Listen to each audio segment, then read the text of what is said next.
Okay, we'll share the Mentimeter now to access the ice-breaking session.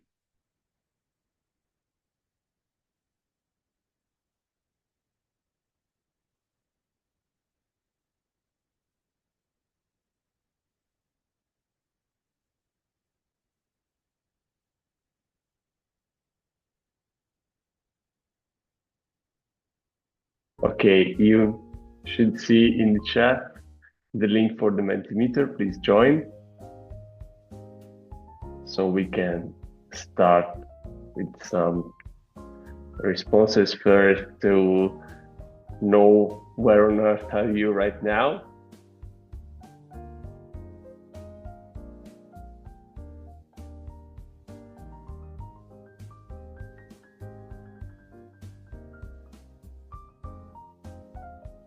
Looks like we have a few people from Italy at the moment, even from Germany.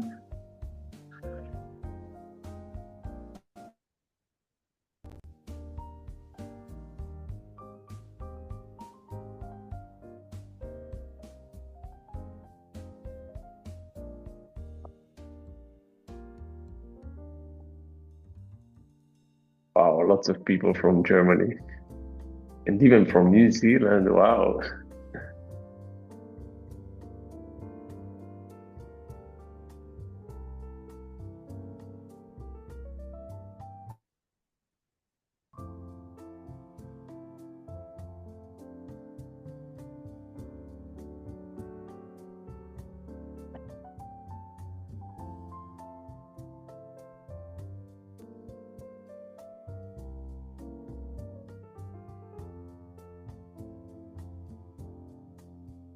Okay, we should definitely say that PyPSA-Earth has very large appeal in Europe.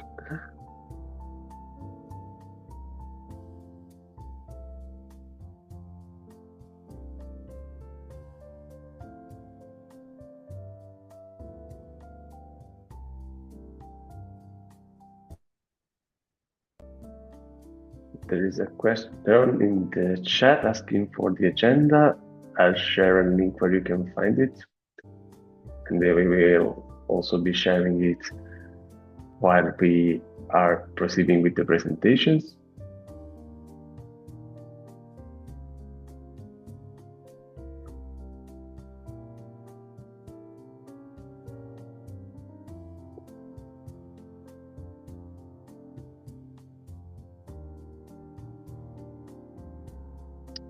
Okay, great. So quite a lot of people, even from South America. Wow. So I think we're covering all the continents now. That's great. Even if in America it should be quite late in the night. So great.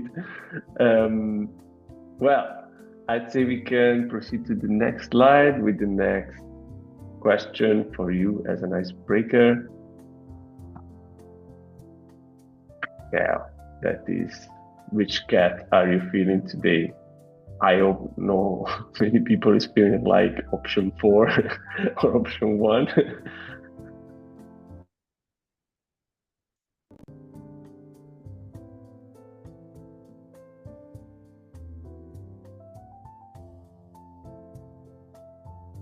Okay, so someone is still sleeping, but that's okay.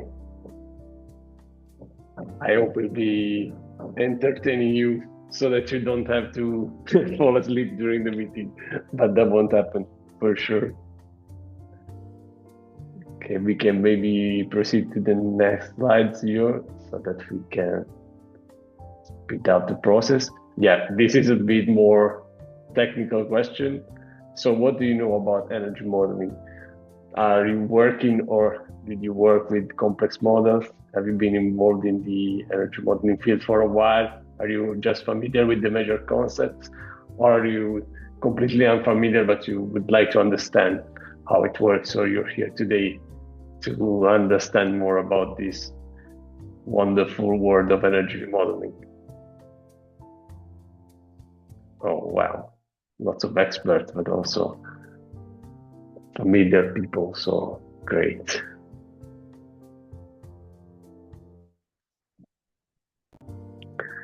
Wonderful. Let's proceed to the next one, maybe.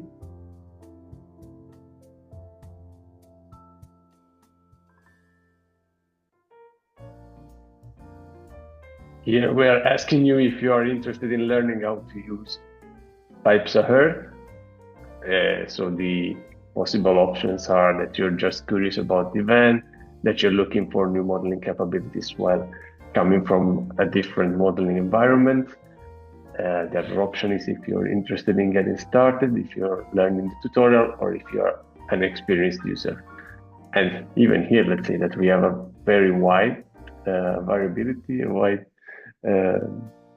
variability of the responses. So the audience is very diverse. That's a great thing, especially if you're not an experienced user and you're new to the PyPSA-Earth environment. It's great to have you here.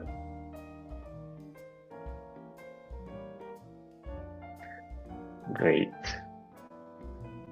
Let's proceed to the next one, maybe.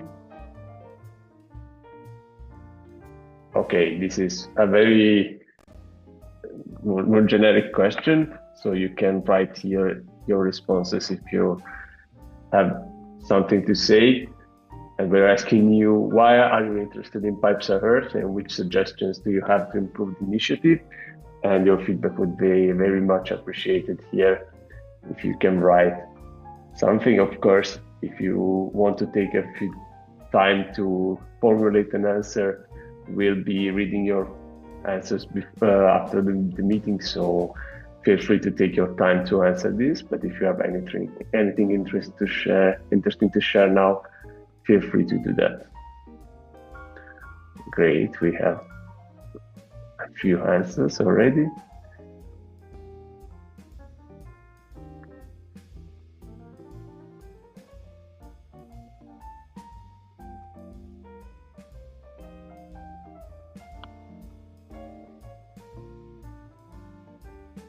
For people who's interested in using PyPSA for their research group, so people who's new to the environment, we are having weekly meetings on Thursdays. We'll be maybe also sharing the link to join those meetings so that you can be involved in the community in a more direct way. But definitely today is a great occasion for you to start feeling what's PyPSA-Earth and how we work with that. Great, thank you for your answers. Okay, yeah, sure, we'll be sharing the link definitely in a few moments.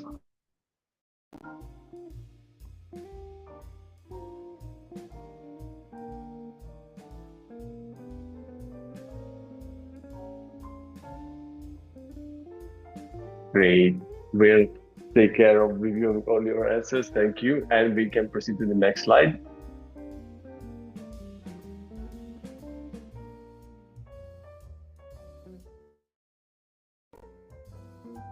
Here we're asking you one feature you would add to PyPSA-Earth. If you have any suggestions.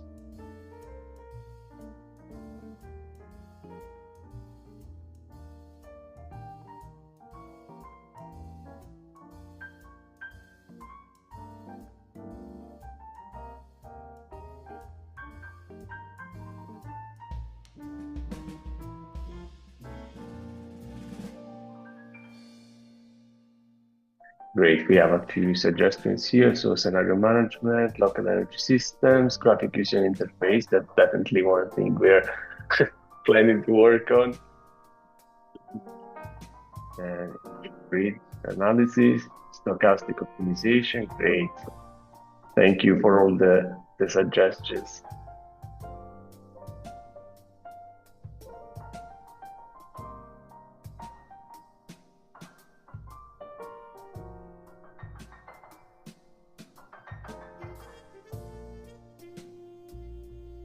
Okay, let's maybe proceed to the next slide, this one actually, so that we can then start with the welcoming presentation.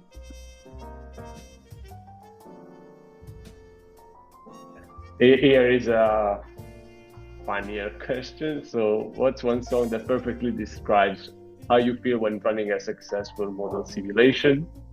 And we have as options Eye of the Tiger, We Are the Champions, Happy by Pharrell Williams, or Disco Samba.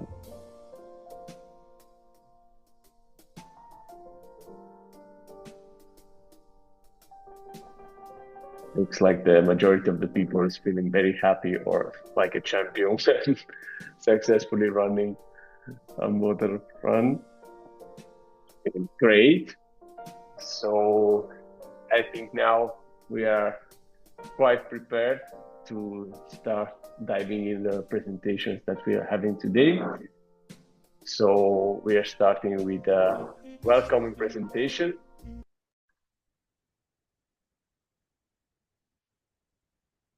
So I will ask Katya or Davide to start sharing their screen.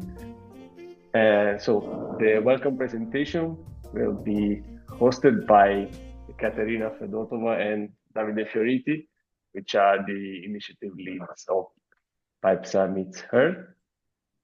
And so, yeah, the floor is yours. Let me know if you can share your screen.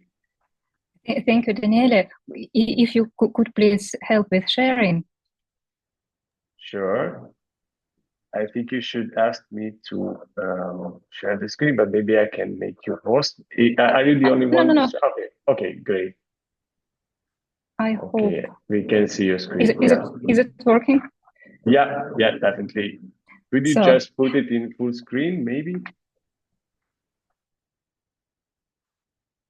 Does it work now? Okay, yeah, perfect. Thank you very much. Thank you. The floor is yours. Thank you for organization and thank you for amazing ice-breaking session. So my task is to explain what is PyPSA-Earth and why do we think we are needed. 21st century seems to be still quite full with dramatic events, but we cannot know what will at the end be put into history lessons book.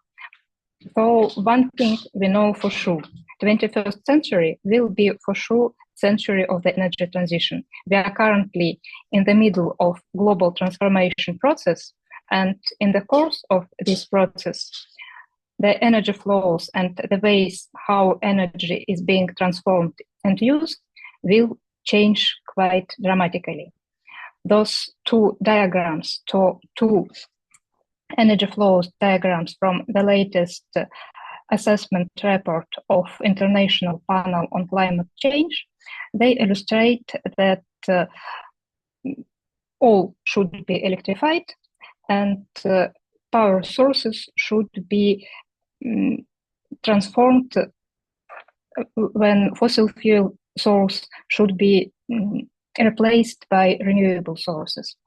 And from previous experience, from previous programs, regional programs on energy transition, we know that there are a lot of challenges in that. For example, early program on photovoltaic integration in Bhutan has demonstrated that it may be very tricky to put together intermittent generation of photovoltaic and generation of large power plants. The history of Hydro Isen project in Chile has shown that social agreement is crucial to make infrastructure project works. At the end of the day, this large and very interesting project has been stopped because there have been no agreement on that. There have been protests due to some environment concerns. And there have been no evidence to demonstrate that those projects actually would give more advantages than risks. Solar water heating in program in South Africa aimed to alleviate loads, peak loads in the national electrical grid, but it didn't work as expected. First, due to some specific patterns of electricity demand and some tariff issues, and also due to some maintenance problems. Carbon pricing in Australia existed for 3 years, but has been repealed due to some changes, due to some political changes. And now decarbonization of European heating sector is another very interesting example of the technical challenges put together with the social challenges. And hopefully it will be more successful as the previous examples. But those regional cases are just introduction to a more global picture, because energy transition in separate country, energy transition only in one part of the world doesn't make much sense. That is why the global framework exists to make energy transition and climate mitigation really possible. And this framework is Paris Agreement, which collects national determined contributions provided by each country on voluntary basis. And those national determined contributions in each country are being transformed in national strategies and policies, which usually include obligations to go net zero in 2050, 2060. And those strategies and plans are breaking down into some particular development plans for generators and transmission systems and storage systems. And it means that we have a lot of energy planning which is needed to make this realistic, to make this affordable. And this planning should be done under number of uncertainties.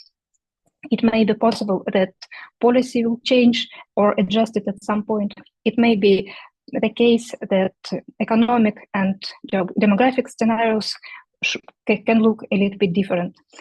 Costs and parameters of technologies are not known for future with any precision. Climate effects and climate change manifestation are more and more evident and more influential with increase of share of wind and solar.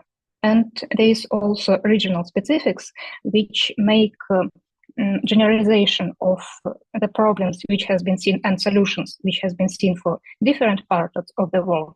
The translation of those results and those challenges into other regions is quite difficult. And it means that evidence is needed to provide better decision making in energy planning. And this evidence implies need for some experiments.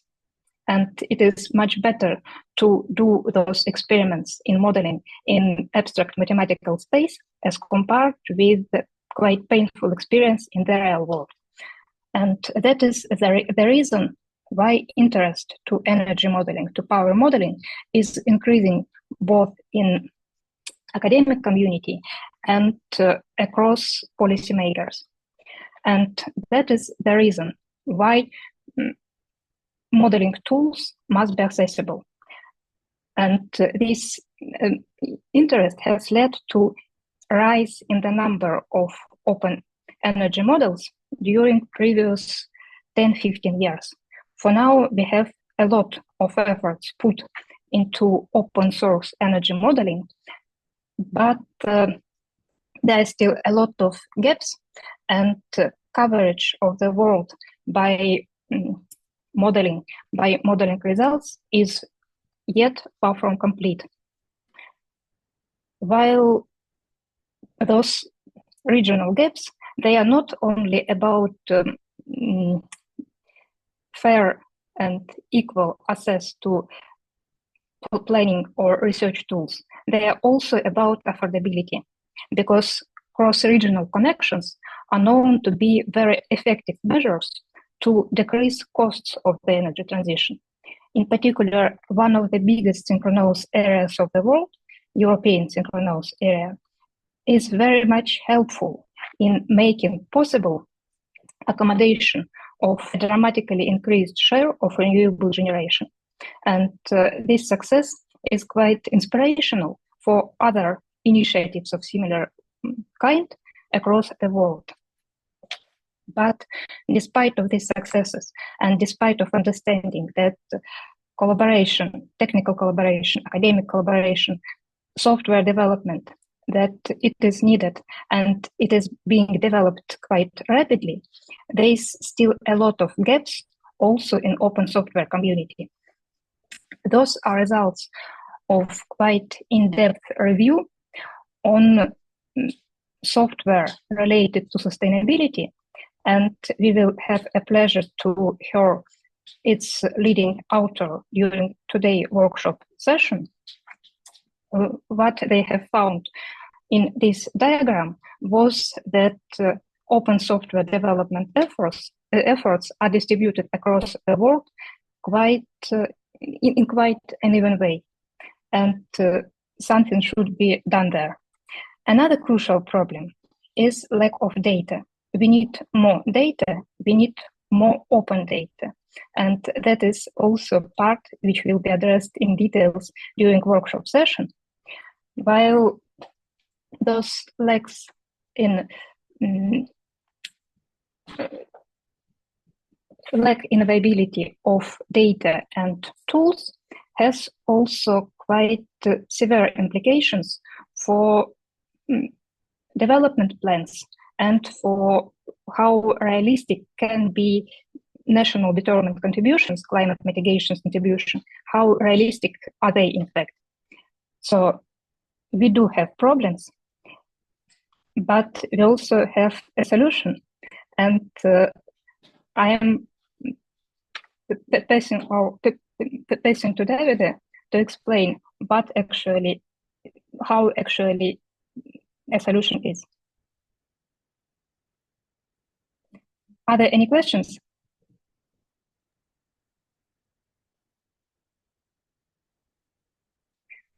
Good. Yeah, Katya, maybe before Davide can start, maybe for questions, we can share a link, a Slido link where people can ask questions. We will be doing it, so then if there are questions, maybe we can read them at the end of the presentation and they can be answered. Perfect. We'll share them.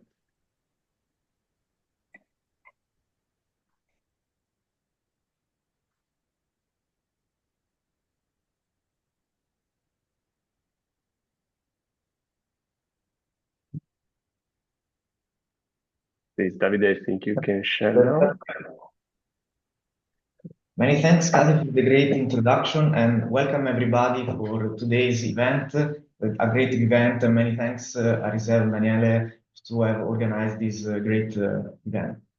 So today I'll dive you into PyPSA-Earth initiative, a global initiative to accelerate the energy system planning, and start by a summary of Katya's words. That basically, we all know that we have one planet, our only planet for now, a very blue planet in the middle of the universe, but currently we consume as we had to.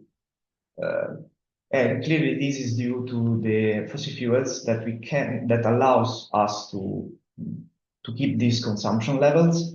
But clearly it's clear, as also Katya mentioned, that this is not sustainable in the long term, and there is the need to face this challenge, accounting for the all views of the over 20 countries, 200 countries, depending on how you count them, and multiple cultures and views on the matter. And overall, the message is, challenges are huge, but we are stronger together. If we work together, we can challenge this and overcome these challenges. And cooperation is key. We shall work together rather than duplicate efforts to achieve the same impact. We should share knowledge so that we can allow us to reach faster, better solutions that the world needs. And also share code and data to allow the impact to be real and accessible to everyone. And also not to forget about documentation, because data and code must be comprehensible for everyone. And that's why cooperation is key also for these challenges. And that's why we are here.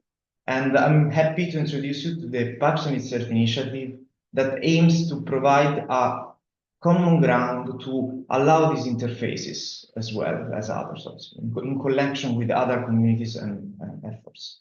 We are an open global independent research initiative that aims together to speed up the global energy transition by open data and open source tools together. And I want to stress the together. We are happy, welcome everybody joining us to allow this joint coordination of efforts to make greater impact faster together. And that's extremely important. And how to achieve that? We have 4 main pillars. We have a solid user and developer community, over 1,000 people on Discord, and soaring, the number are soaring, with the goal of aiming to interface people that are doing similar things, and together they can reach faster, greater goals and make impact together. Develop on the same tools so that everyone knows that what's going on and be able to collaborate again with the same purpose. Obviously, collaboration and code is not everything. We need also data, and because accessibility of data allows to make studies that can guide and infer and suggest what policymakers to be done, and allows results to be transparent and comprehensible for everyone. And that's why we currently support over 10-20 databases, data sets. And if those are not suited for you, you can always include your data. And we provide also interfaces for that. Another pillar is energy system models to allow the complexity on the data and infer decision making. So thanks to energy system models, we can capture the complexity of the reality and translate it into results and decisions. The results of the models that can be then interpreted by experts to provide solutions and decisions that are actually important. And the current models are PyPSA-based, and I'll explain why PyPSA. Lastly, data and open data, open source tools are nothing without a solver that allows to answer the questions. And that's why we also encourage open source solvers to be able to solve our problems. And everyone is absolutely welcome to join, and we're happy to support your efforts and join the community, empower you, and be part of the team.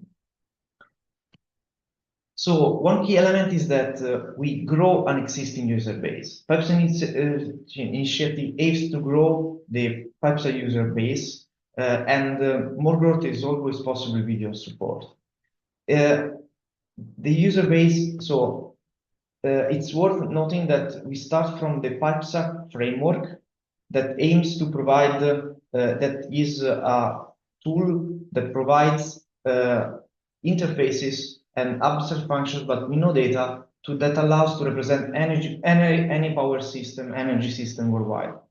Then we have the models. PyPSA Europe, PyPSA Earth, and PyPSA distribution are models. We fill PyPSA with data to be able to represent the European energy system, the Earth energy system, or distribution energy systems of your choice. And with these tools, it is possible to make impact and do the decision making.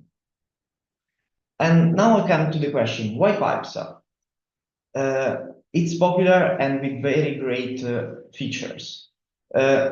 Someone may complain about the use of GitHub stars as index of popularity, but beyond this map, PyPSA is being used by policymakers, utilities, real-world industry partners. So it's getting popularity, and it's a strong, solid element. And the GitHub stars suggest that there is a very strong user base and developer community that ensures that the tool will keep its high standards of quality, because if a bug is found, then somebody will solve it.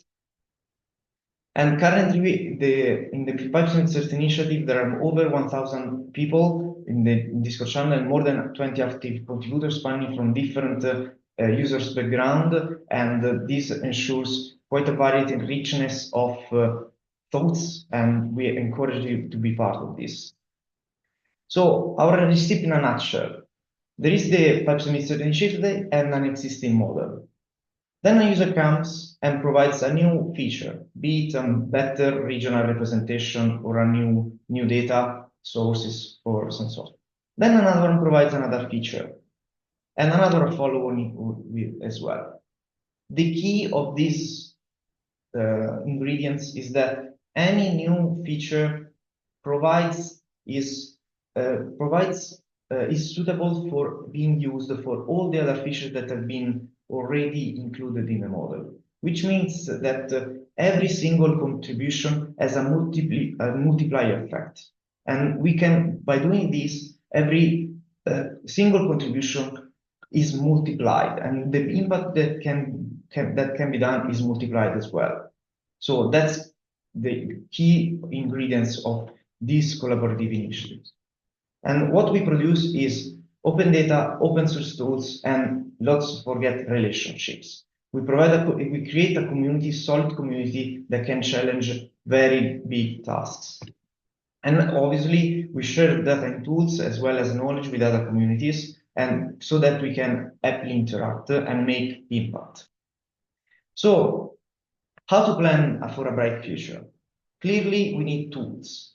Tools for policy analysis, the investment analysis, continuing synergies and decarbonization pathways that allows to find results that can be translated into decision making.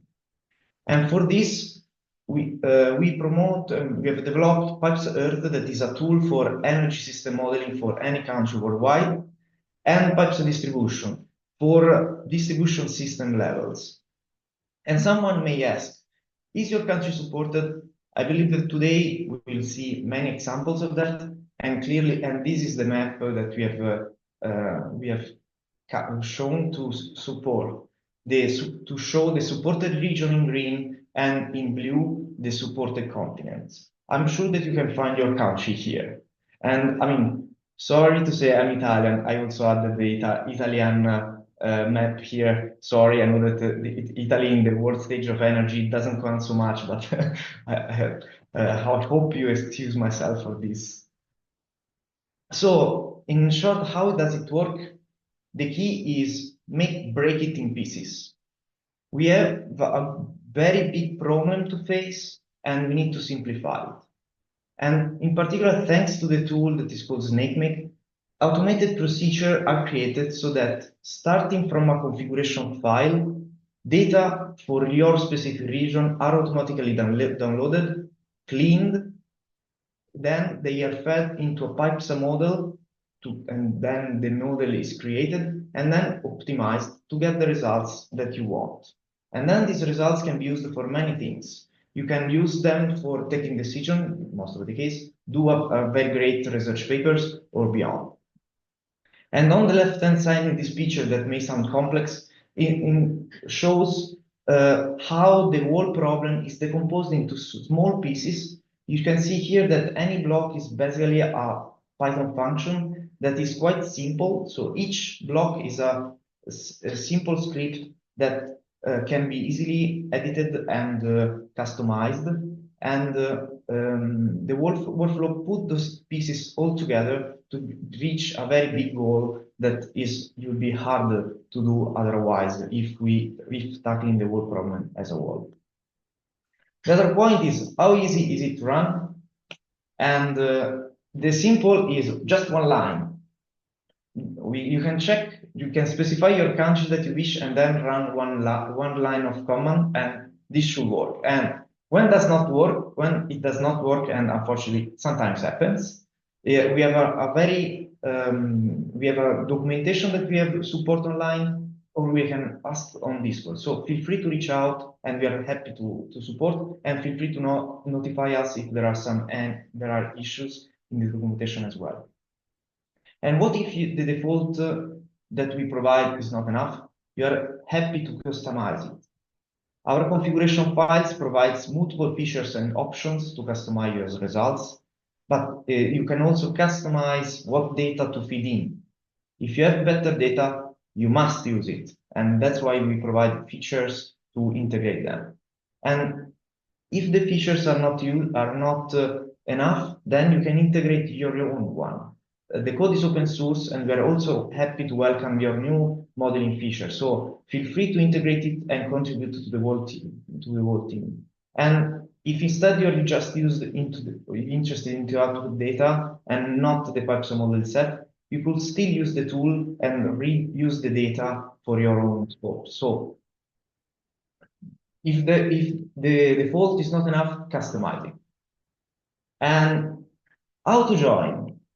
If you're interested in joining, you can start from learning. So if you're a beginner, it's not a problem. Everyone started from there. So no shame, absolutely no shame in that. Read the documentation, watch videos and lessons. We provide quite a number of suggestions also for that. Check out publication, especially if you're in the early PhD, and use the tool for your study to start using it. Start using the tool, get accustomed to what we do, how the model works, so that we can reach greater goal.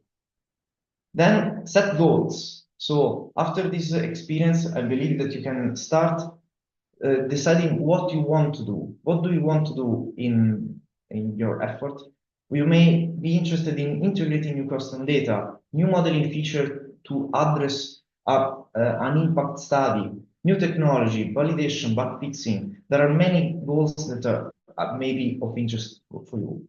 And if you don't know how to reach them, especially, you're welcome to get involved. Please get involved with us. You can write on Discord channels, join our weekly meetings, interact with GitHub, and more. So we are welcome to interact with us to understand how and help you and contribute, and then contribute. Support, you can contribute in multiple ways.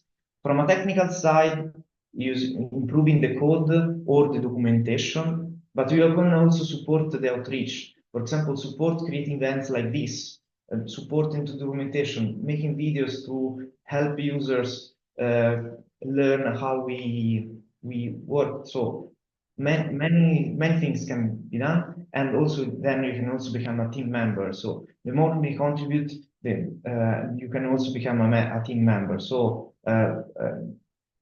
maintainer. So you are welcome to join, and if you have an idea and you want a new package, a new greater goal that does not align entirely with one package, we can reach out to us, and we can find also a new package. So we are very happy to promote and support your ideas.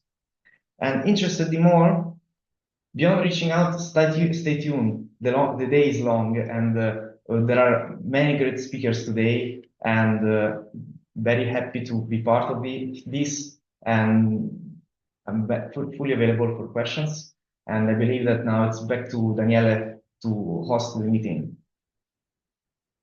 Many thanks. Great, thank you, Davide, for your welcoming presentation and for your overview of the PyPSA-Earth project. Thanks also to Katia for that. So we have one question for you from the chat. So the question is, how are PyPSA and PyPSA-Earth connected? When PyPSA is updated, will PyPSA-Earth reflect this? I'll leave the floor to you to answer this. Thank you for the question. And thank you, Daniele, for interconnecting. I will answer briefly, and David, feel free to give more details on that. PyPSA is being used as a tool inside PyPSA-Earth, and technically that is one of dependencies, one of the imports which we are using. If PyPSA is being updated, it means that we have a new version of PyPSA which can be included into PyPSA-Earth unless there are some conflicts which would arise from that.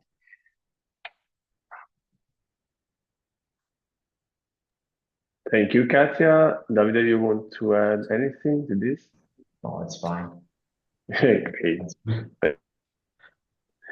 Okay, great. I think there are no other questions in the Slido link. So thank you again for your presentation. And we can proceed with the program in perfect time, I would say. So Zio, can you please share the slides for announcing the next presenter? Thank you. Okay, so now we're starting with the session 1 presentations. The first one is a presentation by Hadi Vatankhah from the University of Canterbury, New Zealand. And the title is a Trans-Tasman Subsea HVDC Interconnection, an alternative to hydrogen for electricity buffer. So please, Hadi, you can start sharing your screen as soon as you will turn off his screen sharing. Thank you, Zio. Please, Hadi, you can share your screen now. Great. Just a second. Okay, we can see it now. Awesome. Yeah. Great. Thank you, Daniel. Is it visible? You can, yeah, it's visible. Could you put it in full screen, maybe? Yes, sure. Okay, great. And then the floor is yours. Awesome. Great. Thank you so much. Greetings, everyone. I hope you're all awake and energized this morning or afternoon all around the world. Meanwhile, over here in New Zealand, I'm just one cup of tea away from my pajamas and bed.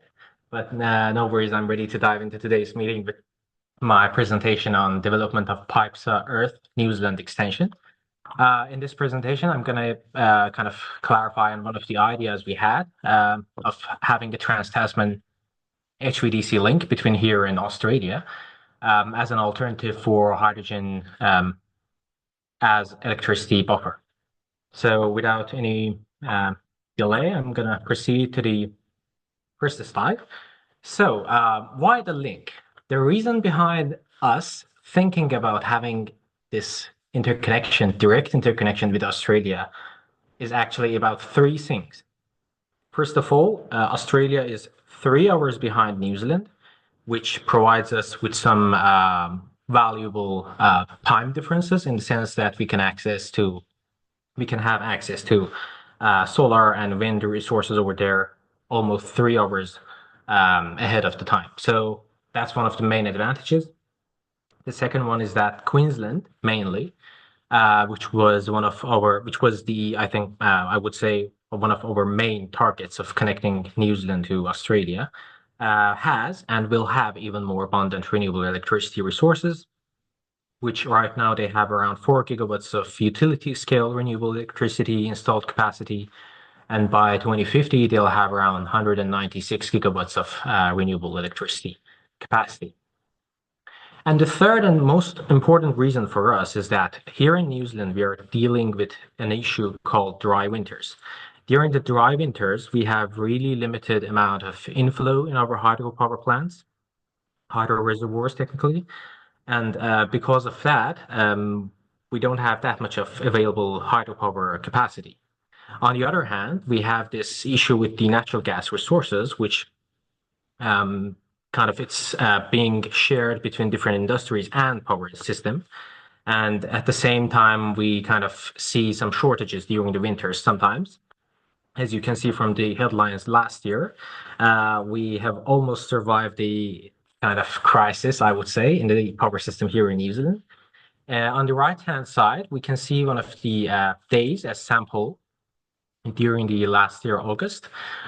This is a sample supply and demand plot, but if we take out the natural gas and coal from the system, we can see the white zone, which is the unmet demand. And that demand should be met somehow by some mean of electricity generation. And if not, then we need to think about some kind of mean of energy storage. Current thermal energy storage capacity in New Zealand is around 8 to 10 terawatt hours, which is in the form of stored coal in one of the coal power plants in North Island, Huntly Power Plant. But if we are thinking about decarbonizing the power system, we should get rid of that coal storage. So we did thought about having this link, which is highlighted in red color in the picture.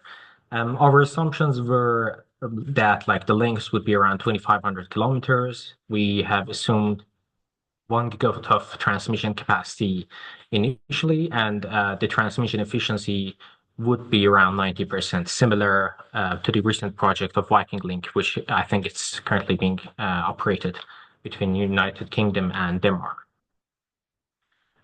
This figure shows us the differences between the Australian and New Zealand electricity prices, spot electricity prices. The blue region shows that the prices in Australia are cheaper than New Zealand, and the red region shows that the New Zealand power prices are cheaper than Australia.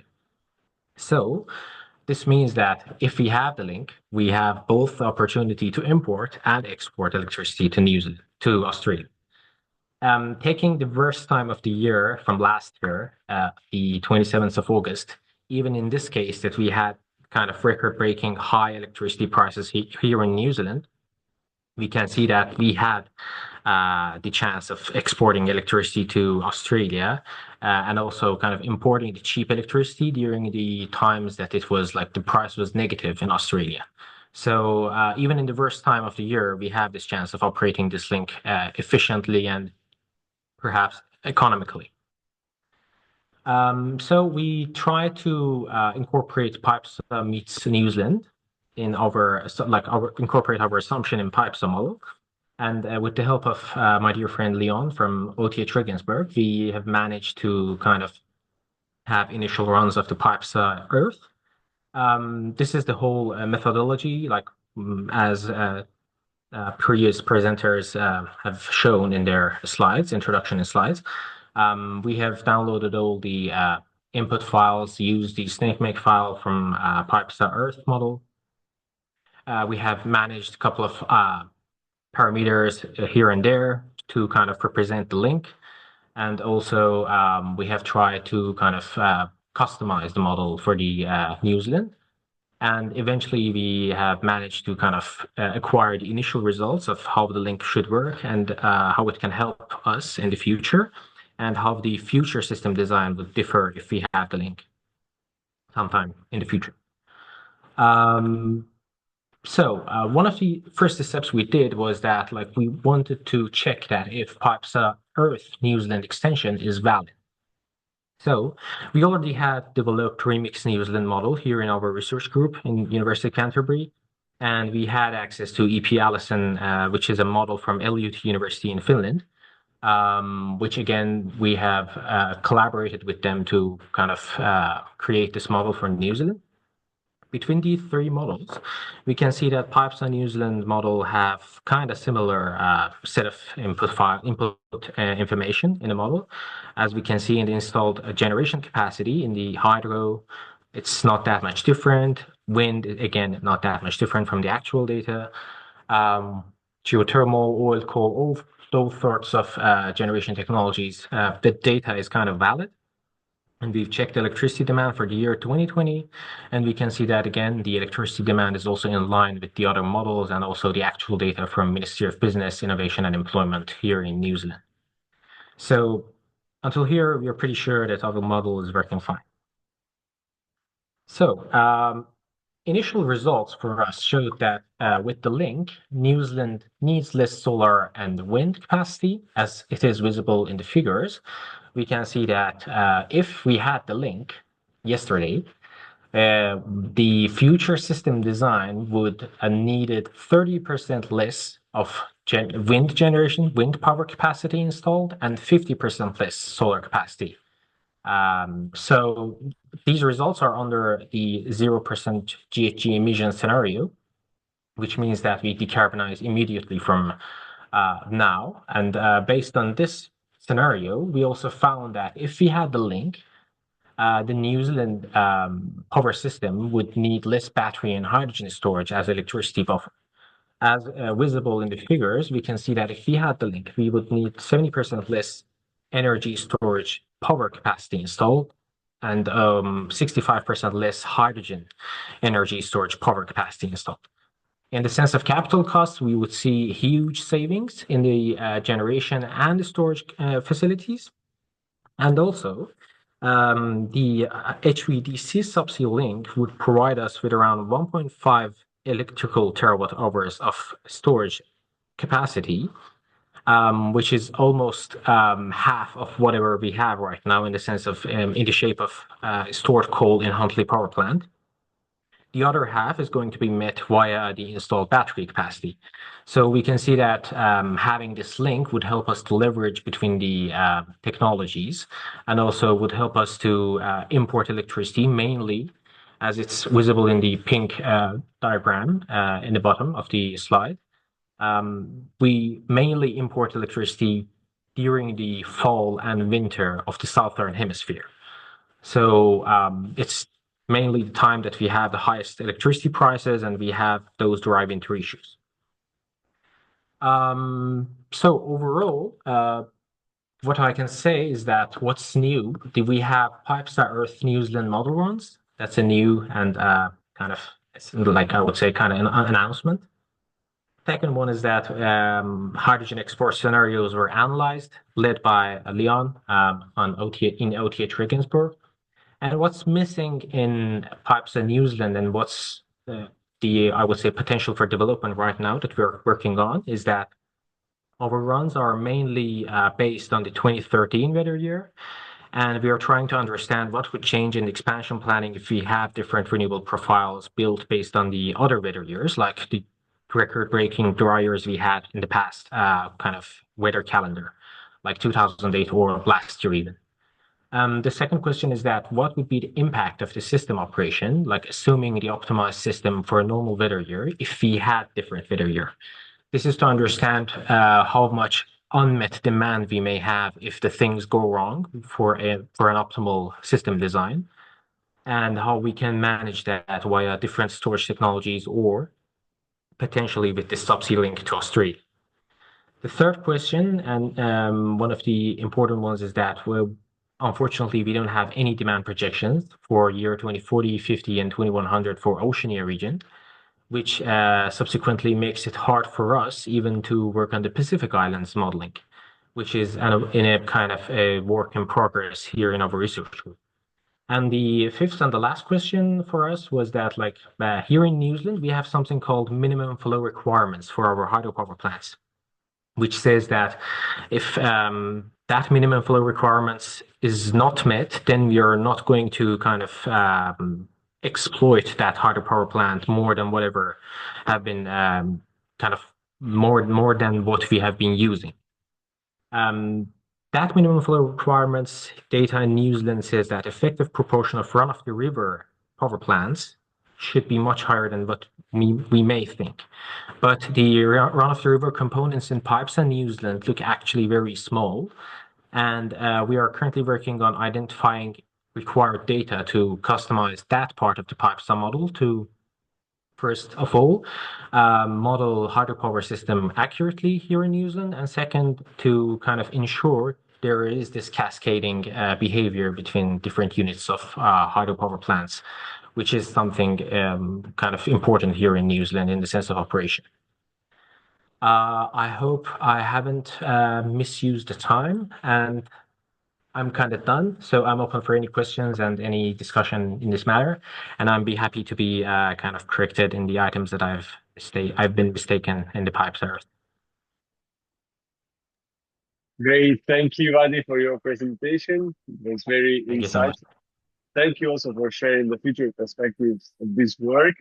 And now we can share the screen again for questions that were asked in this. Okay, yeah, we have two questions for you then. So the first one is, are you modeling the distribution grid in PyPSA New Zealand? Not yet, but I mean, like, probably it was last week that I saw the LinkedIn post on the PyPSA distribution.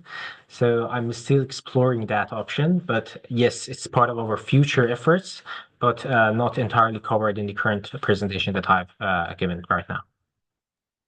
Great. Actually, the next presentation will be on PyPSA distribution, so that could be also a great occasion to learn more about that. Yeah. And then the second question is, what about the benefits of the link for Australia's energy system? Well, one of the things that's actually a really good question. One of the things we did in this presentation is that we just studied for the initial stage, we just studied the impact of having a link on New Zealand. So for entirely kind of another topic, I would say that if we want to understand the impact of link on the Australian energy system, we would require to have actually two PyPSA models to be coupled with each other so that we can see the impact of having a link on the other side of the story. Right now, we are just assuming Australia as a storage point for us.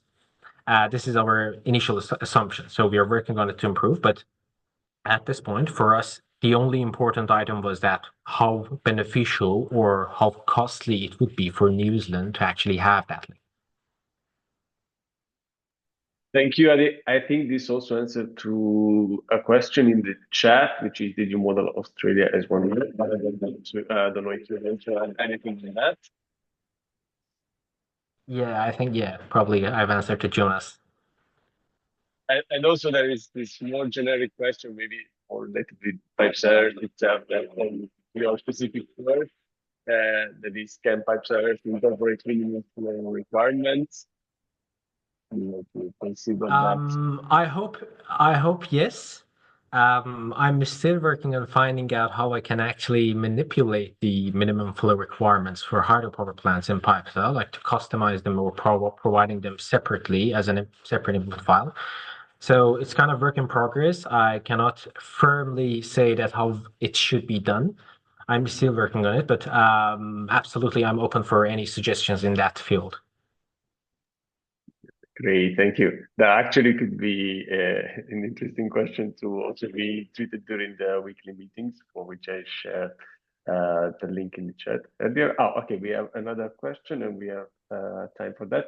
So have you done cost analysis or is this part of future study? That's also a good question. Well, in the sense of cost analysis, we have made some assumptions based on the currently active projects globally, because like having this length of cable is like we don't have any kind of active project in this length. The longest one is the Viking link, which is absolutely like fabulous project, but it's around like 1,000 kilometers as far as I know. So it's mainly based on the assumptions that have been made for those kind of projects. And on the side of like having cost and revenue analysis for the link, it is part of the future study, but right now we can say that like at least from our initial analysis, there are some numbers for the rate of return. Like we are pretty sure that at least from our initial analysis, we know that maybe it's possible to kind of take like I would say it will take around 10 years at max for a whole the cost of the project to be covered via the revenues, or let's say import and export profit. Further information about the like amount of revenue we will have from exporting to Australia, or amount of the cost we should bear by importing the electricity from Australia.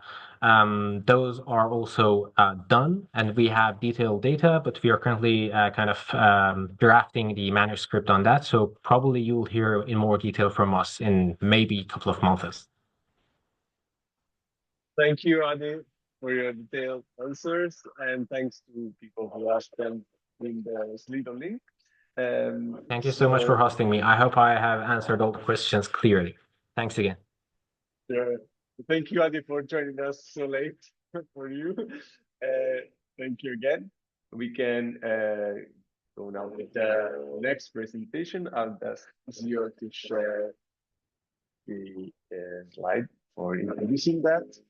So the next presenter will be Margherita Capitani from Università di Pisa, and the presentation will read about PyPSA distribution. So please, Margherita, the floor is yours. Thank you so much. I can share the screen. Okay.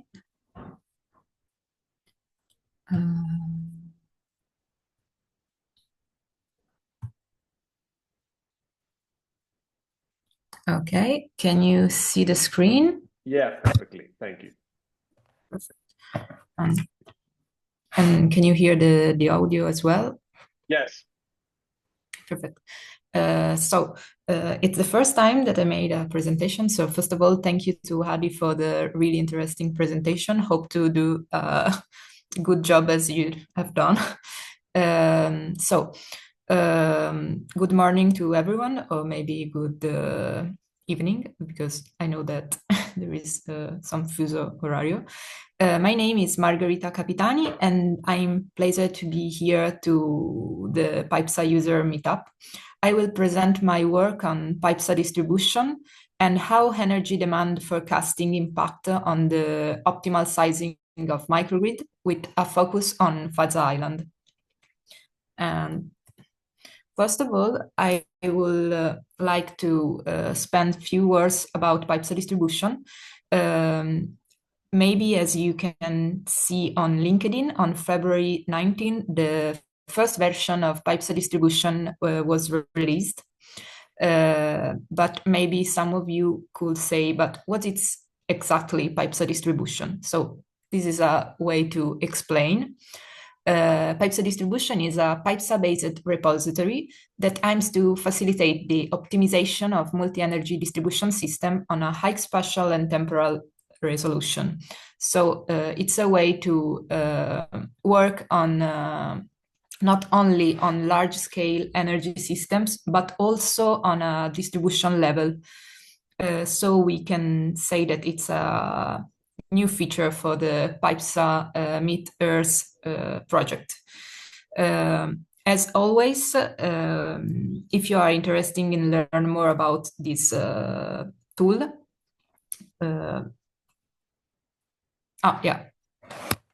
sorry. Okay, can you see me? Yeah, we can. Okay, perfect.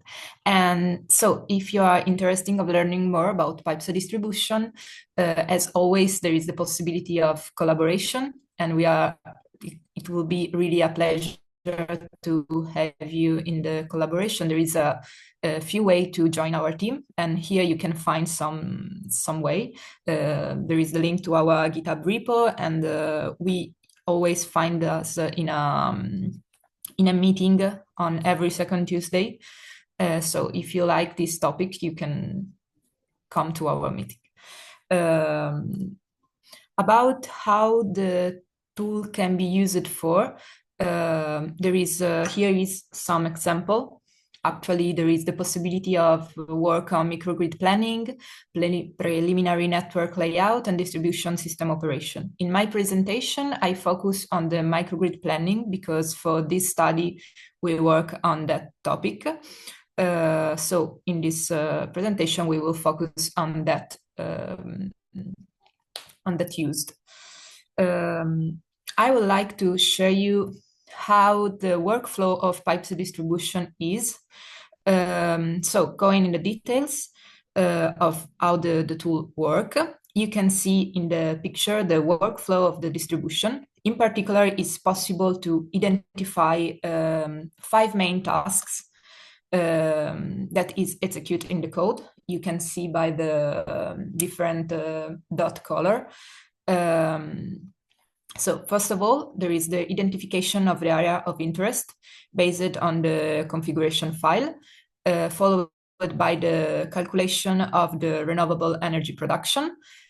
And after that, there is the electricity demand forecast, the network creation, and finally the optimization. The focus of my research has been on the energy demand forecasting. Specifically, actually, the tool allow to download information about buildings in the area of interest from OpenStreetMap data.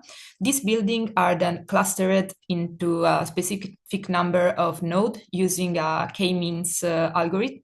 And then also the data of the population is retrieved, and based on the total building area and basic on the total building area it's calculated an average density with which is possible to calculate the population distribution across the different cluster. Focus on the forecast of the demand.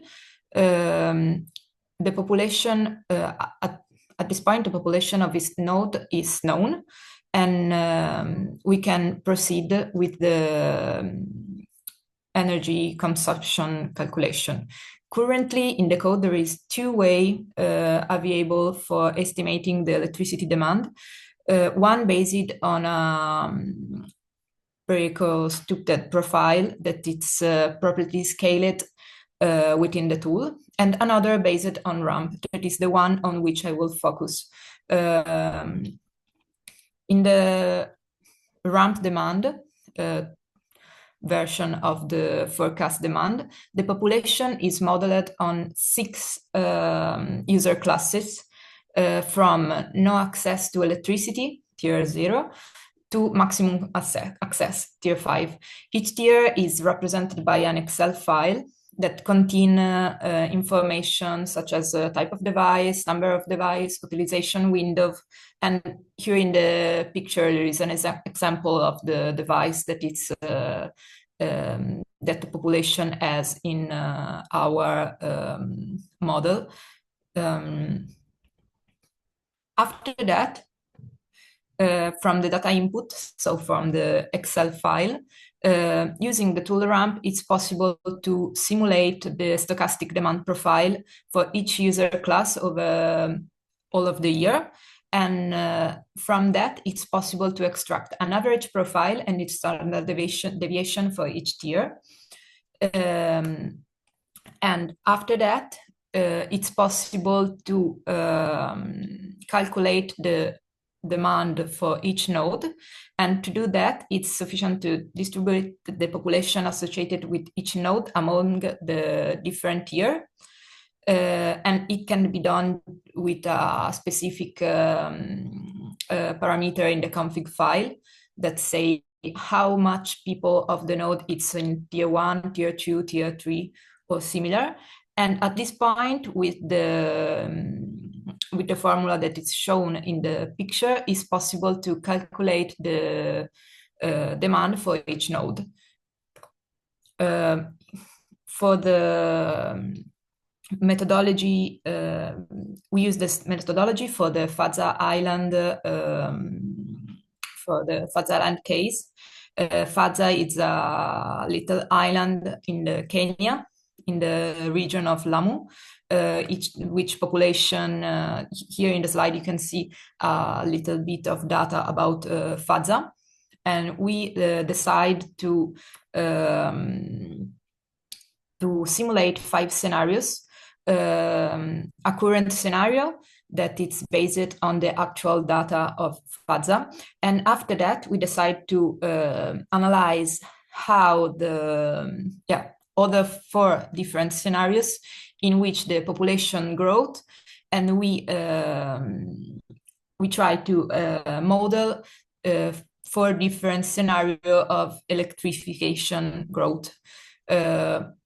One without increase of electrification, and other 3 scenarios in which the electrification grow and the achievement of SDG 7 by 2030 it's achieved. After that, I will show you just a little bit of results. So this is Fadza, and this is how this is the building and the clusterization of each buildings. And this is how the tool is able to create the network. So there is an example of the network. We can identify 9 nodes and 1 node at which is assigned the generation. The position of the generation node is calculated to minimize the distance between from the most energy intensive nodes, and the generation node is the one with the square red in the picture. And I would like to show you also some data about the load. Here you can see the demand profile for each bus on the left and the total demand on the right. And it is the representation is for a typical day for the microgrid. And here you can see the different demand for the different scenarios. In particular, if we go to the last scenario, we can see that there is an increase of the peak demand of something like 230%. And so this, and after that, I will show you the different way of the dimensioning and dispatching. Here you can see how different would be the optimal dimension of all of the component of the microgrid, so solar, diesel, and storage. And so this is my little presentation about how the tool can be used in PyPSA, how the tool PyPSA distribution can be used, and hope that someone of you will enjoy our new tool. So thank you so much for the attention, and thank you. And ready for the questions. We have quite a lot of questions for you, actually. So Okay. thank you for the presentation. It was very interesting. And maybe Zio can share the screen for questions now, so that we can ask them to you. Okay, great. Thank you, Zio. So, first question: did you manage to find open source data for government-defined districts? No, but it could be really interesting because we are searching for data. So it could be really an interesting things if someone has knows open data that we could introduce in PyPSA distribution. It will be very super interesting and super useful. Great, thank you. I would also add, before going to the next question, I would add that maybe during the break, if you're available or if anyone is interested, you can open some breakout rooms where you can have networking, where you can ask questions to the presenters in case you have more. So if you can join it, we can definitely have that too. I'll go to the next question now. So will PyPSA-Earth distribution be added on top of existing PyPSA-Earth model like the PyPSA-Earth sector coupling? Yeah, actually PyPSA distribution, it's on its first version, but yeah, totally. It will be added, yeah, for sure. Okay, great. Next question: do you change the tires definition and weighting for each country? Totally, for sure. It's possible, and it's just you just have to modify the Excel file, so you can change how the tier its model. So it's totally possible. Okay, thank you. And next question is: how do you decide about the internal weighting? No, sorry. Yeah. Sorry. So the next one is: did you change anything about the optimization, for example, to consider voltage regulation and stability, or is it still a linearized DC power flow approach? Yeah, no, it is just still a linearized DC power flow approach, and yeah, but in the future version we can definitely change. Okay, you. Next one is: representation of the transmission network in Africa can be somewhat limited in PyPSA-Earth. What about the distribution network? Yeah, PyPSA distribution, its first application, it's made for Africa.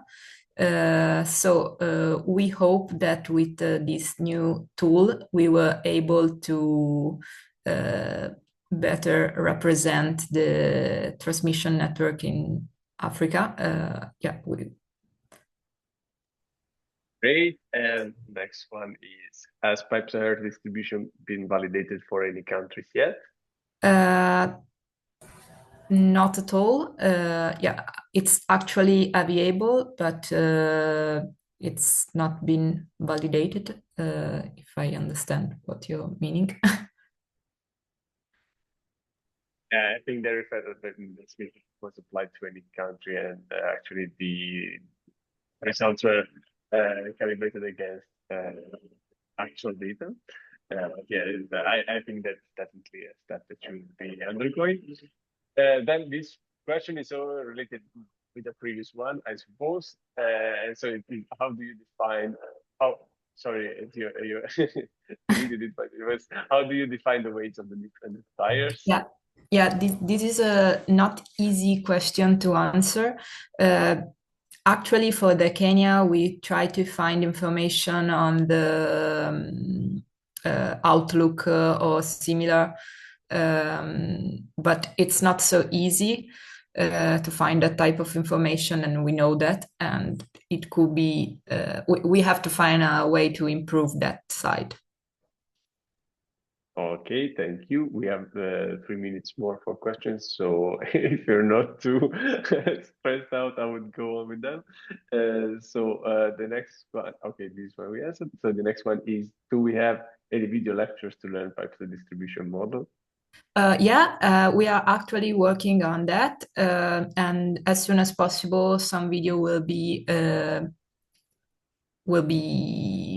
able to be shared. Okay, thank you, Margherita. Also, maybe it would be nice to have a reminder of when the weekly PyPSA distribution meetings are happening, and then I can also post that in the chat along with the weekly meetings for PyPSA-Earth if anyone is interested to join. On the second Wednesday of each month we find, so at what time? At 15, so 3 p.m.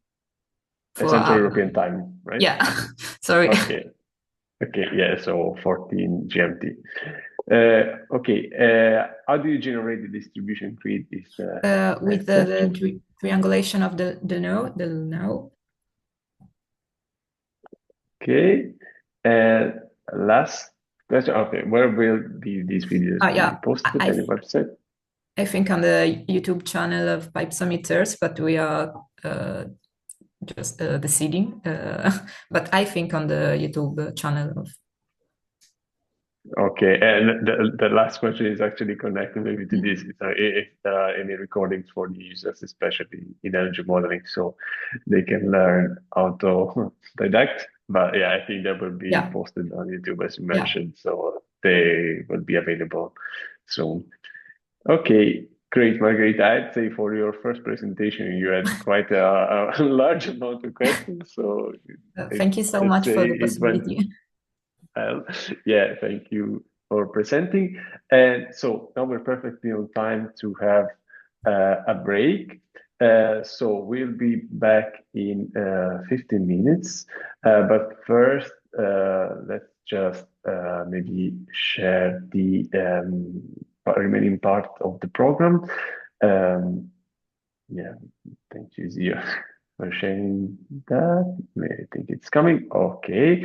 So the next session will be focused on Southeast Asian countries, and we'll have as presenters Virio, Andreyana, Firuz Ahamed Nahid, and Kyuil, Kwak. And the focuses will be on the Association of Southeast Asian Nations, Bangladesh, and South Korea.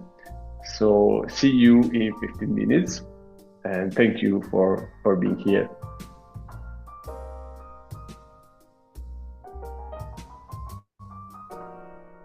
Oh, I'm also opening the breakout rooms if anyone is interested in joining. So you can enter them and discuss about the presentations that we heard about.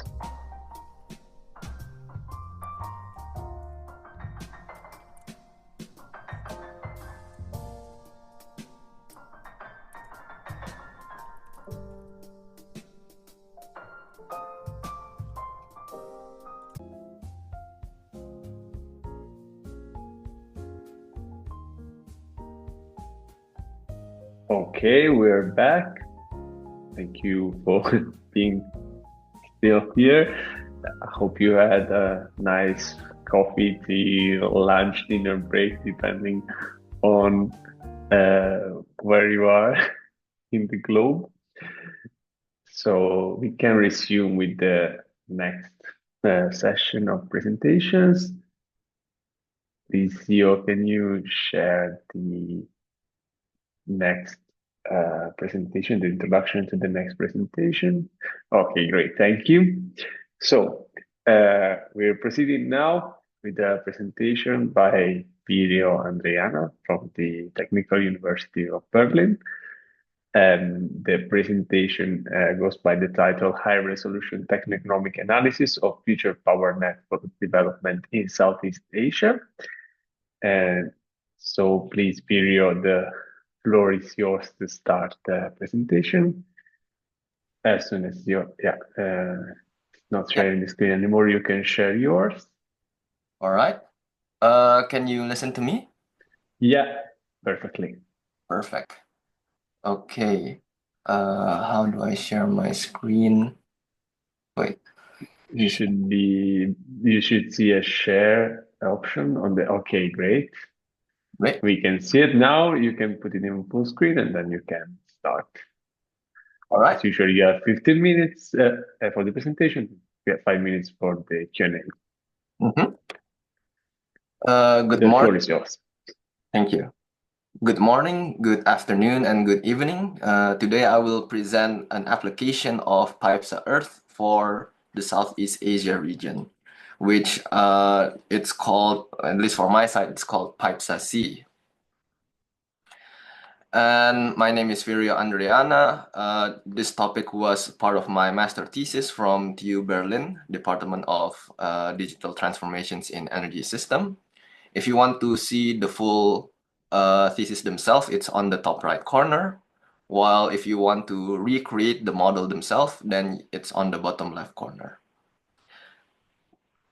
So let's go into the subject itself. The focus of this project is to model the 10 ASEAN member states, which is Brunei, Cambodia, Indonesia, Laos, Malaysia, Myanmar, Philippines, Singapore, Thailand, and Vietnam. Those 10 countries have a populations of around 600 million people, but it can reach up to 800 million people by the year 2050. The electricity demand, depending on the growth of the GDPs, the populations, and the electrifications of the industries and transport, can increase 2-folds to 6-folds by the year 2050. But the way in which it is currently developing its economy is based on dirty coal-fired power plants. This is the reason why this region have the youngest coal fleet in the world. But because this region is also prone to disasters and climate change, all of these countries are committed to net zero by 2060, and some of them are also committed to net zero earlier than that. The analysis that often happens in this region is usually based on two things, which is the ASEAN power grid and the coal phase out and phase down strategy. For the ASEAN power grid, it's a plan to develop a master plan to integrate the power grids of all of the ASEAN member states. Currently, like now, it's only for a couple of states at the mainland countries. But for the decarbonizations, it could make sense to also integrate all of the island archipelago countries as well. For the coal phase out and phase down strategy, this is due to the fact that they still have lots of coal in the region. We are also planning to develop and schedule the decommissioning of coal-fired power plants. And the question usually lies in which coal-fired power plants should we phase out first and when. These are the organizations that is usually that have done this analysis from the ASEAN Center of Energy, IRENA, Transition Zero, and ISSR. They use multiple methodologies from using Plexos, using Siemens for their grid stability analysis, and they also do some techno-economic metrics and cost-benefit analysis. We believe that we can improve their analysis by increasing the spatial resolutions and seeing the impacts of internal grid expansions in their model, in our model.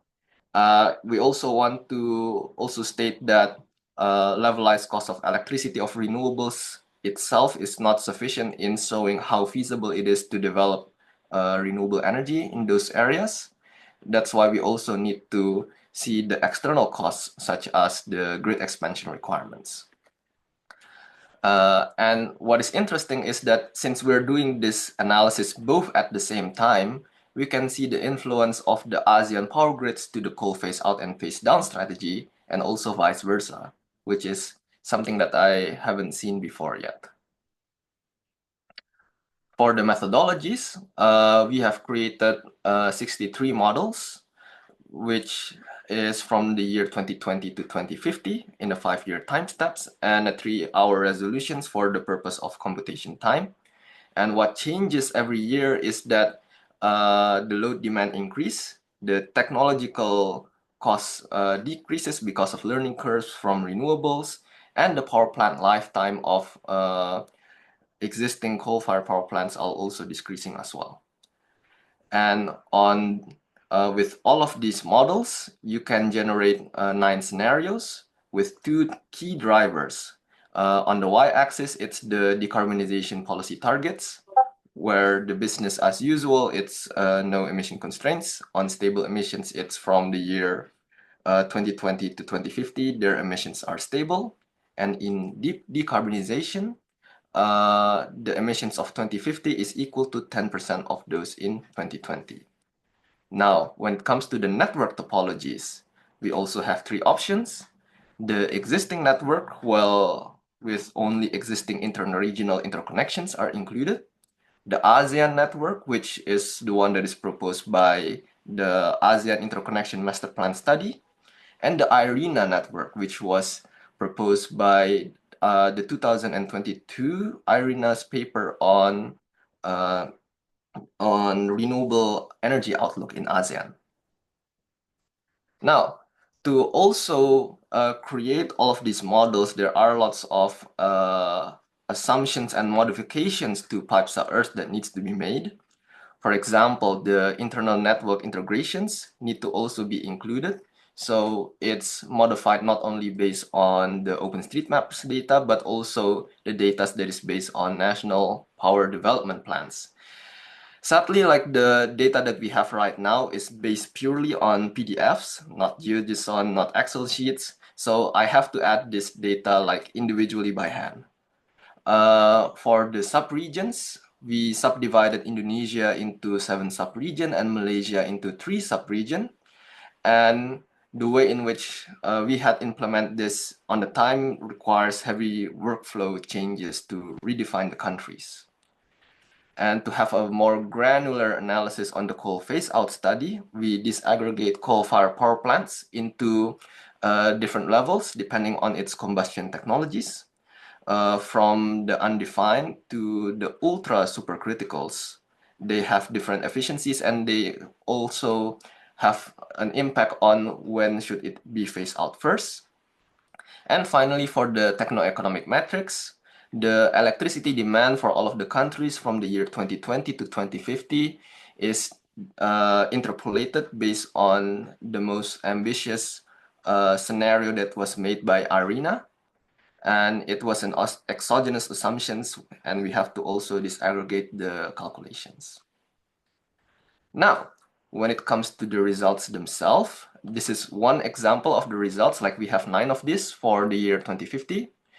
And this clearly shows that the impact of the ASEAN power grid, that it's able to allocate the renewable energy and infrastructure to more suitable locations. So on the mainland regions, they have like high potentials for solar in comparison to the island regions. It's usually the case that in archipelagic islands, you have clouds that are covering the sunlight, which makes the renewable from solar a bit less compared to the mainland countries. And because of this, this model creates a transmission lines from Myanmar, the Philippines, the Malaysia Peninsula, Sumatra, which is part of Indonesia, and finally to Java, Bali. And with this, it stabilized the electricity costs in the interconnected regions. It also, however, created heavy dependencies between participating countries. People need to investigate like the advantages of disadvantages of individual countries to see if these sort of schemes are worthwhile for them. And it also assumes that the project that is made by the government themselves for the internal grid integrations are realized. While for the phase out and phase down of coal-fired power plants, we managed to create this heat map that is based on the capacity factor for all of the coal power plants disaggregated by its technologies, and also the location in which these power plants are located. So as you can see, it's very clear that the coal power plants with the lowest efficiency should be phased out first.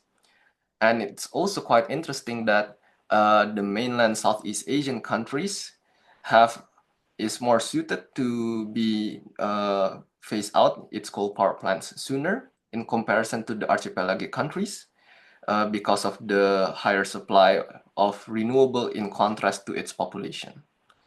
The timeline is heavily influenced by the decarbonization ambitions, and the grid this sort of information is not available directly in this plot to be precise, but we also have 9 of these to show the difference if you want to see the papers of which. The grid integrations, interestingly enough, also extend the coal usage while keeping the emissions within the decarbonization policy targets. This is because when the coal-fired power plants are integrated with a more wider grid network, they're able to be the base load for more regions, and we need less gas-fired power plants, meaning that with the same amount of coal-fired power plants, you're able to stabilize the grid in contrast to just using phasing it out and using gas-fired power plants for these individual regions. These are like a heuristic that can be made in which if the utility is still above 40%, then you can still let it run as is. But the lower it gets, the more it makes sense to phase out either some of it or phase out all of them. These are the key performance indices that is made for the year 2050. You can also have lots of analysis for all of this, but what's really interesting is the annual system cost on the bottom left, where you can see that if decarbonization occurs without the ASEAN power grid, then the annual system cost actually doubles. This is because there are certain regions in which there are more electricity demand in contrast to the supply of cheap renewables like solar and wind. And because of this, they have to resort in a more expensive source of renewable energy, which is offshore wind. But when it's integrated with the wider region using the ASEAN power grid, its electricity price only increases by around 20%. This is the result when we compare it with historical data, literature from IRENA and ACE. You can see that the amount of renewable technologies is more in IRENAs and ACE in contrast to what we have right now. And they have significantly less trade between countries. Now, we want to skip this to save a bit more time. In the conclusions, the period in which this model was created was somewhere after the creations of PyPSA-Earth, but before the sector-coupled model were integrated. What we want to do is to upstream the progress that is made inside PyPSA-C for the wider region, because, for example, the concept of sub-region can be quite interesting for a couple of analyses as well around the world. And we also want to make sure that PyPSA-C can still be recreated in the newest version of PyPSA-Earth. I'm also quite interested in the analysis that is made by RLI and the university in the Philippines, in which they want to create foresight for the ASEAN regions. Yeah, thank you for listening. And thank you for the insightful presentation, Virio. It's really interesting, nice graphics too. So thank you. And we have a good number of questions for you too in the Slido Q&A. So I'll just ask CEO to share them so that we can start asking you questions. Okay, great. Thank you, CEO. So the first question is, how do you link the 5-year slices for each scenario variation? So during the time in which I created this scenario, it was during the time in which there were no concept of foresight. I think foresight were only included in the sector coupled version.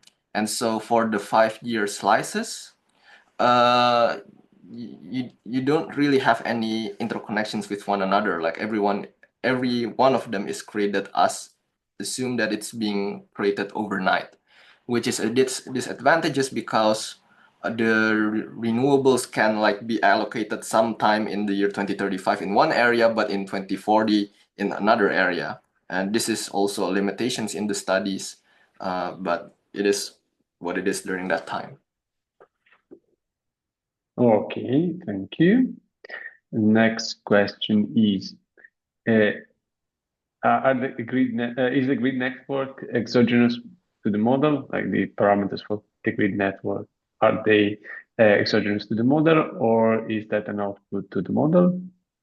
So some parts of the capacities are exogenously included in the model, namely the capacity that is defined by the governments, like for the future plans.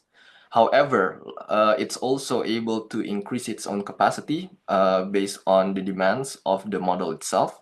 So it's a combination of both. Okay, great. Thank you. Next question is the integration of Asian really possible or active in discussion? In the case of Northeast Asia, including Korea, Japan, and China, it's hard to connect. Please stand away from the door. Sorry, maybe I have to. Okay, please, Virio, you can answer. No worries. So like the concept of ASEAN is based on like an economical agreement to cooperate with one another. It is being discussed by the ASEAN member states. I mean, in terms of historically, it may be difficult for Northeast Asian countries to integrate with one another, maybe because of political reasons or historical reasons. But when it comes to the ASEAN countries themselves, it has some feasibilities because historically speaking, like I don't know, like they don't have any interest to like compete with one another, like militarily with one another. It really depends actually. Like I don't have any full answers on that yet. Sorry.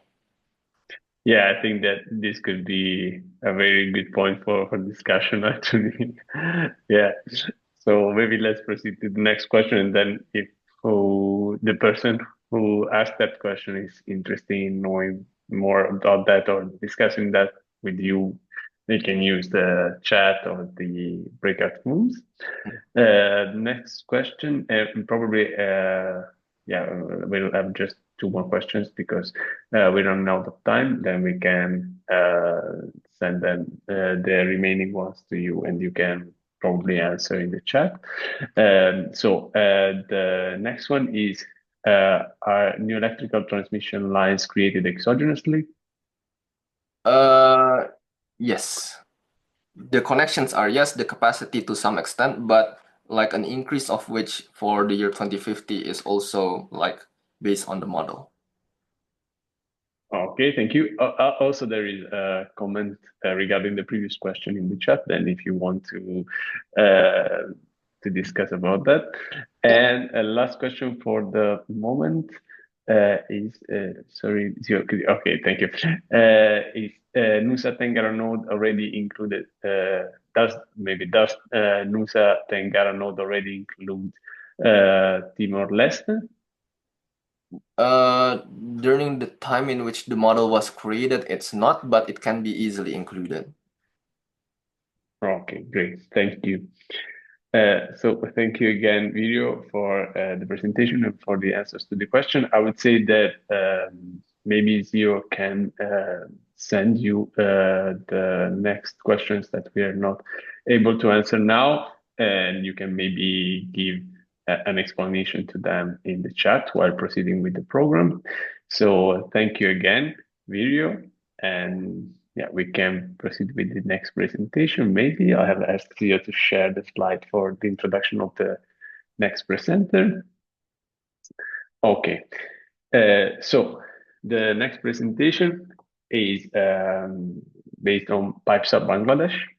The title is PyPSA Bangladesh, a customized model to explore decarbonized energy transition for developing country. And the presenter is Firuz Ahamed Nahid from the Asian Institute of Technology. So please, Firuz, you can share your screen as soon as you stop the screen sharing. Okay. Okay, so good morning, good evening, everyone. I hope you are seeing my screen. So yeah, this is Firuz Ahamed Nahid. So today we'll be talking on our model, which is PyPSA Bangladesh. We customized the model based on the PyPSA-Earth to explore the decarbonization options for energy transition in Bangladesh. So let's have overall look of the model or of the work. So in inputs, we tried to gather all the data from official sources of Bangladesh, the power sector stakeholders, and then we developed the scenarios targeting or in aligning with the national targets in particular years like 2030, 2041, and 2050 of clean energy transition was an assumption-based scenario because Bangladesh has not promised yet for 100% clean energy, but we tried to explore the options early. And in the modeling, as I think most of you already are familiar with using the PyPSA model, so it was the same way of configuring the model. And in the analysis, we try to look on what is the optimal capacity expansion, what would be the generation and dispatch, how would be the demand and energy supply balance, what should be the additional investment requirement, what should be the cost of power generation, and in terms of economics, how much new jobs it would create of these jobs will be coming from this transition. And in case of going from a fossil fuel based or gas based power to a clean energy, how much additional lands it would be needed to take these renewable energies, and how the phasing out of power plants would be happening. Is it some power plants would be phasing out normally and some we need to stop if we want to go for the full clean energy. So the model basically developed on top of the PyPSA-Earth, and the PyPSA was already developed by then, and PyPSA-Earth came, and we basically utilized the PyPSA-Earth. By that time, the PyPSA-Earth first paper was on, and we try to use this model specifically customizing for Bangladesh by putting the data from Bangladeshi perspective so that the inputs are really matching with the national scenarios. And the key strength is it represents Bangladesh's specific energy conditions.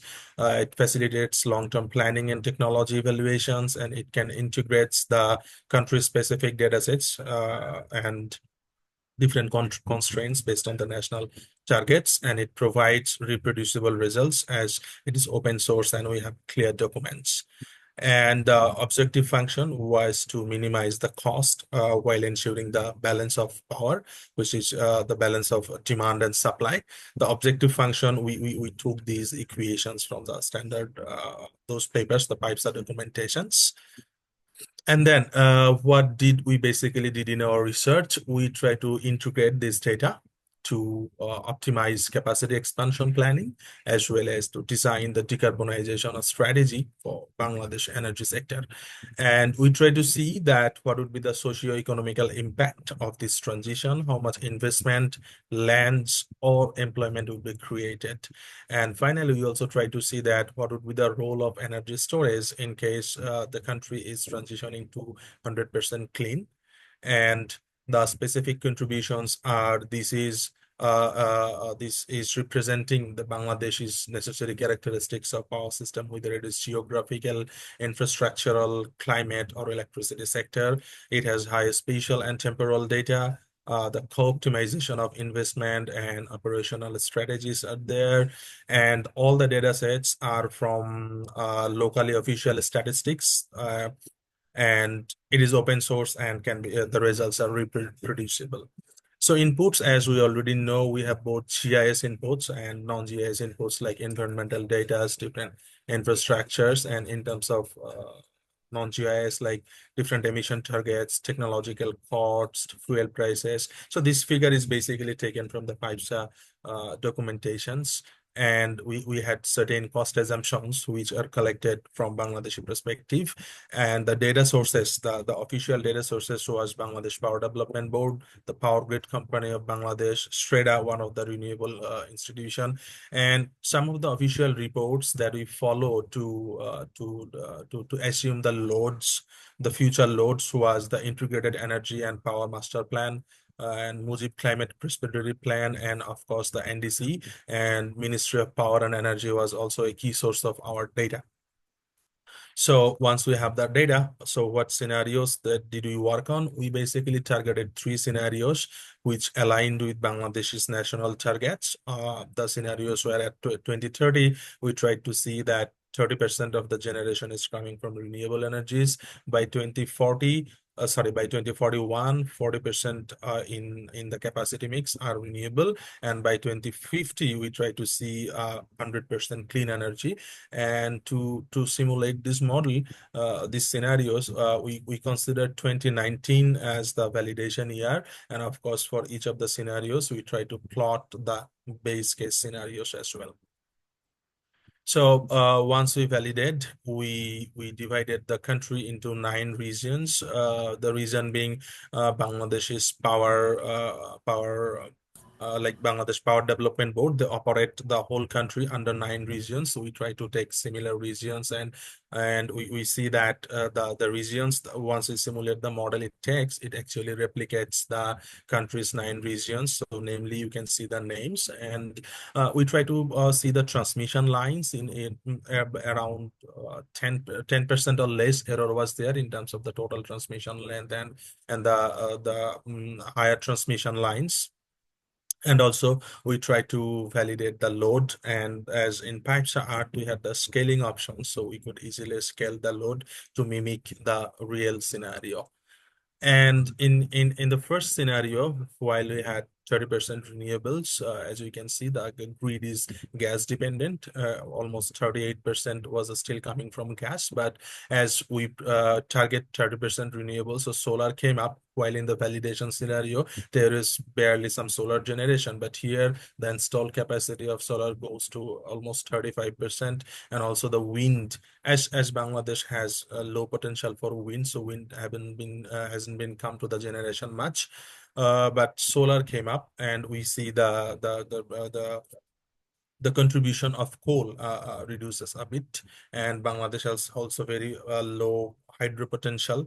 So hydro is not coming up much into the generation and as well as into the capacity expansion. So when you took a look at 40% renewables, as you can see, the solar goes up high. It surpasses the gas and coal generation. Those are coming down. We see that the increase in coal in different regions. And if you look at the regional maps in the north of the country, which is on the top of the figure, we have the higher amount of solar generations, and we try to plot these capacities with the country's potential to see that if the model is predicting the solar and wind generation in the areas where there are really availability of renewable resources. So I think, yeah, this figure gives us a bit more clear idea. So if you look at the heat maps and the installation of solar and winds, it is clearly understandable that the model has accurately selected the places where we have the or higher solar capacities, and in the north of the country, it is taking the wind capacity.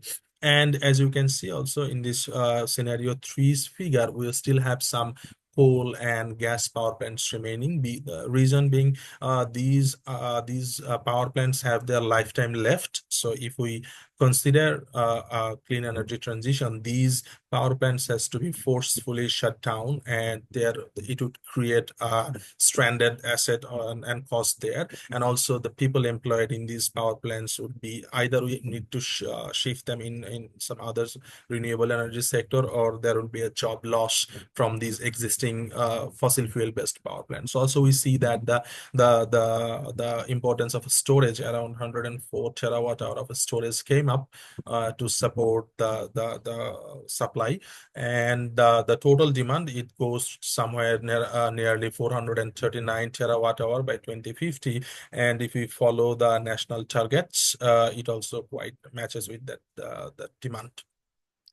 So what would be the generation cost? So in 2030 scenarios, in scenarios 1, while the cost is around 13 point something in Bangladeshi currencies per kilowatt hour, or in euro, which is nearly 80 euro per megawatt hour, it comes down to around 56 euro per megawatt hour in clean energy transition scenario, in scenario 3. So we see that as more and more renewables are coming to the grid and storage is also there, the power generation cost basically reduces. And in terms of employment creation, by the end of the third scenario, scenario 3, there is around 6.7 million new jobs are created, and most of these jobs are coming from solar, as Bangladesh has higher solar potential and it's going up. So obviously from that source, we are getting more jobs, and wind is also substantially contributing to the job creations. And in terms of land requirement, it is around 3,700 square kilometers needed. And we search on Bangladesh's current land status, and we found that the waterscapes, the rooftops, and the wastelands that are available in Bangladesh, that would be enough to support this much of land without colliding with agricultural sectors. And in terms of the investment, at the final scenario, it needs around 220 plus billion euros, which is around 7.95 billion euro per year if you start from now to implement and target the clean energy transition scenario. So the key insights are being as Bangladesh's power sectors keep moving towards cleaner options. By 2041, all the oil-based power generation can be cut off, because that would not be necessary anymore. With the 40% of solar and wind into the scenario, the oil dependent, which is totally import based, can be shut off in Bangladesh, and there would be a creation of 6.67 million new jobs. And by 2050, the amount of land Bangladesh would require for the renewable energy is around 2.5% of the total land. And each year, it would be required around 8 billion euros from 2025 and onwards. And by leveraging tools like PyPSA and its tailored design and cost-effective solutions, Bangladesh can really move towards the clean energy transition. And this is the energy balance for 3 of the scenarios. So in limitation, we did not explore much with other storage options except the battery and the hydrogen that was readily available into the PyPSA-Earth model. So storage like the pumped storage hydro or flywheel, we did not explore those options. And our data was of 1 hour interval, the load data. So maybe a lower resolution might even give us better scenario, better pictures. And CCS has not been utilized. We are trying in future attempts to include these into the scenarios, and we didn't focus much on the transmission and infrastructure, that how in detail how it would how it will evolve, and the demand side needs like demand side management or demand response. We have not applied those things. So because our intention is if we can move some of the loads from peak hours to available renewable hours, so how the grid reacts. So that is one of the options to explore. So in conclusion, this particular work looked on 3 different scenarios for Bangladesh's energy transition from 30% to 100% renewable grid. And we saw that there are potential of creating new jobs once it transition towards clean energies. And there needs a substantial investment each year from now if we target that. And future research is essential for grid stability with advanced storage technologies and demand side management. So that's all for the presentations. Thank you. Thank you, Firuz, for the insightful presentation. We have also time for a few questions for you, which were asked on the Slido. Okay, thank you, Zia, for sharing them. So the first question, I think, is more general than related to your work, and it is it possible to manually define the subregions within PyPSA-Earth?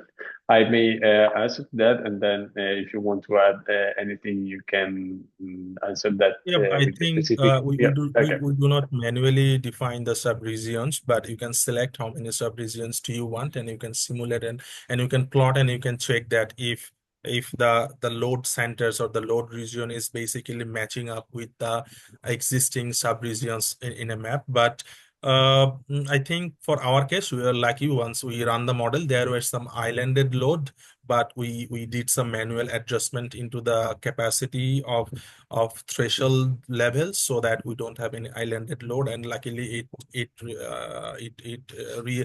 resembles to the regions that we have in Bangladeshi power grid. So it would not necessarily that every time it would match, but there would be some islanded load or other points like that. So we need to adjust the threshold level. So that can be done. Yeah, thank you for the detailed answer, Firuz. Actually, like if the aim of this question was more generic to understand if subregions definition can be done more generally in the PyPSA-Earth model, the answer is yes, there is a feature to do so. So yeah, definitely possible to do that. The next question for you, Firuz, is how did you assess land availability for renewable energy deployment?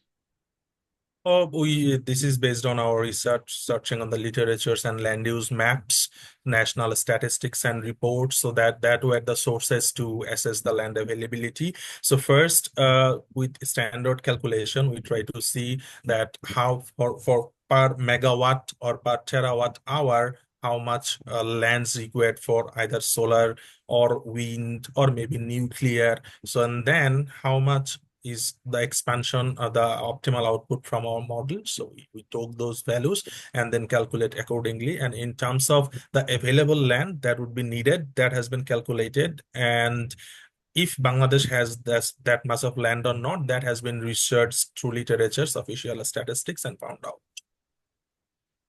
Thank you. Really?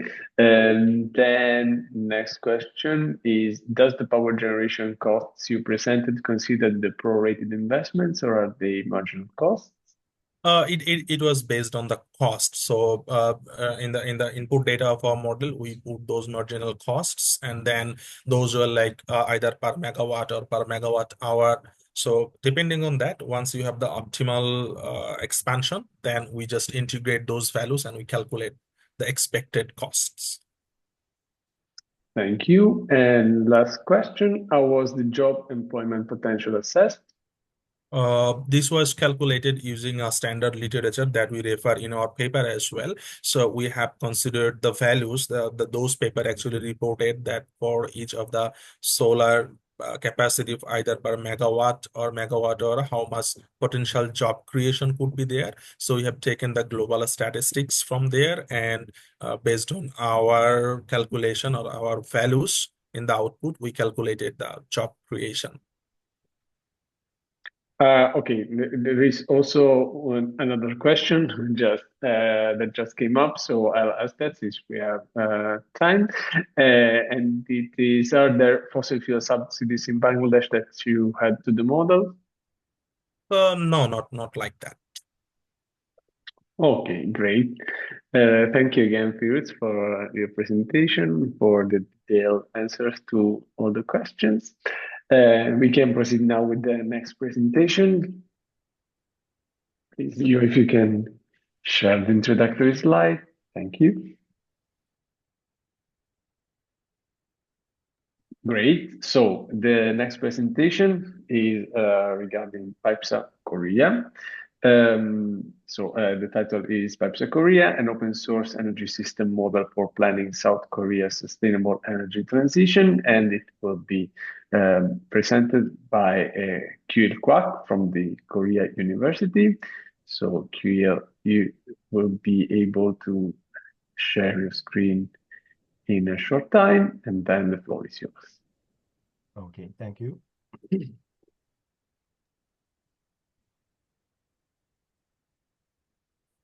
Okay, you should be able now to share your screen. Okay, great.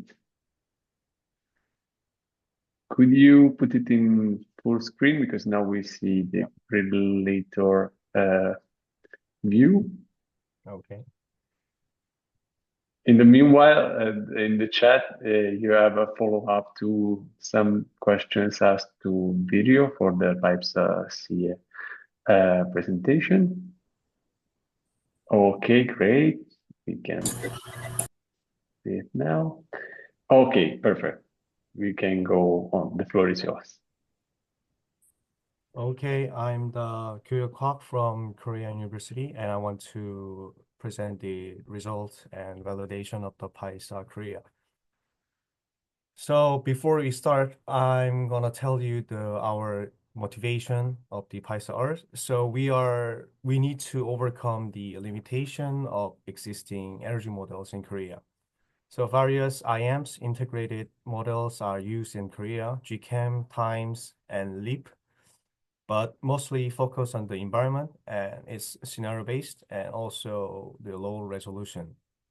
So the Plexus is one of the fewer power system models, but as you know, the Plexus is black box. So in our country, we are growing needs for energy system research. We have a closed market with the monopolized electricity system, but the energy system becomes more complex, the energy research increasing. So developing the energy models can address our challenges like renewable integration and market transformation. And lastly, we have few questions for what and how much to build, but there's nowhere to build energy systems. So in summary, PyPSA-Earth is not just a normal model. It's very valuable for Korea because 4 reasons are there. PyPSA-Earth can fill in the missing database.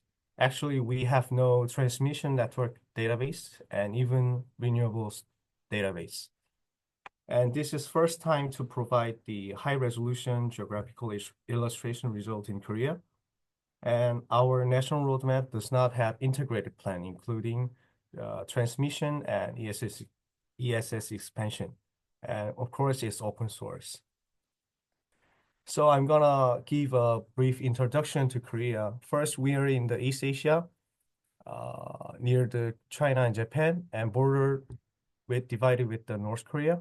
So technically, Korea is an energy island we have over 52 million people live in the country, and economic size, CO2 emission, and total energy consumption is 9 to 12 largest in global. We have a key industry in semiconductor and automotive and electronics. And for the landscape, we are using over 80% of the conventional energy right now, and nuclear plays a base role, and renewable is still growing, but still lag behind globally. If you see the Asia world and OECDs are average like nearly 30%, but in Korea, we just 9%. So we have key issues in Korea. First is nuclear energy to keep going or phasing out, or if phase out, when do we phase out? And renewables are still 9%, but we need to expand like to 31% by 2036. So it's quite a big challenges to us. So also we have a lack of transmission lines, so it causes curtailment. So to summarize, the attention to the energy modeling research is very increasing. So we have the same challenges, but different scales. It means that we are also struggling with the transmission congestion like Germany and UK. It causes a bottleneck. So it leads to containment and needs for ESS. However, there's a significant difference in share of renewable energy. Germany and UK are almost 60%, 50%, but we are still 9%. So I think this is just beginning, and we haven't even just started yet. So, but the national roadmap does not include the transmission and ESS expansion planning. So the Germany and UK needs to transfer the electricity to the south part, but we have a capital city in the north in the Seoul metropolitan area, so we need to transfer to all electricity to the north. And like I said, we are energy island. We have no external grid connection, and unfortunately, we have no natural resources. So we are extremely import deficiency in energy. So we import 95% of the energy. So we are always exposed to energy security risks. So what we did through PyPSA-Earth is, first, we constructed the high-resolution data set and models with the transmission network and renewable energy. And we validated 2023 and optimized the 2036 with the national roadmap target. So 2036 is very critical milestone to achieving the carbon neutrality.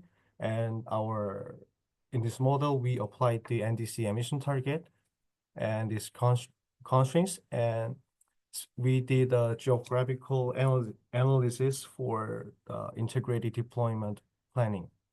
So we identified where to install renewables, ESS, and transmission. So these results can fill in the missing gap in our roadmap. So we generated the network with the OSM workflow. The national network database is now available, so we cannot compare directly with the actual value, but the network is nearly equivalent. And Korea consists of 447 buses, and we clustered into 120 nodes. For the climate data, we used the ERA5 dataset in 2020, and the results of the model and potential renewable energy is well aligned with the actual values. This is the validation of the demand, and left shows the demand map in Korea. So the real world demand well reflected in Korea. We have living in over the 50% of the total population live in the Seoul metropolitan area, so it's well reflected. And also number 2 is like we need to expand the model to sector coupling version with the industrial demand in the future study. That's why the main industrial reasons are also here. And plus, we will construct the semiconductor cluster will be created by 2028. So we need to expand the industrial area in the future study. And the right side, you can see the error rate of the demand. So winter was the only season with the negative error rate so slightly underestimate the actual value, but every seasons it's in the range of 0 to 4 points. Left figure show the Korean power system for the base year 2023, and we updated the power plants database with our KPX data with the actual values. And right side show the comparison of the dispatch. So the model tends to over dispatch the nuclear. So we will develop the constraints like plan outage schedules and plan maintenance and such environmental constraints. So this is the optimized result for the 2036. So if you see the left side, you can see the dispatch pattern of the 2033. So we have a minimal renewables and ESS for now. So the dispatch pattern is like quite simple, and the conventional generator dominates the dispatch. But if you see the 2036, the renewables and ESS capacity increase like 6 times. So the patterns becomes more dynamic. So the ESS absorb the excesses solar energy during the daytime and is discharged during the night and dawn. And with the curtailment due to the high wind speed seasonal monsoon, the curtailment occurs in the spring and winter. So this is the geographical illustration of our model. So I give you a 3 point. The first point is wind energy. So we should expand the wind energy in the Jeju Island and with the East Coast due to the high wind speed. And second point is that in the countryside, we need to promote the renewables and ESS with the countryside to promoting the regional energy independence and also reducing the centralized network. The third part is we need to expand the transmission to supply the Seoul metropolitan area as for now, the current grid has a limitation with the renewable integration. So we have 2 key implications. In the future, the integrated deployment strategy are very critical for achieving the energy transition. And the second one is we consist of 70% of the mountain area. So due to the land use constraints, maybe offshore wind is the most feasible solution for our country. So reviewing our work, we validated the power plants and renewables and transmission network. Unfortunately, we want to validate the renewable patterns, but due to the database limitation, so we cannot. Also with the transmission. And with the software part, we need to development, the unit commitment, expansion, optimize together, and CCR constraint with the energy mix or total generation, and also with the ESS. And the last thing, our future study is to optimize 2050, but it's necessary to fix the 2036 results. I think is biotic approach. With the collaboration part, first, I want to give infinite gratitude to the entire community members. And this is a minor thing. There's so many beginner level questions, including me in Discord, and the contributors spend significant time. So we should develop a more concrete tutorial via YouTube to reduce the burden on contributors. So future works, we need to spend 2050, include the hydrogen, and expand to integrated energy system with the sector coupling version. And future project, we just submitted the research proposal with the Germany-Korea joint research with Professor Nicholas Hartmann in Offenburg. So our topic is focused on the hydrogen energy security. So I had a poster presentation last year, and submit a paper to the energy report, and oral presentation will be in the Vienna in April. And our lab is always open to co-work and collaboration. And also I'm seeking a postdoc opportunity for next year. Thank you for listening. Thank you. Great. Thank you for the wonderful presentation, Kyuil. That's really nice. It was very nice to know about the energy system of such a particular country due to its geographic position, especially. So now we have a few questions for you asked in the Slido board.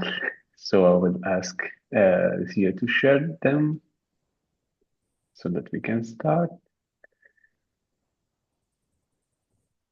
I think you should maybe turn off your screen sharing before CEO can do that. Yeah, thank you. Okay, great. We have it here. So the first question is the power system model for Korea available for download and to be as open source for personal or commercial use? Some of the database is accessible, but most of the data is not can access because of the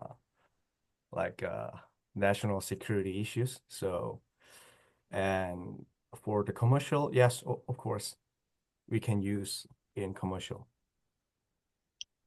Okay, thank you. The next question is, are there any plans to improve energy independence in Korea, especially given the expansion plans for industrial capacity you mentioned about?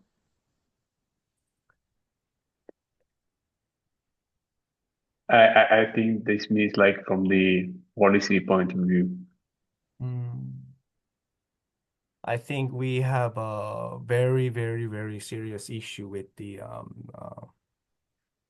a centralized grid. So, as I know, there's no a plan to improve the energy independence, but I want to address to government that we need to expand ESS and wind energy. Yeah. Okay, thank you for the answer. Next one is, did you compute the increase in energy independence for optimized future results? No, I did not directly compute the energy independence, but the optimized results show that so that's is my opinion of the energy independence. It's not technically included in the section in the energy independence. Okay, thank you. Next question is the projection model taking the current transmission bottleneck, which is impacting thermal generation, into account?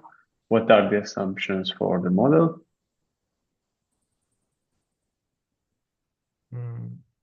I don't know. The thermal generation means the conventional coal Oil and plants. gas. Yeah, yeah.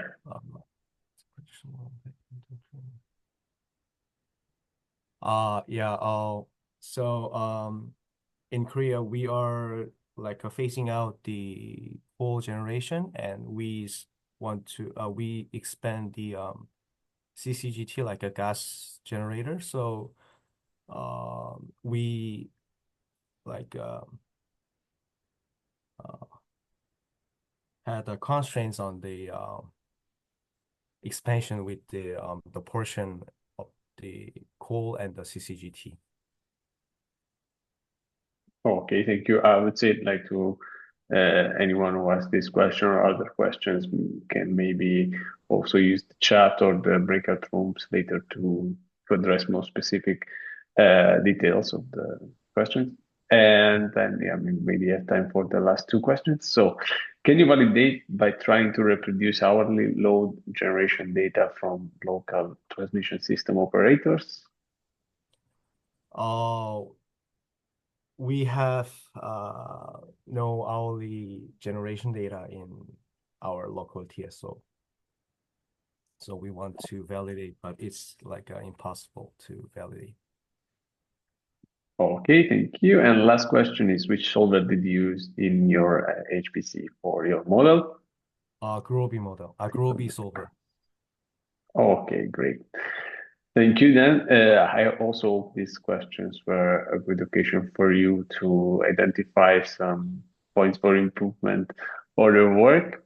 So thank you again for the presentation and for answering to the questions. Now, before lunch, we can maybe have a recap of the remaining parts of the program, which we have ahead of us. And Paul, as I was mentioning in the chat, to help improving the PyPSA-based Earth initiative. So I will maybe, sorry, Zio, are you sharing this QR code for the poll, or do we need another one?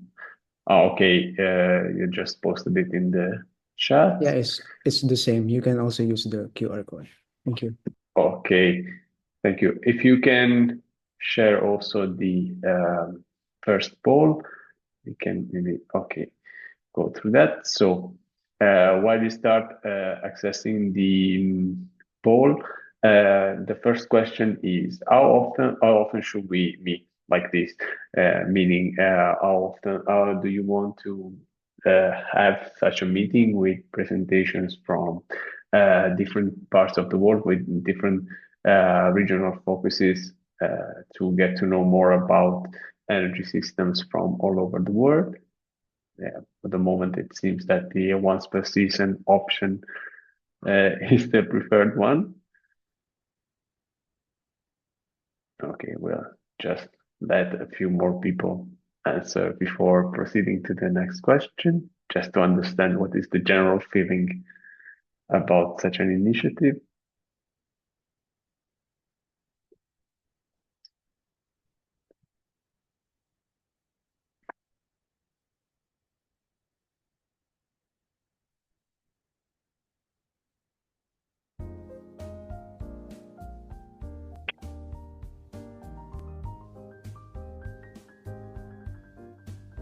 Okay, I think people are joining the poll, so we can wait a little bit before proceeding.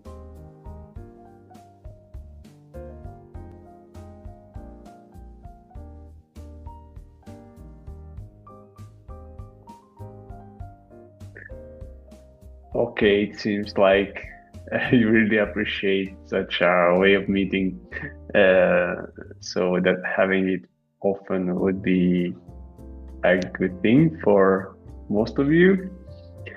Maybe we can proceed to the next slide here. Next poll. Okay, the second poll asks, how would you like to engage with the community? And the options are meeting through the Discord channel, the GitHub contributions, periodic meetings, emails, or other. And you can put suggestions either in the next slide or post them in the chat.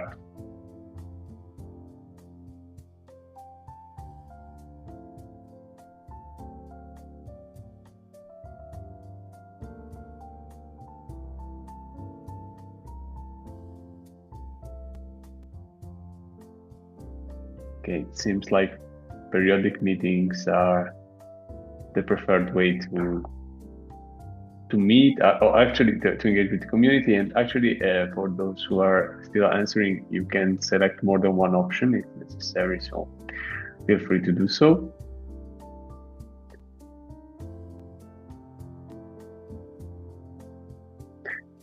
Yeah, and actually, as we already said before, periodic meetings are happening every week, twice per week. Actually, we have let's say European morning session and a European afternoon session.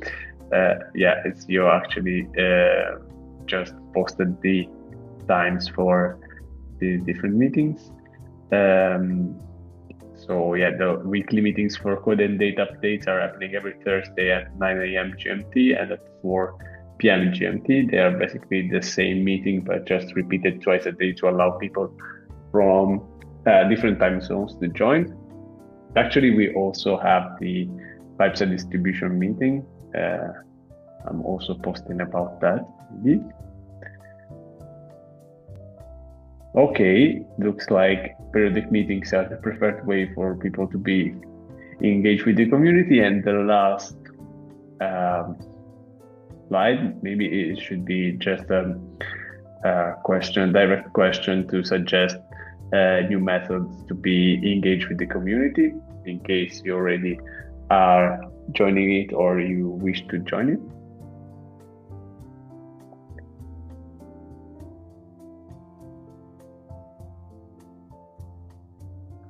Of course, you can propose anything even later, accessing the poll, and we'll be going through the different answers, so you can propose anything in the chat.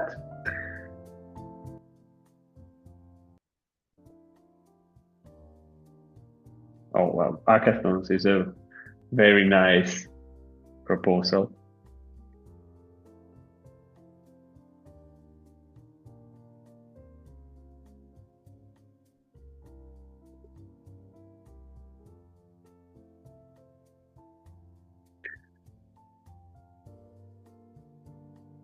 Okay, looks like hackathon is a very nice way to for people to engage with the community. Also, specific meetings for specific topics. Yeah, that's really nice. Actually, this is, for example, a PyPSA-Earth Users Meeting, which is focused on regional studies. But feel free to propose any other topic that you may be interested in for another presentation session.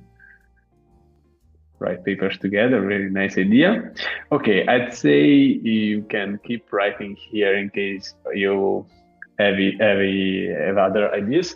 Now I would just ask you if you can share the program slide so we can review the program slide quickly before having lunch, just to show you which are the next contributions that will be presented in 1 hour and something.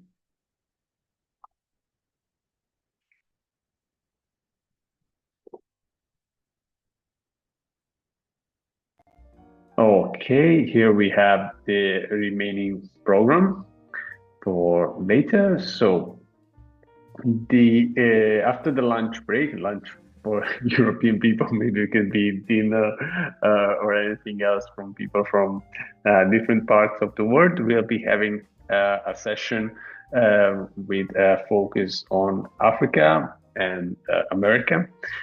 So the first work will be presented by Davide Selva, and the focus is the Southern Africa Power Pool. Then we have a work presented by Schumm about Morocco. Then the workshop session with Tobias Augspurger and Schumm Temporal from Open Energy Transition, which will be on the topic bridging the community of PyPSA-Earth and OpenStreetMap. And last but not least, we'll be having a presentation by Carlos Fernandez about Bolivia and a presentation by Tam Kemabonta about West Africa before the closing remarks and final announcements. So we'll be back in 1 hour and 10 minutes, so at 14 Central European time.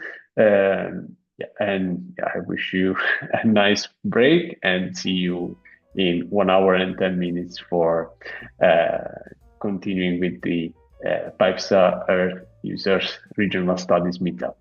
See you later. Thank you. Great presentations and amazing moderation work.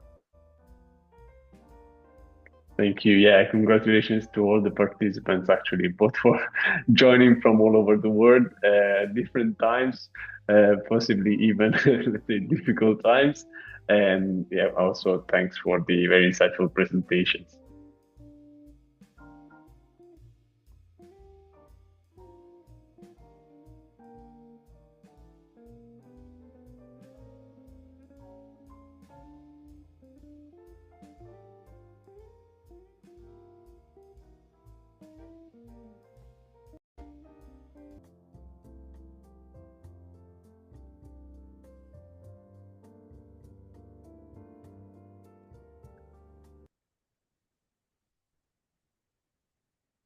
welcome back, everyone.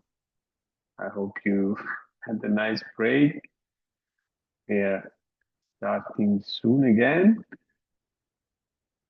So we'll be starting with an ice-breaking session again, as at the beginning, and then we will proceed with the next presentations. Open your home back. I would ask Theo to start sharing the link for the ice-breaking session and the screen for showing the questions and for the ice-breaking session. Thank you, Theo.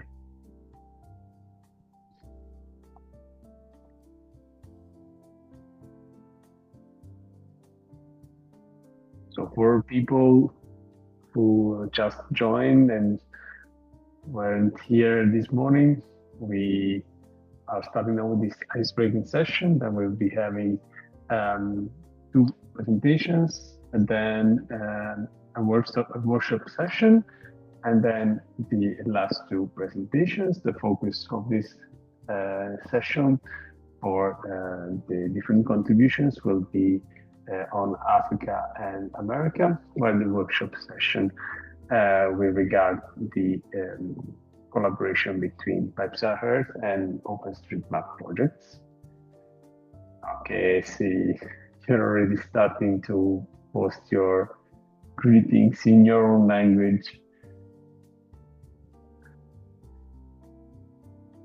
I'm happy not to see only Italian people saying hello. Since when at the beginning of the session we were lots of Italians, including me.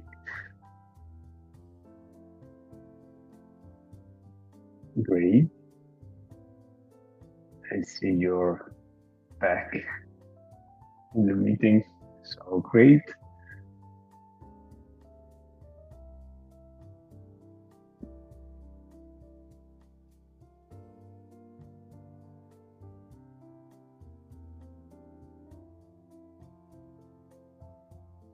Would be actually nice to know also which is the language of the greetings you're posting. I can recognize Italian, Korean, maybe Hindi, German.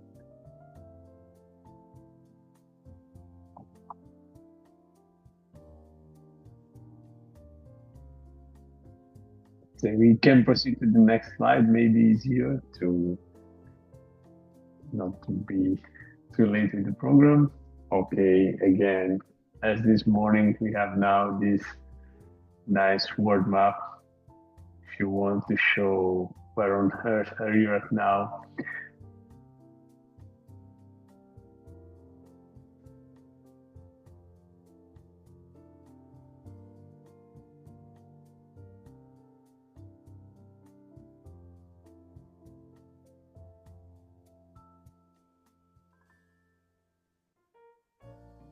still lots of people from Southeastern Asian countries. That's great. We should be very late there. So thank you for being here with us today.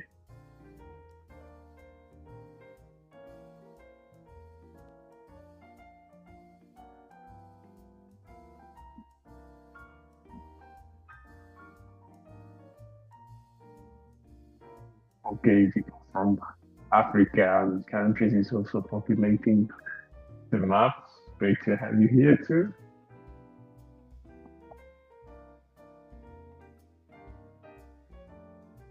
Let's maybe proceed with the next one, Theo. Okay, again, which cat are you feeling today? This morning we had a lot of option for cats. So sleepy cats, I hope we only have happy cats now.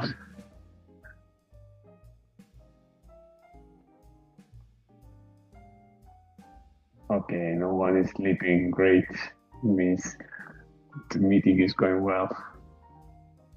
Okay. Now we're increasing that. I hope we'll be able to wake you up. But it's Monday, yes, so definitely reasonable that we are still a bit under the weather. Okay, let's maybe proceed with the next slide here. Thank you. Again, a question related with energy modeling. So what do you know about energy modeling? Have you already worked with complex model, or you currently work with complex models? Are you involved in energy modeling for a while? Are you familiar with the major concepts? Are you unfamiliar but you'd like to understand how energy modeling works? Oh, great that we have someone who's unfamiliar with this wonderful topic of energy modeling, but would like to understand more. That's definitely great.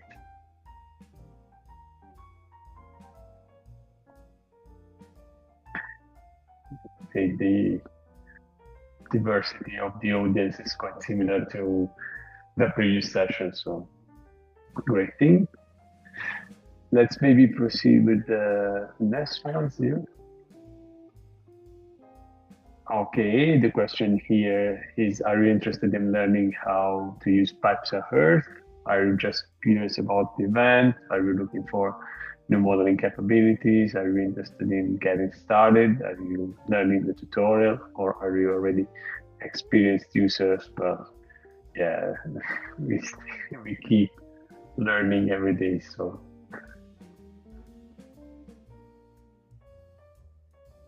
Oh, quite a lot of people interested in getting started. That's great. I hope that the presentations you're assisting to today are helpful for you to get a bit of the taste of what it means to work with PyPSA-Earth and to get you involved.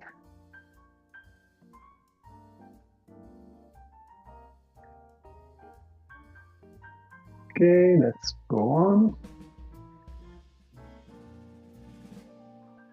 And last question is, why are you interested in PyPSA-Earth, and which suggestions do you have to improve the initiative?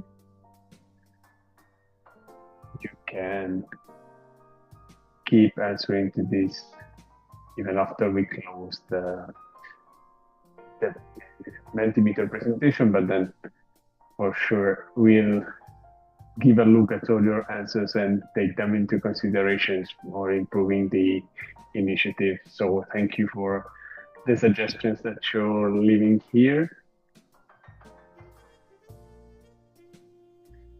Maybe Zio, I'll ask you to also post again the links for the Discord channel and for the reminder of the weekly meeting, so that if people is interested in joining the weekly meetings of the PyPSA-Earth community, they can easily do that through the Discord channel.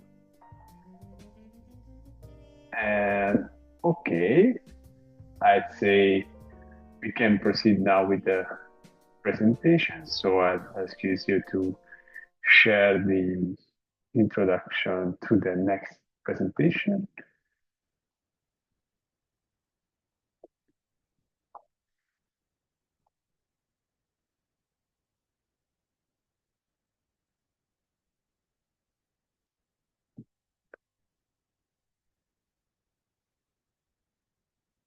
So the afternoon session, the session 2, is starting with the presentation by Davide Selva from Politecnico di Milano.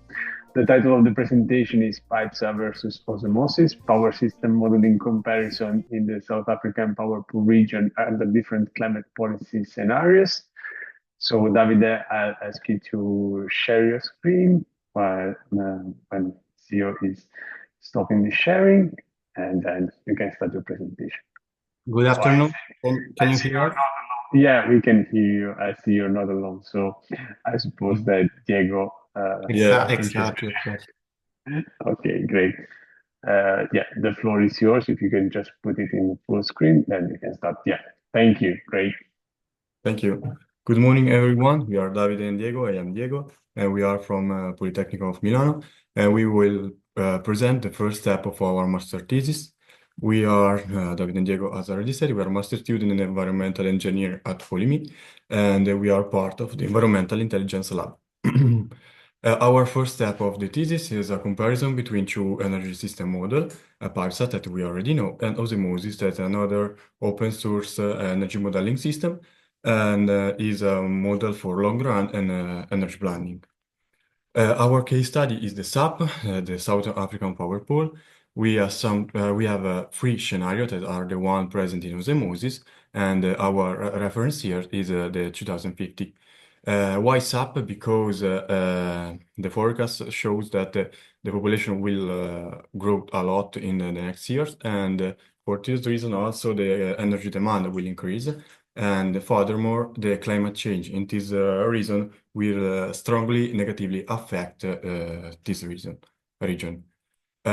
Some osmosis data and characteristic. The objective of osmosis is the planning. We have a resolution that are 8 times slice for season, and for every season we have night and day. And the modeling horizon is from 10 to 100 years in a rolling horizon and perfect forecast. Geographical coverage is continental, the approach is bottom-up, and the optimization is linear programming. We don't run osmosis, but we are inherited the result from our colleagues, and the result are and the input are came in Excel file, which aggregate the technology for each country and for all the years between 2015 and 2050. We have in osmosis we don't have we have an exception for hydro, in which we have input and output results for every single hydropower plant. We don't have battery and hydrogen, and also we don't osmosis don't divide the hydro in runoff, river, and reservoir. Furthermore, we don't have PHS in osmosis. So in order to compare the two models, we have to harmonize the input. We focus on hydropower because it will be the focus of our second step of our thesis. So we have to harmonize between PyPSA and osmosis, the load, the scenario, the input capacity factor for hydropower, and also the hydropower plant dataset. So to overcome the first two problems, we create a function in order to create a dictionary that will have a country as k and the scale country as value in order to introduce in PyPSA the load of osmosis. And furthermore, with this function, we are able to overcome the PyPSA scenario limitation. So introducing in PyPSA also the scenario of osmosis are the free one that we see before. Here we can see in the graph how the demand change. We have the 3 scenarios that we have introduced. The red one is the scenario that is already present in PyPSA, and we can see that the load that we introduce is almost major, but not in the South Africa, in which the PyPSA scenario is demand is very higher. Furthermore, we overcome the third problem with another function in which we introduce in PyPSA the capacity factor of osmosis, in which the source is the African Hydropower Atlas, in which we have hourly time series for we have a capacity factor for every month for every hydropower plant. So we introduce in PyPSA the capacity factor of osmosis. For the final problem, we decide to adopt the hydro dataset of osmosis to match completely all the installed capacity for the hydro carrier. In this case, we use as a source the African Hydropower Atlas, and so we use the custom power plant option to have the same hydro dataset of osmosis. We can see here the example of the first scenario, because in osmosis things can change with the scenario. For example, some candidate power plants could enter or not in action depending on the SSPs. Furthermore, we can say that the African Hydropower Atlas is a bit more rich respect to power plant matching, in particular for the candidate and future commissioned hydropower plants. And so we reach up to 42.5 gigawatt of installed hydro at 2050, but again, things can change with the SSPs. Finally, we decide to adopt the alternative clustering approaches, as on one hand, as we said, osmosis uses aggregate data for each country, but most importantly, we face some difficulties and some shift of installed capacity between countries during the ELEC result, from the ELEC result to the final result of the runs. That's happen particularly for some power plants that are near the border of the country and switch from one country to the other. So also thanks to suggestion from the Discord community, we decided to use the alternative clustering, and we still have some little problem, but we face less cases of switch from one country to the other. So we decided to maintain the alternative clustering, even if it is important simplification. Here we can see our first result of the comparison, the installed capacity at the starting point. We can say that it is similar, overall speaking. Major difference are in the oil carrier, but if we look at the fossil fuels in general, we can say they are pretty close.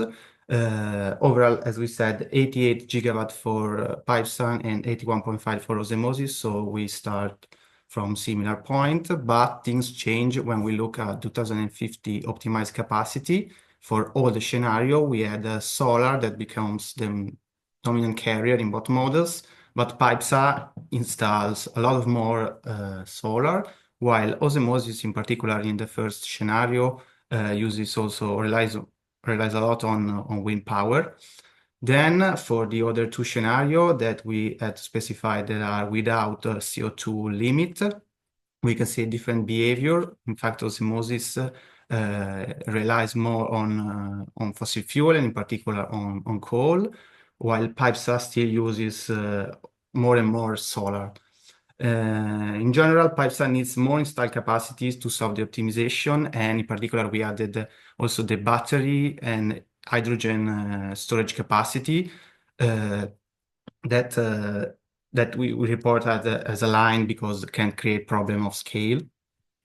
Then looking at electricity production, same things remain, as solar is protagonist in PyPSA, while in osmosis we use a lot more fossil fuel, in particular from the first scenario, but also from the two last scenario, but also from the first scenario. Here we represent also the total production and the total energy demand that obviously, as we said before, is the same for the same scenario. And we can see that interesting that PyPSA, from one hand, had to install a lot more capacity than osmosis, but then it produces less overall to meet the same demand in the region. And this is for all the scenario. Finally, we focus on hydro results. Here we show the capacity, the final capacity factor in the two models in all our scenarios.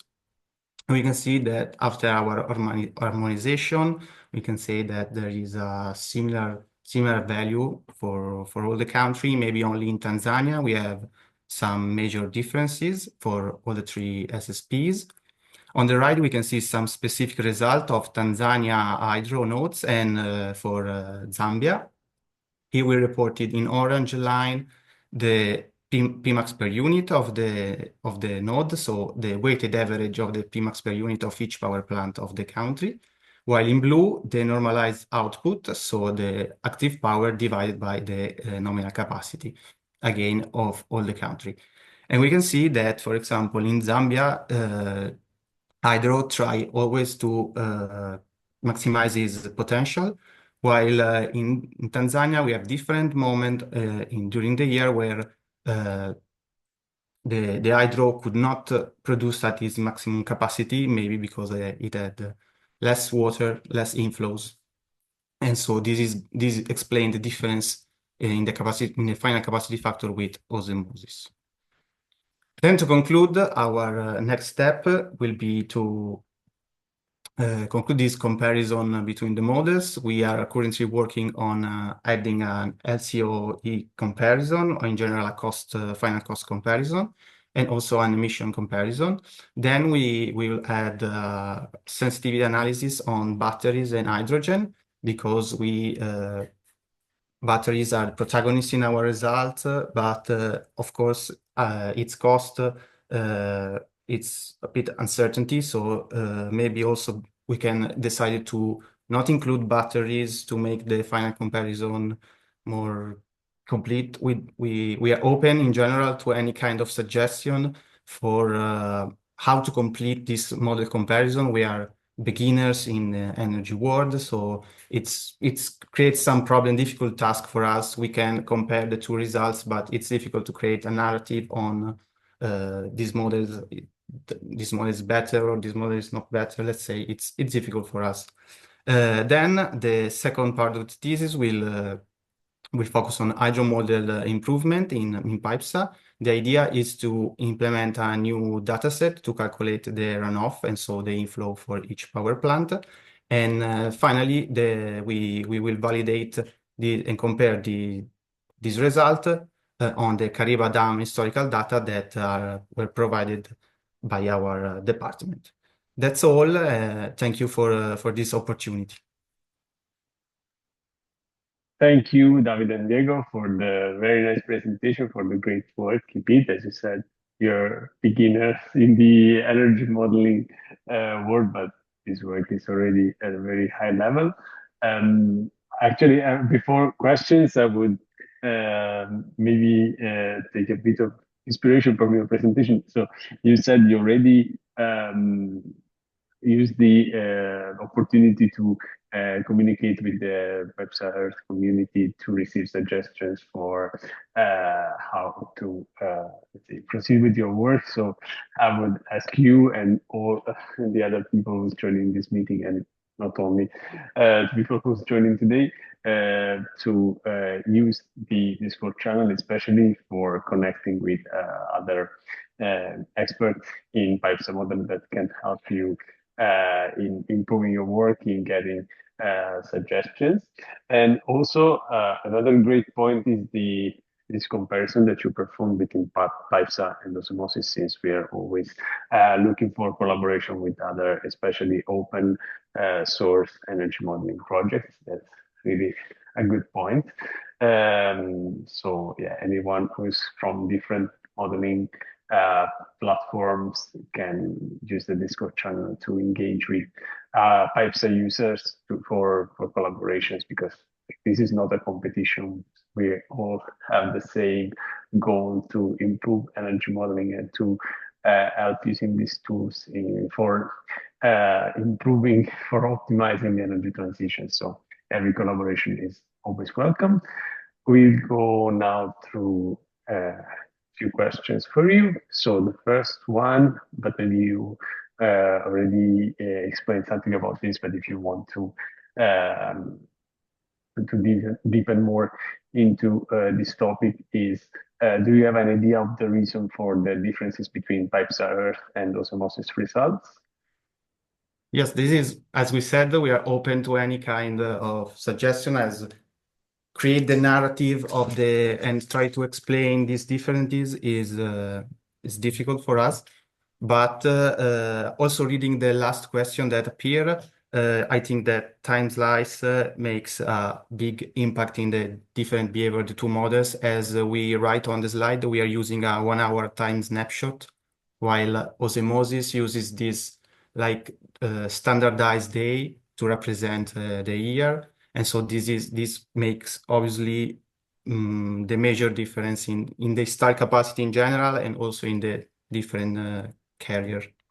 Also, the fact that osmosis PyPSA, can use batteries to store all this solar production makes a big difference in terms of how to provide the demand, the electricity demand during the night hours.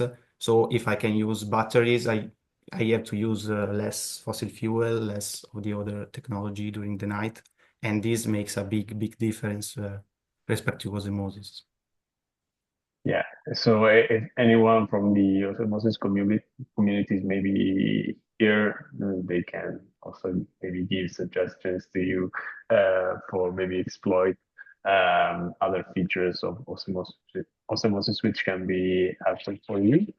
Then the second question is, do you know why is there so much difference in the solar and fossil fuel use between the models? Is there a specific input assumption related to it?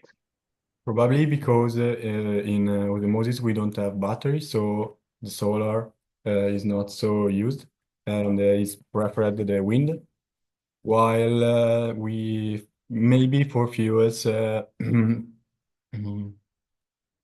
we don't know. It's a question that we have also open maybe. Yes, it's difficult because our data we had for osmosis are just some input and Excel output. Maybe there can be some difference in the efficiency of the fossil fuel, but it's a thing that we have to study with more deeply.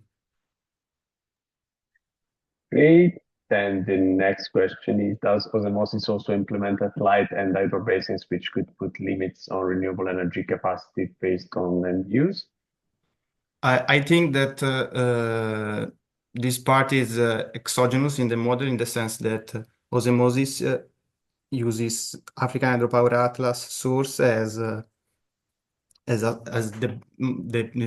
unique source for hydropower, so it takes the values of capacity factor as historical data, not using inflow or runoff data.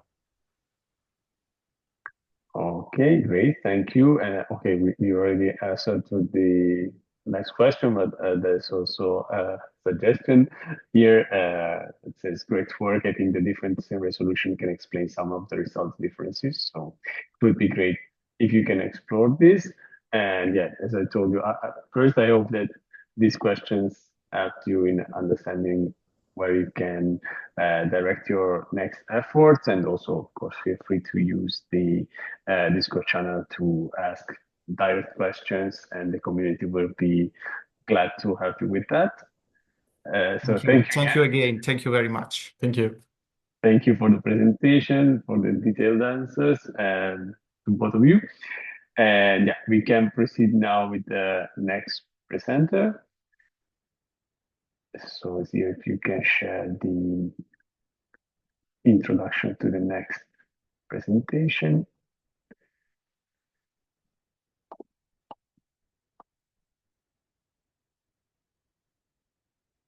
Okay, the next presenter is Leon Schumm from OTH Regensburg and TU Berlin.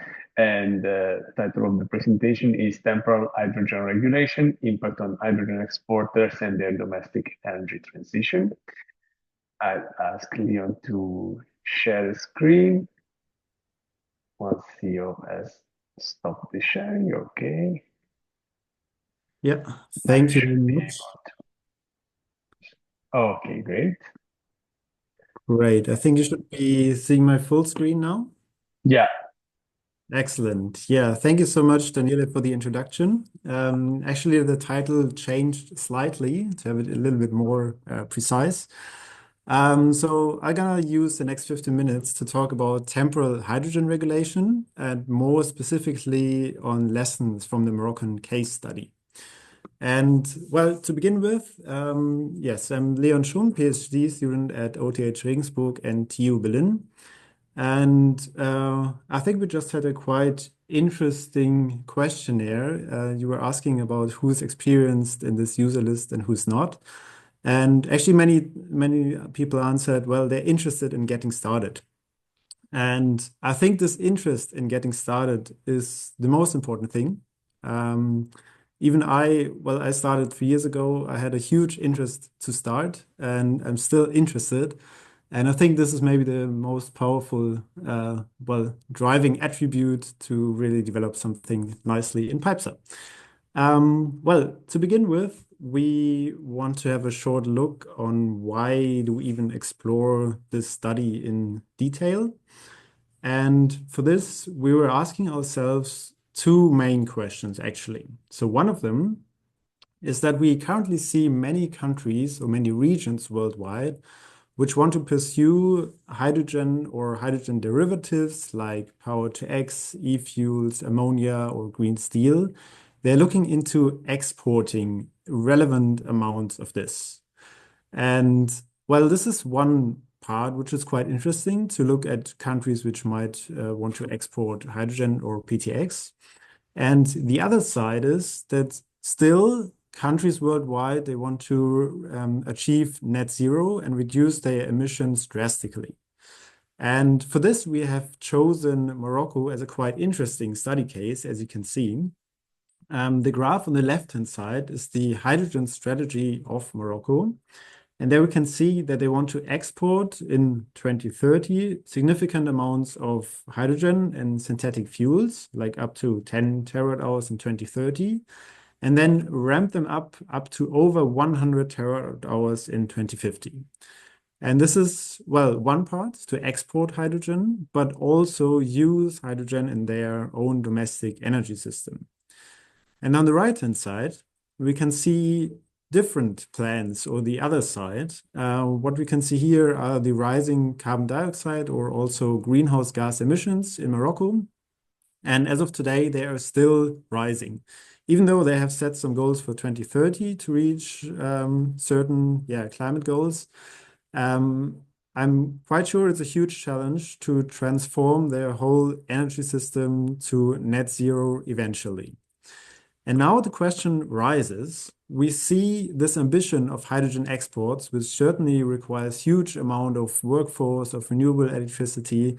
And on the other hand side, we see this domestic decarbonization, which similar requires renewable electricity. And now we want to find out, can we bring those two together? And are there even synergies from both sides? Or are those goals kind of competing to each other? And something that is also very, very important to us, there has been a whole lot of amount of research which is looking on hydrogen exports. And often researchers are exploring only sweet spots where they can get huge amounts of hydrogen and have it cheaply. So basically, they're looking at the world map and seeing, well, I could get super cheap hydrogen here and there and here, and let's take it. But when we thought, okay, well, we might look at this very differently and instead have a look on how can actually the domestic population of a country that exports hydrogen or PTX, how can this domestic population profit? And this is the main question we want to ask in this study. So to begin with, as I just said, we want to model the country in detail. On the map here, we see the electricity system of Morocco, which we have currently, so the brownfield system.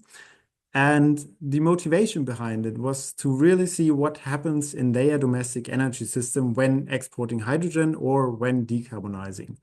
And this is why we chose PyPSA-Earth, because it already has a super detailed representation of the energy system, and it could actually answer many of the questions we had. And what we chose for is an integrated approach to have hydrogen export, domestic climate change mitigation, and also temporal hydrogen regulation. This is something I will get back to later on.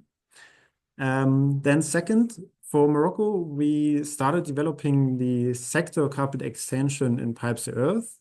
This is maybe a feature which many of you might be using today already, and we're really glad that this study has been, well, laying lots of groundwork to have it now available for all regions worldwide.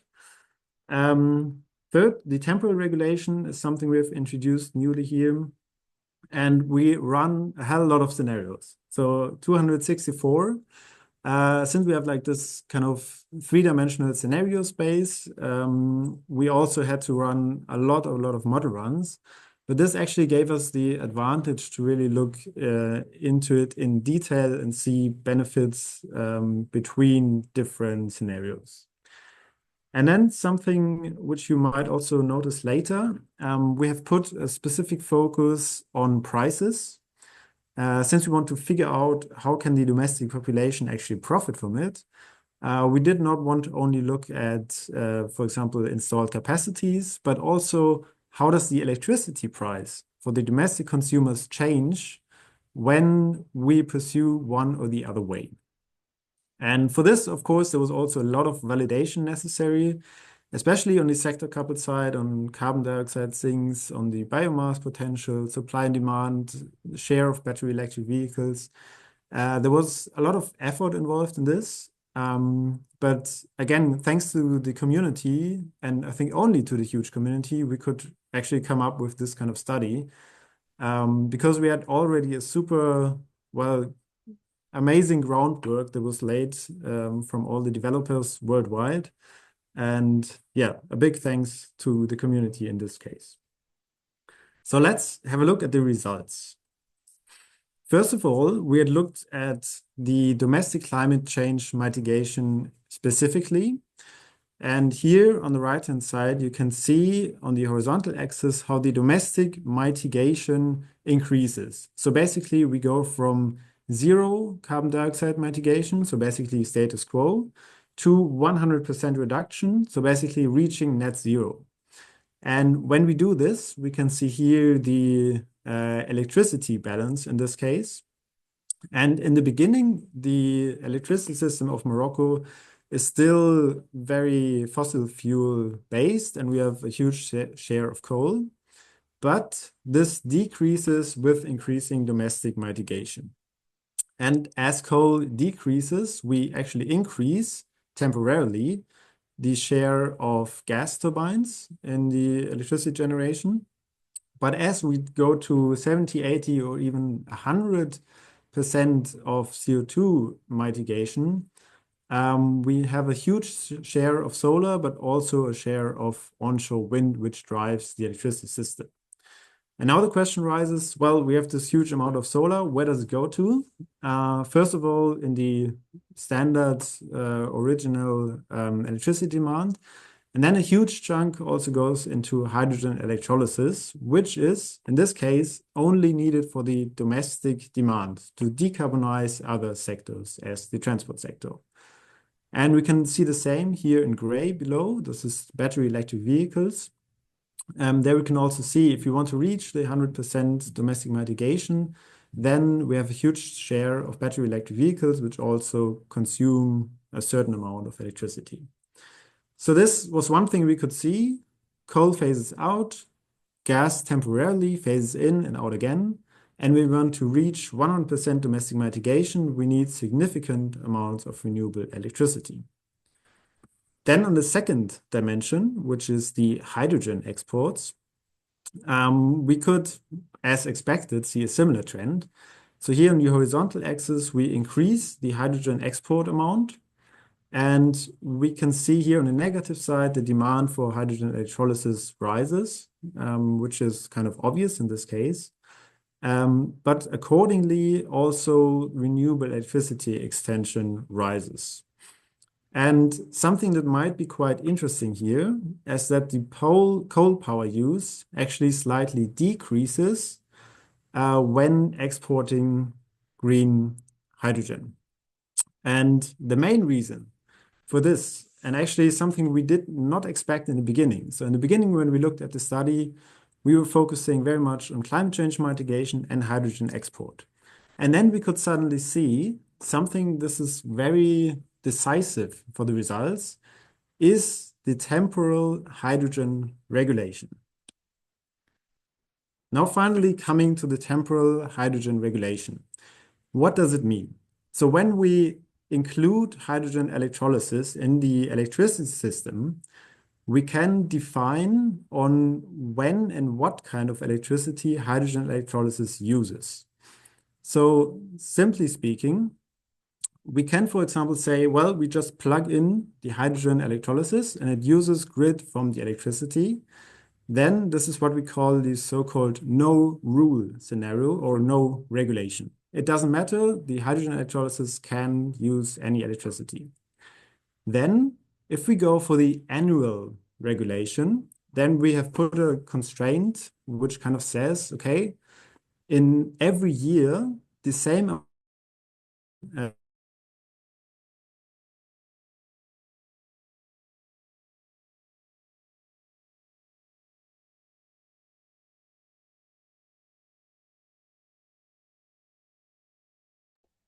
I think we lost Leon. Let's see if this connection is going to work again.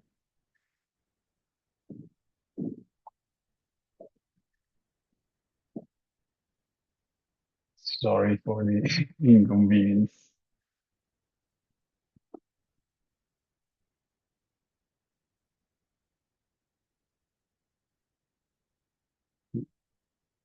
Okay, disconnected. Okay, you're back, Leon. We Okay, lost sorry. you I at think there some was a point. No worries, connection. no worries. At what point did you lose me? I don't remember exactly the number of the slide, but I can tell you if you, okay, at this slide, you were showing the first part of the slide. We lost you there. Right. Okay. Yeah. Sorry for the issues on that. No worries, no worries. Yeah, I'll cut it kind of short in this case. So what we could observe here, the stricter we have this temporal hydrogen regulation, which is a political rule, the more renewable electricity we have in the system. And by this, we can observe the fact that the more hydrogen we export, the greener the domestic electricity system is. So we can already see there's a huge benefit between hydrogen exports and the domestic CO2 mitigation.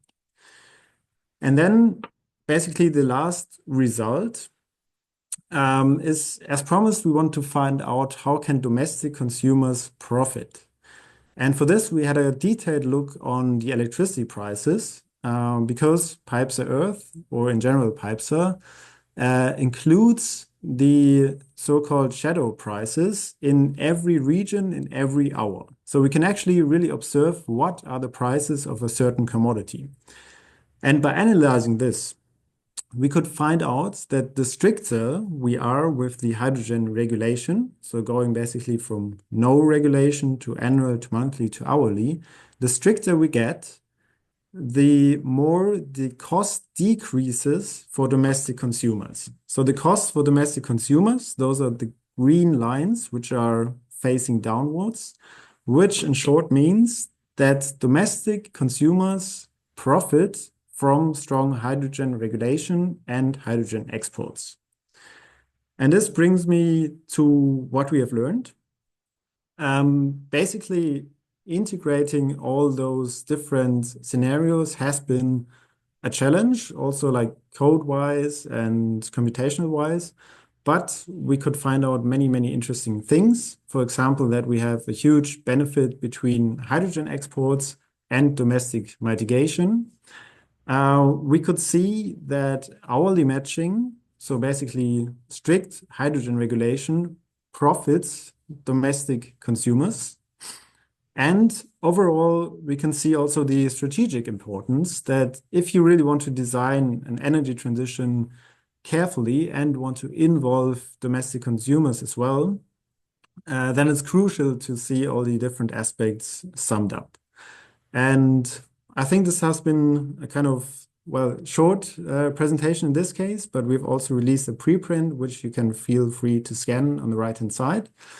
And again, I want to emphasize the importance of the community, because when we have started this study, I think we never would have gotten so far if we did not already have PyPSA-Earth. And also in the whole course of creating the study, of course, there are always issues and challenges you're facing. But thanks to the community and the support you get there, I think it really brought us this far as we could get. And yeah, those are, I think, the final words for now. And thank you very much. Thank you, Leon, for the presentation, especially for introducing the topic of temporal matching or hydrogen production, which is definitely very interesting. We can proceed now with a few questions for you. Thank you, Zio, for sharing them. So the first one is, can you further explain how you did your model validation? Yes, sure. Thank you. So on the model validation, we actually worked on very, very different topics. One very obvious or standard one is looking at the installed capacities. So basically, what do we get from PyPSA-Earth in terms of installed hydro capacities or coal power capacities? And this is actually something where we back then discovered, for example, a little bug in PyPSA-Earth, which was then also fixed as part of the model. But a huge chunk of the model validation also went into the sector coupled side. For example, we want to have a look at the share of battery electric vehicles, which also was done with comparing with national data. Same for example, biomass. Yes, and I think we have done quite some effort in validation, but I think there can always be done more validation to have the model even more robust. Thank you for the answer, Leon. I would actually add maybe something to this question, which is any effort, any specific effort of validation also included in the preprint, for which you showed the QR code? Sorry, I did not get that. I was asking if in the paper that you're prepared, is there yes. anything about the specific validation? Yes, certainly. In the paper, we have been way more in detail into the methodology and validation as I've done here. So feel free to have a look there and also to contact us if there are any remaining questions. Okay, thank you. The next question is, I think, more generally related to PyPSA-Earth rather than this work in particular, but is how do you obtain the shadow price of different commodities? Is there a particular function in PyPSA-Earth to do that? Yes, so there's a specific function. So PyPSA works in a way that you have different components like generators or loads. And there's also a component called bus. And a bus is commodity specific. For example, you could have a bus on electricity. And for this, you can get the results directly. Concretely speaking, the function is like n.buses.marginal price. And with this marginal price, you can kind of sum it up and compute a national value. Thank you for the explanation, Leon. The next question is the electricity sector a monopoly in Morocco? Yes, indeed it is. And this is kind of also surprising because if we assume a monopoly, then what are the impacts on prices, one might ask? And this is really a legitimate question because if there's a monopoly, then the monopoly doesn't care about price mechanisms. It could just basically set any price for domestic consumers.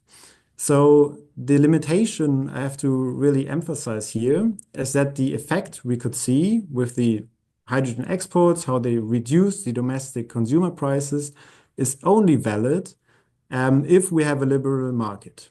And currently in Morocco, we don't, but we can already see that there are certain economic forces which are more and more pushing it towards a liberalized market. And yes, this is the current status in Morocco. Thank you. And last question is, did you involve local stakeholders in Morocco? Indirectly, yes. Unfortunately, we did not have a close contact back then to institutes in Morocco. We always have been speaking with institutes which work in Morocco.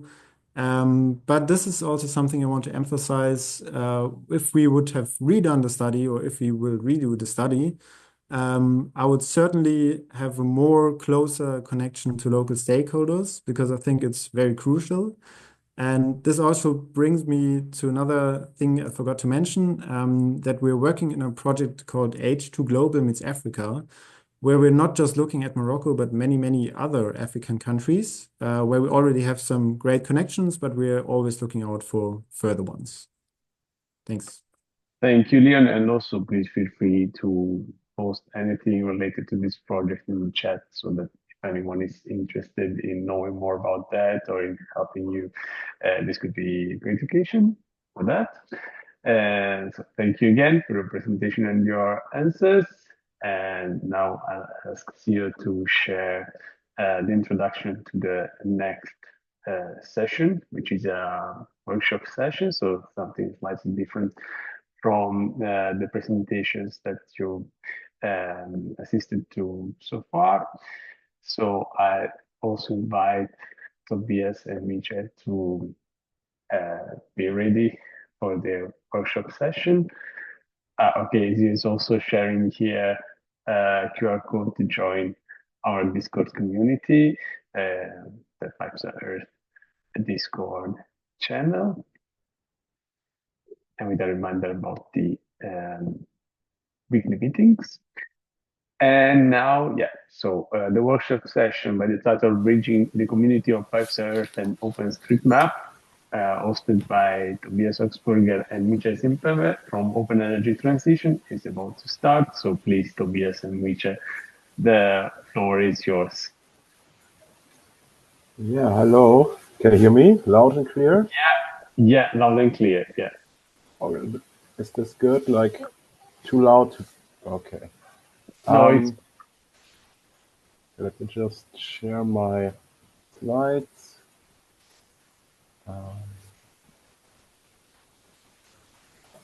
Okay.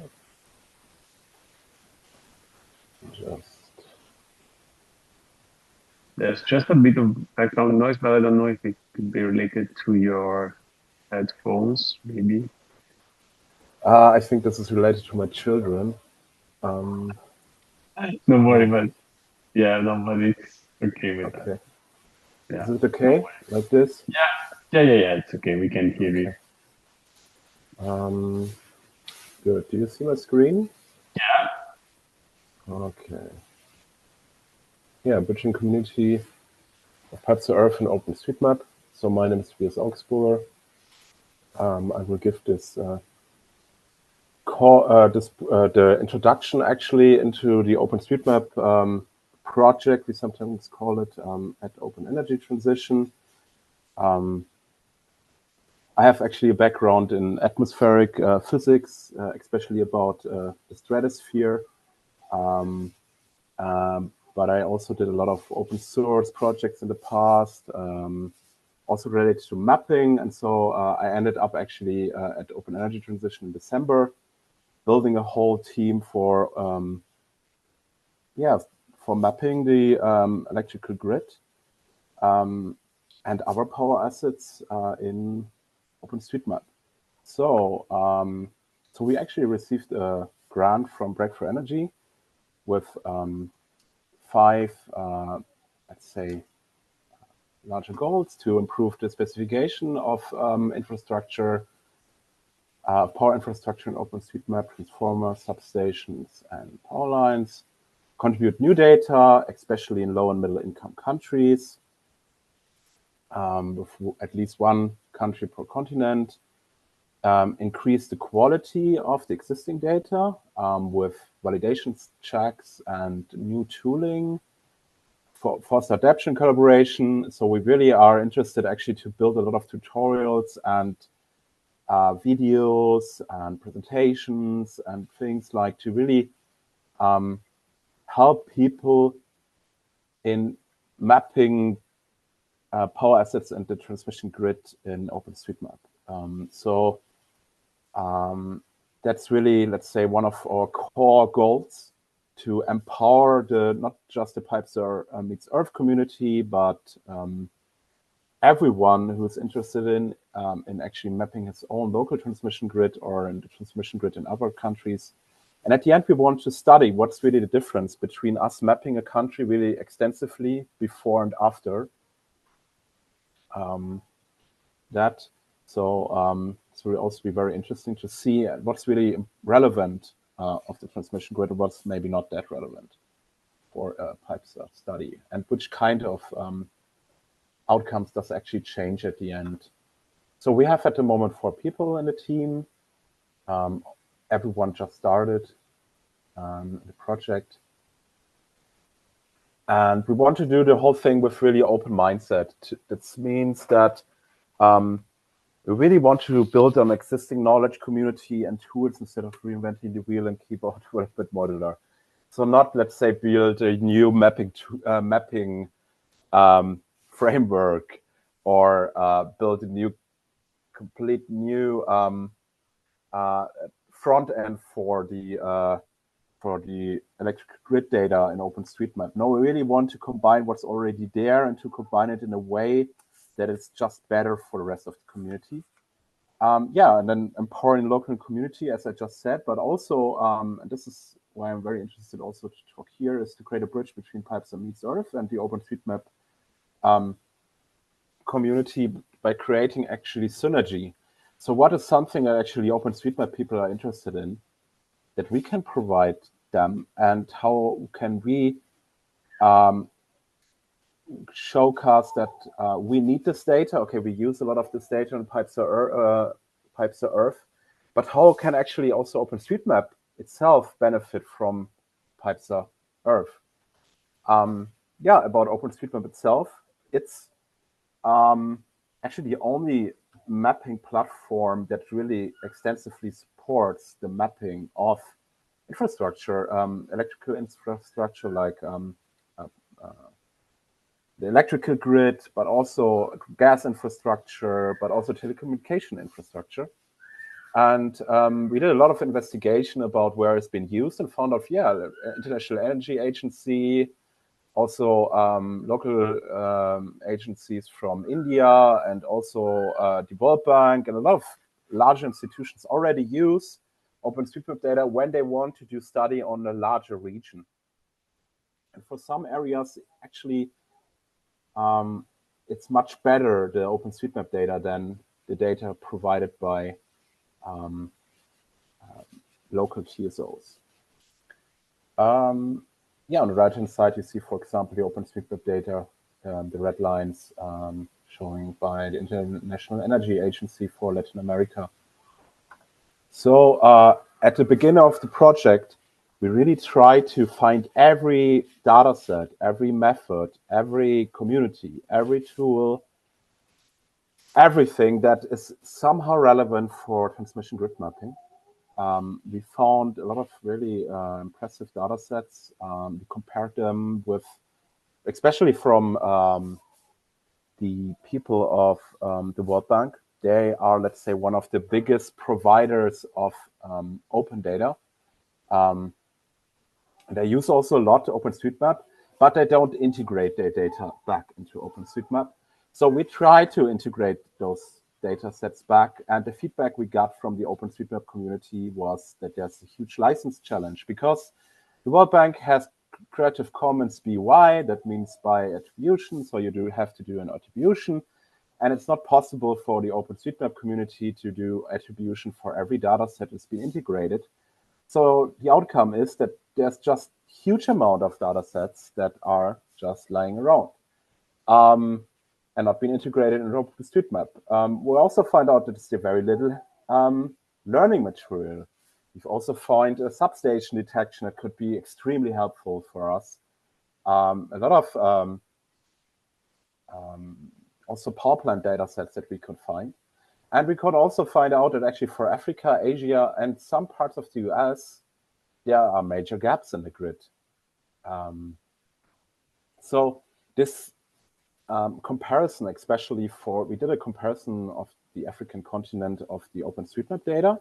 You see in green, the World Bank data has actually been used by the World Bank, and let's say if they show the whole African continent and the grid of this continent, then they are actually using OpenStreetMap themselves again. But they are releasing a lot of national data sets. You see this in the bottom line here. And those data sets are a lot of distribution data sets, but also transmission data sets. And yeah, they have this problem I just described. So we have collected a lot of data sets, but at the end, even if we have the allowance from the World Bank and another license from the World Bank, there's one thing we also find out by actually just asking the community in the forum, that even if you have the data set, OpenStreetMap works in a way that every data point of the transmission grid needs to be human validated. If you don't see the substation in the satellite image or on the ground, you cannot integrate this data set, even if the data set says there's a substation. So if there is no way that other mapper can see it in let's say, an independent data set, like satellite data, it's not there. It's also a huge challenge. That's not the case for the distribution grids. you can do so-called bulk uploads of the distribution grid in collaboration with local mappers and the local authority, because those data sets are so extensive that you cannot all validate every data point. But transmission grid is that relevant that you have to.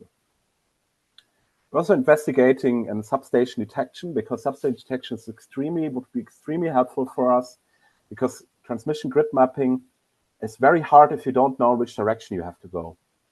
And if you know, okay, there's actually a substation, a larger transmission substation at the end of this corridor or this city, it's much, much easier to do transmission grid mapping. You also can estimate the coverage of the grid if you would have like a whole world measurement of the substations that are out there. We found in Sentinel-2 substation detection that we're investigating at the moment with the authors together. Also, let's say, one result of the deep dive that we did at the beginning. Then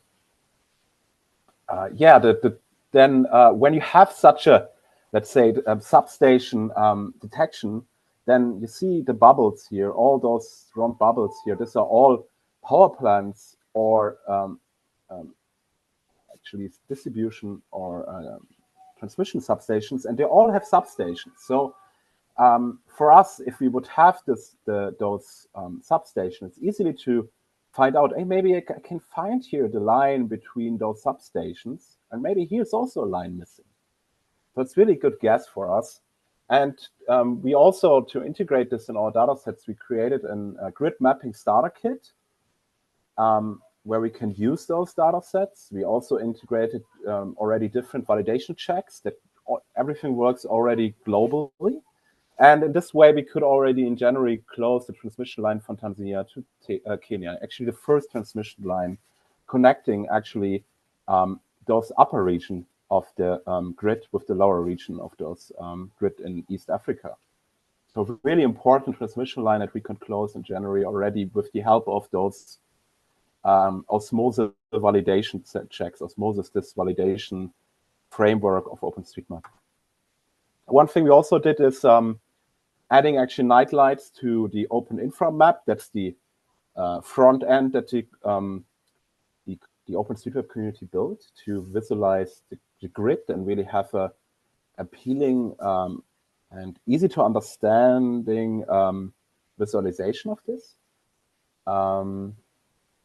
Also worked well. And now, since actually last week, we also we assisted the maintainer of OpenInfra to add those validation checks directly into the front end, so that everyone who's actually using this front end of the electric grid sees those validation checks, and we want to get those people engaged, the user itself of this data. So there's a lot of being planned about how do we get the community involved. Everyone is also still a user who might be also a mapper in the future. But for us, we really started now to do a lot of transmission grid mapping all around the world to really get the experience of transmission grid mapping. How does it change on different regions? How does the satellite image change? Does the grid itself change? Does it look different? What's the quality of the grid in different areas? We created a lot of strategies from that. We placed almost 10,000 towers now. So a lot of those really hard work is actually placing power towers. But we've also, on this interesting fact, you will find a lot of actually power plants and also generators in this way. If you follow a transmission line that's not been mapped so far, there's most likely something at the end that's also not mapped so far. And that's really interesting because we can in this way find new infrastructure, but we also want to enhance the data. Then if you find a substation or we've connected maybe to a power plant, are we able to enhance the data specification of those assets? We are working there with a very famous infrastructure mapper called Firuz Ahamed Nahid from France, to actually add more metadata to those to those lines. Especially, we want to add the capacity. not directly the capacity, but maybe the diameter and the type of the line, so that a modeler can estimate the capacity from it. But also increase our specifications. But also we are investigating, is there the possibility to add also proposed lines into OpenStreetMap? Because there's a lot of proposed lines flying around all around the world in different data sets, but maybe integrating them in OpenStreetMap is also possible.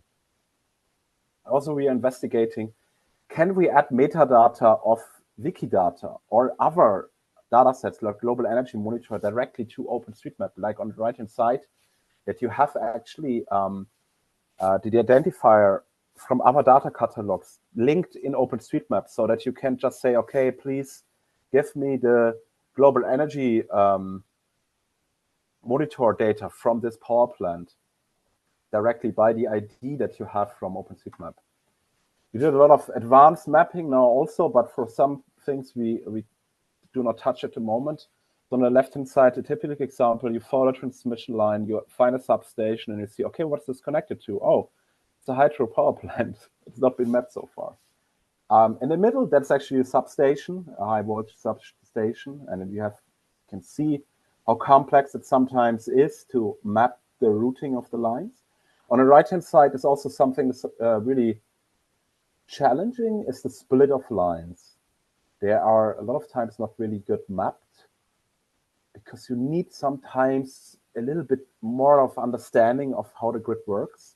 And sometimes you even need local knowledge about how to connect it in the right way. Yeah, so what we are starting to do is also training, and we are investigating how to engage the community. And so some people just heard about what we are doing, so they contacted me. We did not officially announce the free training that we are providing, because we also are still developing the material.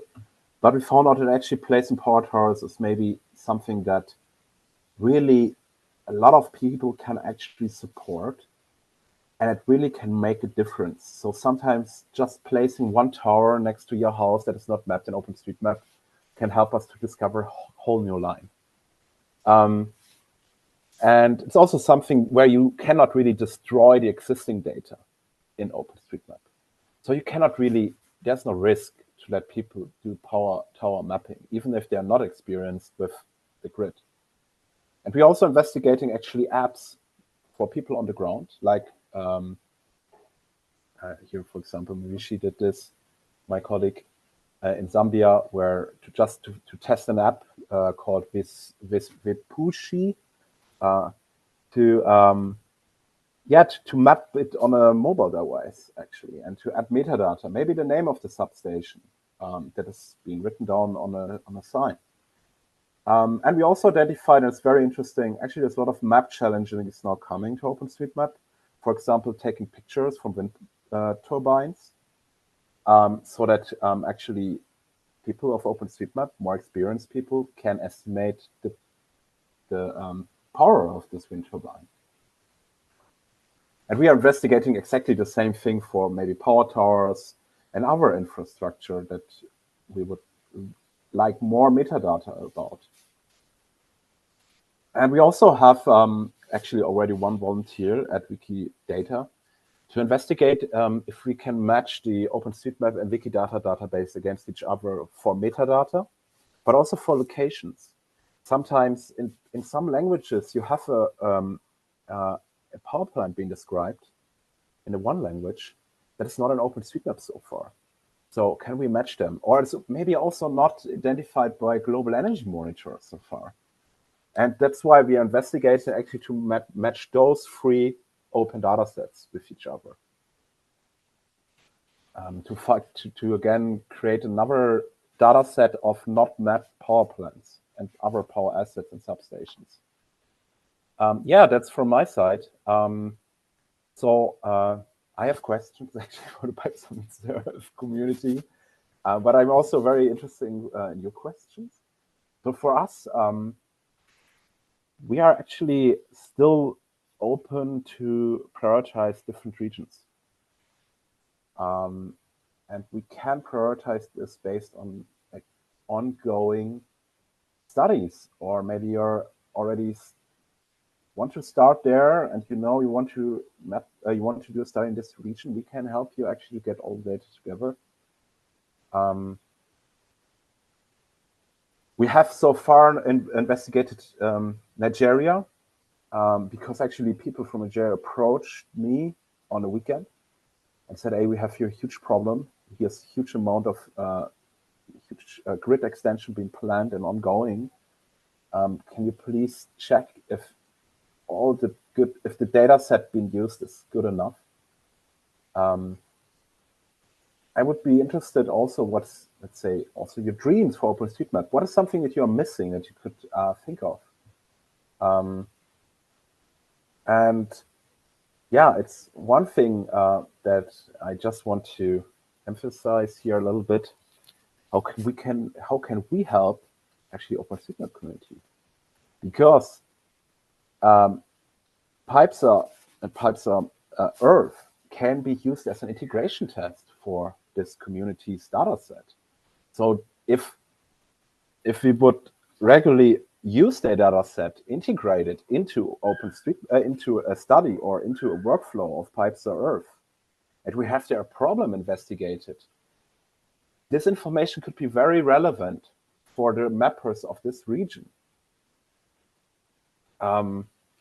Yeah, and we are starting to do free personal hands-on training for transmission grid mapping. And we do this as an alpha in an alpha stage at the in 2 weeks. So please contact us to just get started with transmission grid mapping if you're interested in. If you want to do a study, I can train you that you have actually the skill set to have a rough estimation if the transmission grid makes any sense. This is something we can train you in 1 hour. So I'm very happy. What's your question about our project? Thank you, Tobias, for the presentation. First of all, I would ask you if you have any links for the training, like links where people can submit their interest, or if it's just sufficient that they send you an email for that. Yes. In that case, you can post everything on the chat so that we have everything here. Okay. And there is a question for you on the Slido once you're ready. So I just show you the grid mapping starter kit. It's still in development, but it's, let's say, almost, you can already work with this, and people are already working with this, but we still need 2 weeks to do the last iteration. But I will share this in the chat. So this is the repository. There's everything in place to get started. But transmission grid mapping, especially, some things cannot be so easily explained in a text form. So I would really recommend you to also do the workshop. It's much more efficient. And it's really no problem for us to do this. Let me just sharing. Okay, great. So we wait for your message in the chat while I go through the questions that were asked you. Okay. So first one is, does the difficulty of improving the OpenStreetMap dataset increase for countries with difficult political situations?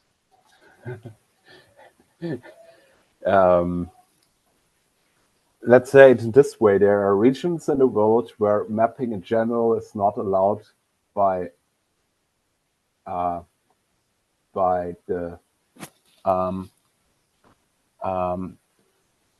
let's say by ordinary people. You need an allowance to do mapping in some countries, and let's say there is a very big country in Asia where this exactly is the case. And if you look at this country, then you will see that there's a huge amount of mapping that still could be done. But yeah, it's problematic for the local community to do the mapping. Yeah, thank So you for yes, please if you need to go deep in the answer, please do it.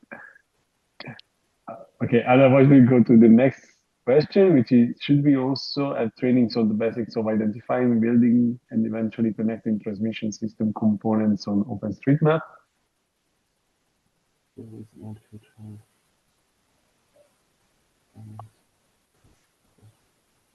yes, that's also something we will train, especially when it's identifying or classifying power plants from, let's say this is not really highlighted in our grant at the moment as one aspect, but we identified that this is within the project already. When you end up at a power plant or a substation, you see there's a massive building next to it. Sometimes it could be helpful to classify this building. Yes, definitely. A hydropower plant is easy. A solar park is also easy. Yeah. But if it comes to, if this is a nuclear power plant or if this is coal power plant,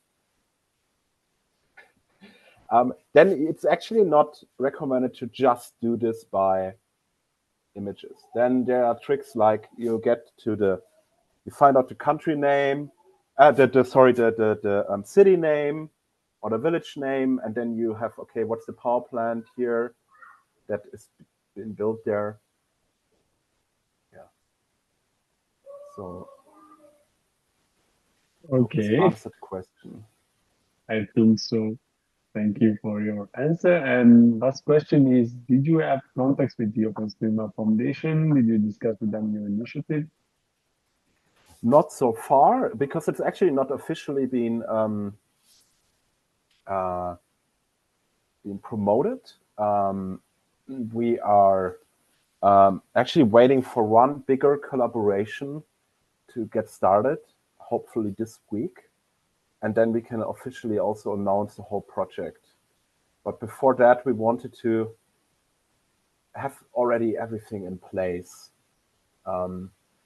We have some, I'm looking into collaboration not with the OSM Foundation only, but also with the youth mappers and the humanitarian OpenStreetMap mappers, because all those actually, those communities have also a grid mapping history. Great, thank you. This is very interesting. I hope who asked the question is satisfied. And of course, if you wish to go with the discussion, please feel free to use the chat here or the breakout rooms during the breaks. Now I leave the floor to Misha to go on with the presentation or with the session. So Misha, the floor is yours. And of course, if there are any other questions arising from Tobias' presentation, which you would like to ask, you can always use the Slido and we'll go through them after Misha's presentation. So please, Misha, the floor is yours.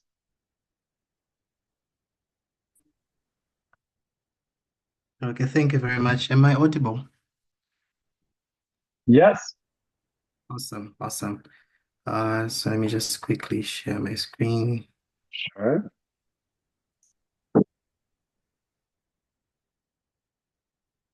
Okay, great. So riding on the great introduction that my colleague has just made. Before you just put the presentation into screen. Okay, sorry. No worries. Thank you. My focus on with the current presentation will be more hands-on, pretty much to give a workshop into how we are utilizing the grid mapping starter kit to get started and actually contribute to OpenStreetMap data. So I'll run through some of the slides. My colleague spoke about the goals, and so I'll start on the introduction, which is what is the grid mapping starter kit, right? So what the grid mapping starter kit is doing essentially is that it is allowing you to holding your hand as you get started, and we came up with, we saw the need to develop this because we faced a lot of challenges when we first started. Things were a bit abstract. Some of the tools did not have a somewhat intuitive user interface. And you find that some of the controls would work one way in this tool, and then in the other adjacent tool that you need to work with, you find that the controls are switched. And so as we were going through this, trying to stumble through the dark, we came up with some best practices and some common pitfalls that we noticed, and we decided to document to later open source this to the rest of the community through the repository that my colleague has just shared. And this will, in effect, allow a smoother learning curve as someone gets on board with grid mapping. So the grid mapping workflow relies on two core utilities, which is the first one is called the overpass table script. And so the overpass table script is an overpass SQL. It's an SQL-like language that was developed to query that server, the OpenStreetMap server, to receive the information that you need. And so when you're using a tool like GeoSM, and I will show you later on how this works.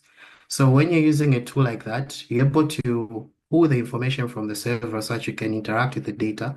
But then in the normal way of doing this, you receive a huge load of information, which may sometimes overwhelm the server. And so you either end up with no information at all, or you end up with a lot of information for a really small area. And moving in that approach makes it really difficult. So using the overpass table script that we have reiterated over several times, it has three key components. So the first part is you can pretty much just set up the timeout that you need depending on how much information you want to pull. And this was critical when we were working with some larger countries that have really complex networks, transmission grid networks. And so you'd find that the server would constantly kick you out. So you can specify the output that you want, the type of output, and the timeout that you need. Then the script also allows you to specify the region that you need the information for.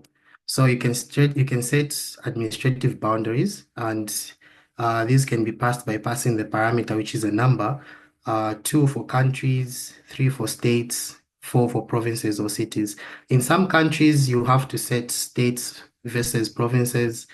It's difficult to have like a hard rule, so you have to change between the two of them. But countries, which is the parameter 2, works at a national level everywhere. And so next, it pulls the power infrastructure only. And this is a very key thing because it allows you to now get information at a countrywide level, as opposed to when you're trying to just pull information, like all the information at once, because then even the interface itself in GeoSM will tell you that you are not able to, the window that you're trying to look into is too large. So there's an interface, you get an error notification that pops up telling you that is not possible. But when you filter, and this is essentially what it's doing at the end of the day, is it's filtering out unnecessary features of the map that you do not need to work with. But there are other ways that you can still look at it, and this is amongst the common pitfalls and challenges that we came across. So you'd find that, and this is me getting a bit ahead of myself. So you'd find that you are working with the data, you are mapping a line, and you get to a certain end of a transmission line, and you feel, oh yeah, I've discovered a substation, and then you find that actually it's labeled in another layer, or the script just didn't pull that information. That is something that we'll look at in one of the edge cases. And then the other core part of the workflow is the osmosa per country script. And this again is a script that is found within the starter kit. It's written in Python. And what it does is it interacts with the osmosa API and then pulls the unfinished major power line. So again, this is a filter. Osmosa allows you to look at the gaps in the data, the OpenStreetMap data, for different categories. Like there's an interface, and I'll show you that in a minute. But you're able to pull the particular area that you need to work with, and that essentially smoothens out your workflow. And then we did this to run in the terminal for convenience, obviously. Yeah. And so to get started with hands-on transmission grid mapping, you will need a tool called JOSM. So JOSM, or JOSM as some people call it. Basically, that's the software that you use to use overpass table, to read in the data set that you need, and all of that. The grid mapping starter kit, I put it here separately, even though all of this information is contained in here. I put it in there separately because there will be some information there to help you set up your environment, point you to the download links like I already mentioned. And also there will be a link to the particular script, the osmosis script. So I will now switch into JOSM. So this is what it looks like. And let me just minimize this. Okay. So when you start it up, and amongst some of the challenges that we did face is that, so you have the satellite imagery, and if you notice in the top right corner under layers, there are 4 layers that are already loaded. So these are different satellite imageries that you can enable by clicking on the eye. And so one of the challenges that we did come across, and that is really annoying once you get started mapping the grid, is that being aerial imagery does an attribution. So when you close it up, once you load it in again, it will have to do an attribution, and that sometimes is a hit or miss. It's a 50-50 chance. So while preparing for this, I had to leave the software running in the background so that I don't run into that. But you can download this from the links in the starter kit. So what you're going to do now is you will click on this green icon down here. And this green icon, you will notice here a sleepy map, and this allows you to select using this bounding box, what is the area that you're looking to download information for. So in this case, we'll move into, say, for example, a country like Morocco here. You will draw a bounding box over here, like that. And so the current iteration of the overpass table script requires you to draw a bounding box around the, so in OSM, when you have a country region, there's a small node that is placed at the center for each country. But it's sometimes a little bit off the center, sometimes it's in the center. So you have to draw a node, bounding box around somewhere at the center. Try to cover as much area as you can. And then you click download. So it will start querying the server. Takes a bit of time. And once the information is available and it's downloaded successfully, it will come in as a layer in the top right corner. Let's give it a bit. So maybe while it is doing that, I will head on over to the next part of the workflow, which is looking at Osmosa. So this is the Osmosa interface. That's the UI that you're looking at. So again, this is a map of the entire globe. And what you do is for you to see what are the gaps within the OSM data, you have to pick a region. So you can pick any country and just zoom in. So as you can see from the prompt that is over here, you need to zoom in to really see the issues that are there within the region of interest. So because we chose Morocco, you'd have to zoom in and then you see the sidebar pop up. These are all the different categories that we're working with, right? And because we're focusing on unfinished major power lines, because that's the one that is centered around transmission grid, you can expand the category here and click on the label. So these are all the information that pertains to unfinished major power lines. So, great. So it is done loading. So once you load the data, let me put a satellite imagery layer behind it. So it creates a boundary a national boundary, and all these pretty colors that you see inside, these are the different infrastructure. And this leads me into the second part of and the workflow that we created. We added a custom map CSS file, which just enhances the visual representation of the different elements of the map. So, right, without even loading all the different issues that we are looking to, you can see the blue lines are the transmission lines. Then you have the white circles, which are substations that are lacking metadata. Then you have the green circles. These are simply the distribution substations. And then you have the orange circles, which are the transmission substations.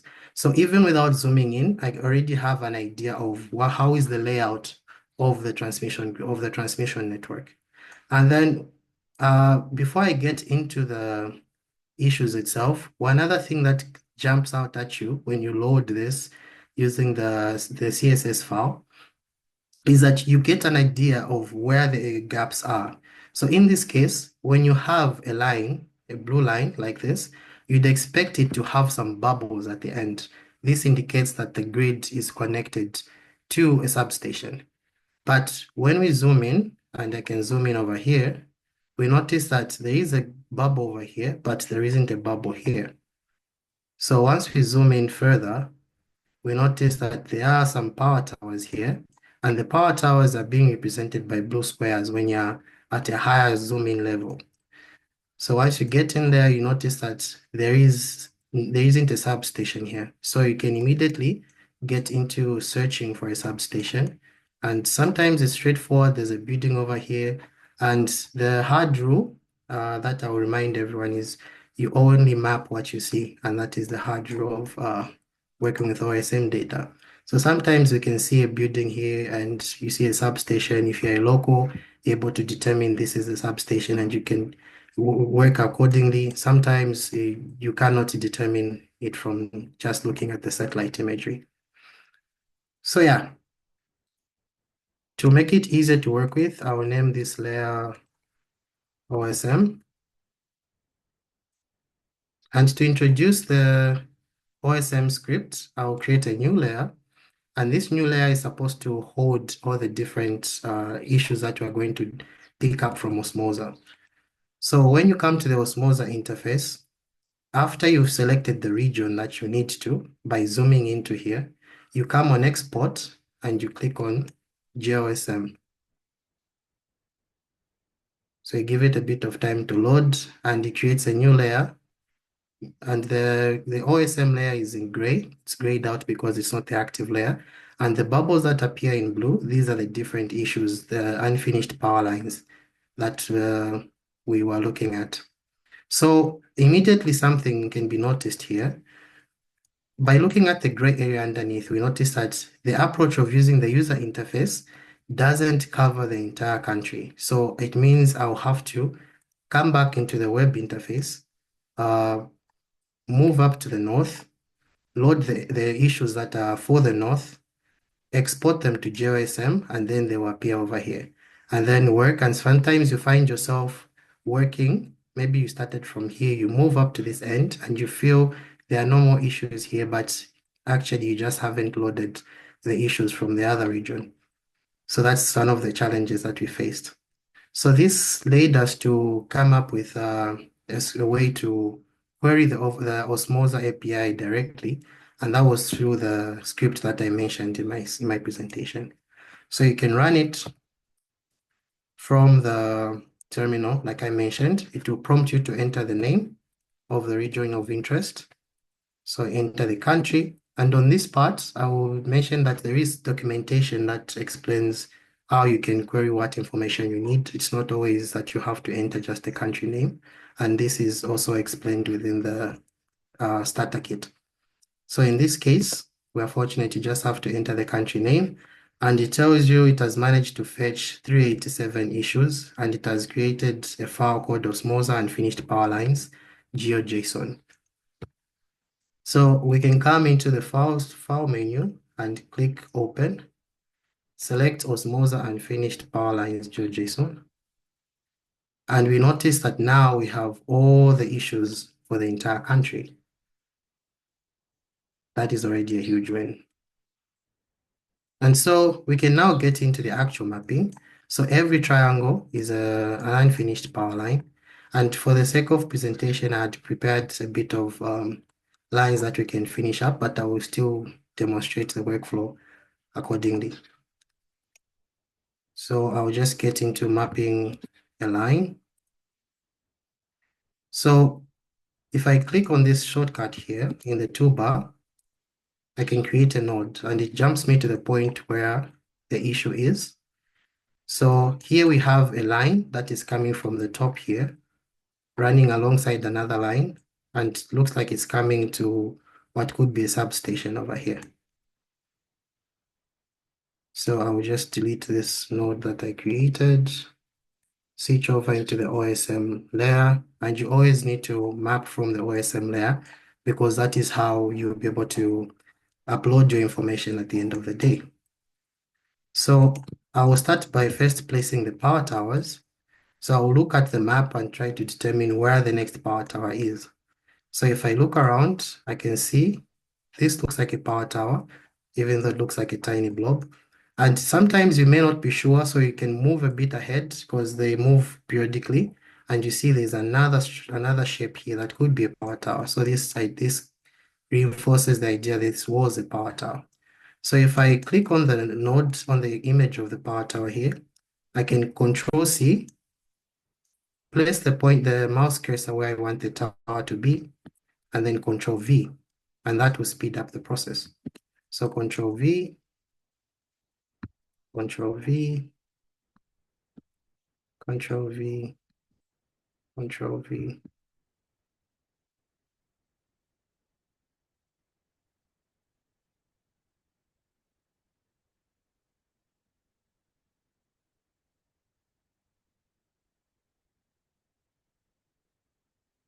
You can also switch to different satellite imagery in case you find a spot where the image is not clear.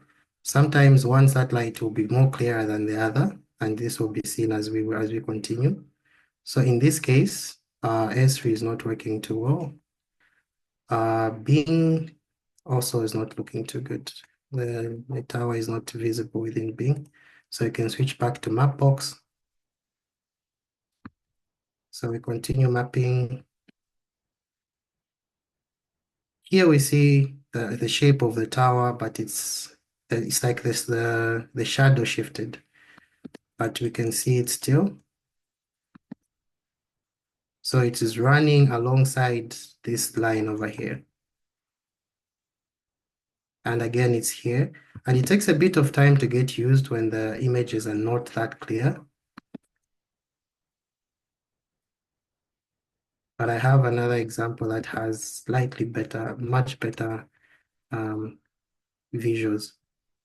So once we get to this point, we notice that the satellite imagery gets a bit too blurry, and it's difficult for us to see where exactly the next tower is. But we notice that all the lines seem to terminate into the substation over here. But because, like I mentioned, the hard rule of OSM is you have to see it to map it. So because we cannot see where the next substation is, unfortunately, you have to end here, and the rest of the work can be left to either local mappers or mappers who may have the local knowledge of the area.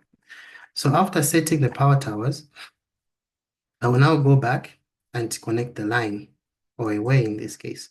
So what we do is, first I will click away so that the node is not selected. Then I'll click on draw node, which is this shortcut over here. So I have to continue the line that I was looking at, and as opposed to drawing a line starting from any other point, because this allows the metadata that belongs to this line, which in this case is seen over here. So you notice that this is a 225 kilovolt line. So when I pick it up from here and I continue connecting to the different towers, it continues the metadata that was already available for that particular line. And also, it continues, if you can notice, if you look at the line, you will notice that it indicates the direction. So that is also useful information that is important to be maintained as you are uploading your data, your contributions. So I'll just quickly run through this.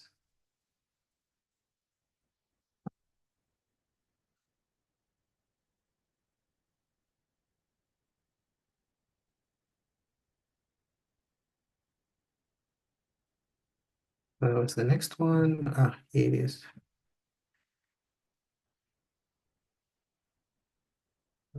Was that the last one? Here's another one.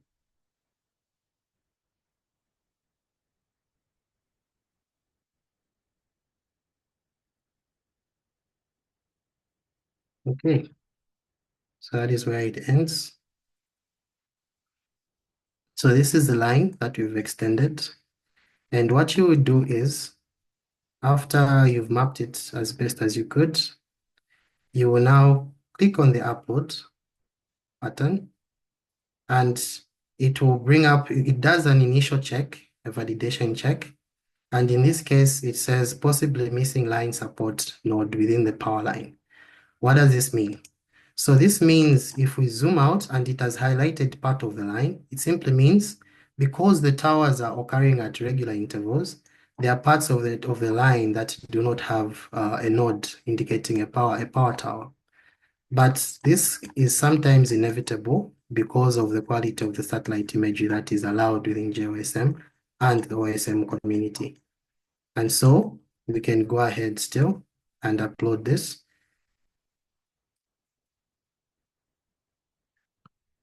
So you have to provide a brief description, kind of like you do with a commit. Found new towers and extended an existing transmission line. So you can click on automatically obtain source from current layers. So this means as the data is uploaded to the OSM server, it is whoever will look at the data will be able to know how did you discover this information? What satellite imagery did you use? And then it's also good practice to click on, I would like someone to review my edits, especially as we are starting out with the process of grid mapping. So we click on upload. Great. So it has been uploaded. Then I will switch back to the Osmose and finished power line. And I'll go back. So I had already removed the node, and that is an important thing. As you proceed, for you to know what issues you've covered and what issues you haven't covered, you have to remove the nodes that are created in this layer, not in the OSM layer. So the issues layer and the OSM layer needs to be separate. The issues layer is to point out the issues you're working in. The OSM layer is the actual layer that you're working in. So you can also right-click on the issues layer and click and highlight this option here, discourage upload, so that if you accidentally forgot to enable the OSM layer and try to upload the Osmose unfinished layer, the software will not allow it. So you can remove, and this is an example I was showing, you can remove them as you go so that you can keep track of the areas that you've worked at. So assuming I had already worked on this, I can remove them like that. So this is not always easy, and you find a lot of different cases. So we can move on to the next one.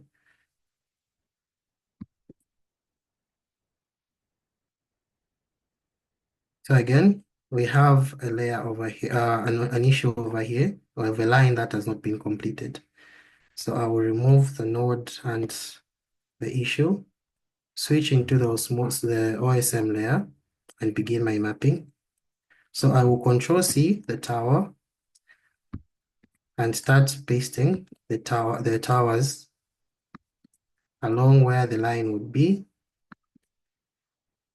So this particular line actually has pause end towers. So I will skip over the pause And again, this will result in that same error that we had about the supporting structures missing. But that's okay.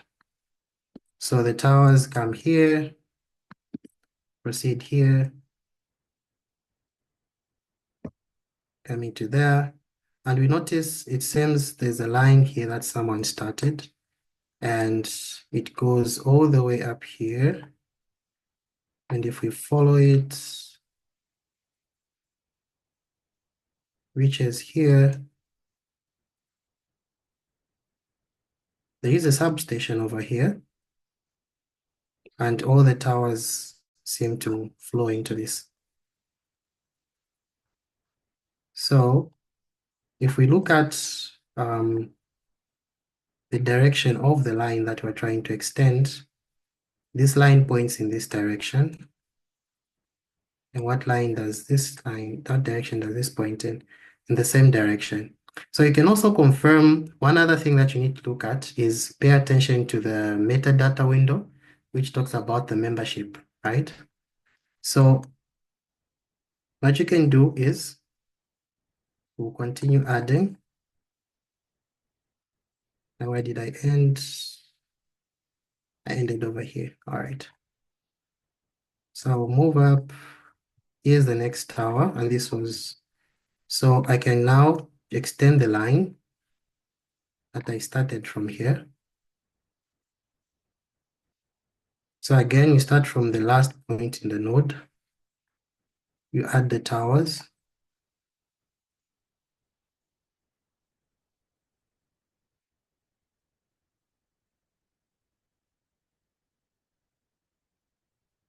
Okay, oh, it moves up here.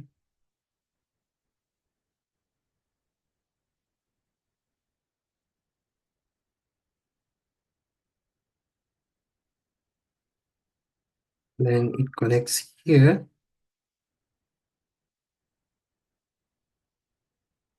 What does the line look like above here? So there are a bunch of towers here that are already marked. But if you look at the way the towers are looking, you notice that there are some towers over here in front.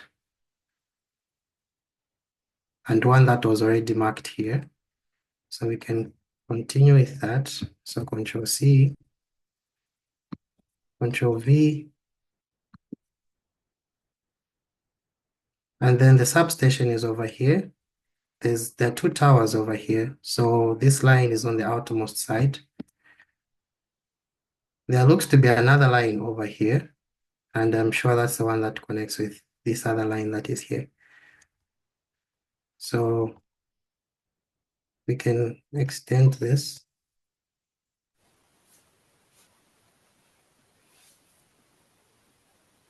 Maybe can I say something? Yeah, go ahead. Maybe for when we first investigated osmosis with these issues, then we were surprised there were so many issues for some countries. This is not all issues that we get at the moment are just from the actually unfinished transmission lines. Sometimes we see this a lot of times that transmission lines are not completely connected to a substation.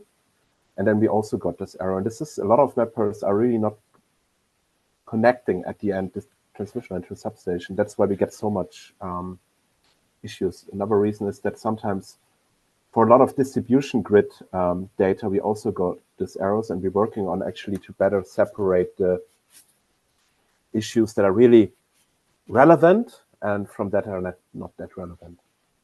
But this is not so easy with the osmosis query language. So it's not more than 300 major transmission lines that are unfinished in Morocco. Yeah. Okay. Yeah, also maybe in the interest of time, maybe I can also show an example of what it looks like when you're mapping in the city. Maybe let me skip to this other one. So we have here's a tower. It's not so clear, so maybe I can try to look into a different satellite imagery. And we see S3 is actually much clearer. And this is something that also happens as you are working in, as you're doing the grid mapping, is that sometimes in some parts, the same satellite imagery will be clear in one part, but not clear in another part. So the same process will move, and because this is a city, sometimes the lines, the towers are really spaced, and also looking at the size of the towers. So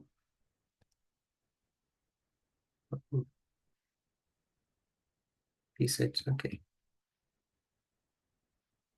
Yeah, so in search to where the next line, the next tower is. So the next tower is over here.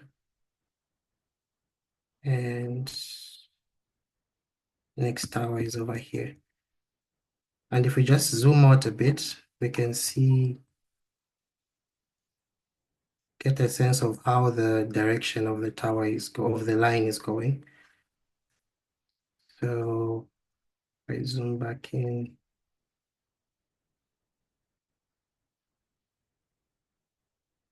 here's another tower. So this tower here, and because the satellite imagery sometimes shifts, so this tower here actually belongs to this node that was already mapped here. So once we get to this point, again, this is another limitation that we noticed, is that from my point of view, looking just solely at the satellite imagery, it's easy for me to think this particular line here, which has the same direction, and we come back to the line that we're trying to extend, also has the same metadata. It's easy to think they connect at this point, but it's something that we have to be quite conservative about and leave to, you can only do so much. Ultimately, local knowledge is what is best. And these are some of the pitfalls that I'll have to come to explain. So in this case, I will end right here, and I will just extend the line that I started over here. So I will join the nodes.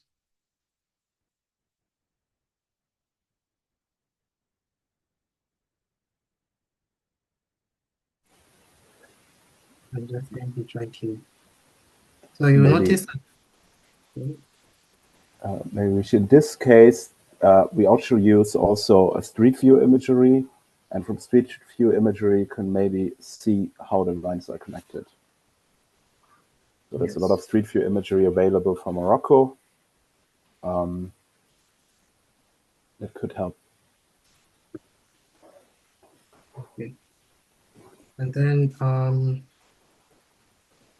one of the other things that I would like to discuss after getting familiar with the mapping is some of the common pitfalls that you get into, which is just the usual biases or challenges that you may face. And this is something that I also talked about. So for example, you may find that sometimes you have what looks like a substation over here. And if we zoom out, we see that this entire network is coming into this particular point over here. And if we zoom in, we have the power portal here, which is what connects the grid to a substation. So it's easy, and this is something that we faced as a challenge when we initially started out, is that you'd find that you'd be moving and you're mapping a line starting from wherever, and you get to a point and you feel, yay, I've discovered a substation. But in actual sense, if you switch to this satellite imagery that I've put here, which I haven't used so far, and this is something I talked about where the overpass query will filter only the information that is relevant to the mapping, which is the transmission grid information. But that doesn't mean that is the only map that is available for this particular region. And so one quick glance that you can do is you can enable this OpenStreetMap Kato standard. And this shows you all the different layers that are already available. all the different features that are already available within OpenStreetMap. And so you will notice that what was looking like a barren, like an empty space with only lines entering inside, actually turns out to be mapped underneath. And so what you can also do, I will create another layer. And this layer, I'm going to use it to download all the entire information that is available for this particular window so that I can better investigate what is it that is under here. So if I click on the download button again, I will notice that there are two windows at the top here. So far, we've been using the download from Overpass API. So we'll now use the download from OSM window. And this is the view that we're currently in at the moment. So I will click on download. And this downloads everything. So you will notice that for this particular window, there are a lot more highlighted information. And we see that underneath this, there is actually something that has already been mapped.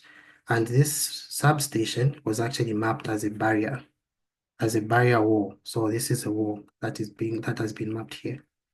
And so what we can do in this instance is you can actually just, instead of removing this, because it's not advised to remove information, you can map a substation on top of this so to maintain the history of the information, or you can maintain the data as is. So in this case, because I'm trying to show an edge case, I will maintain this as is.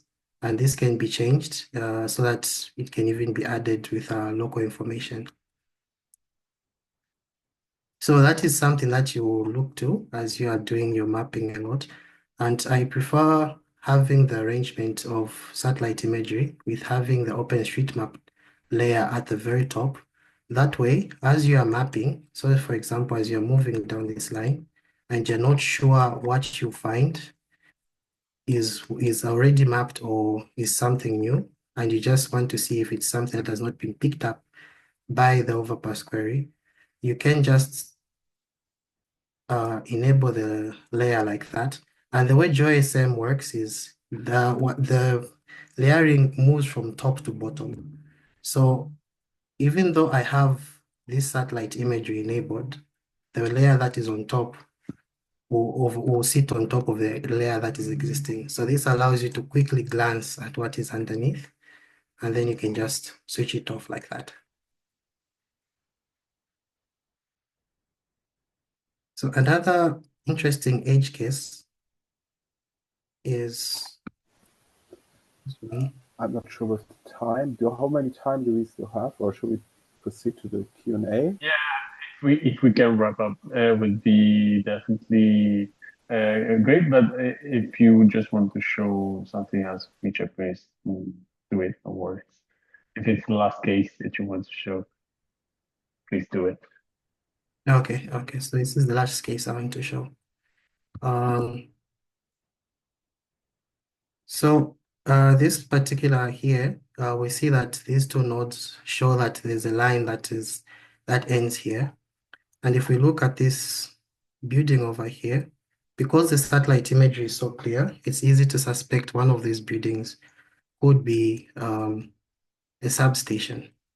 And so using other available mapping maps or other facilities, or even just some research or personal knowledge, it's possible to check that this does connect, because we see what does indicate that maybe there could be an indoor substation somewhere in this area.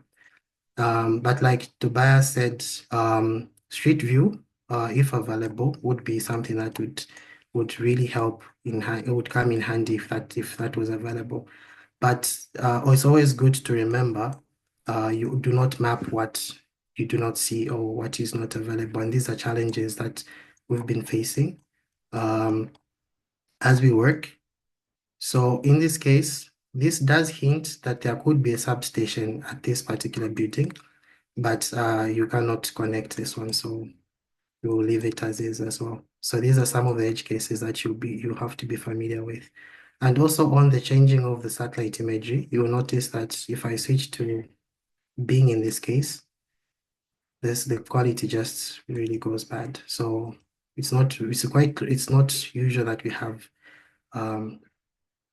satellite imagery. This is good. So this allows us to make an assumption like that, but that can be validated by on the ground or on street map data.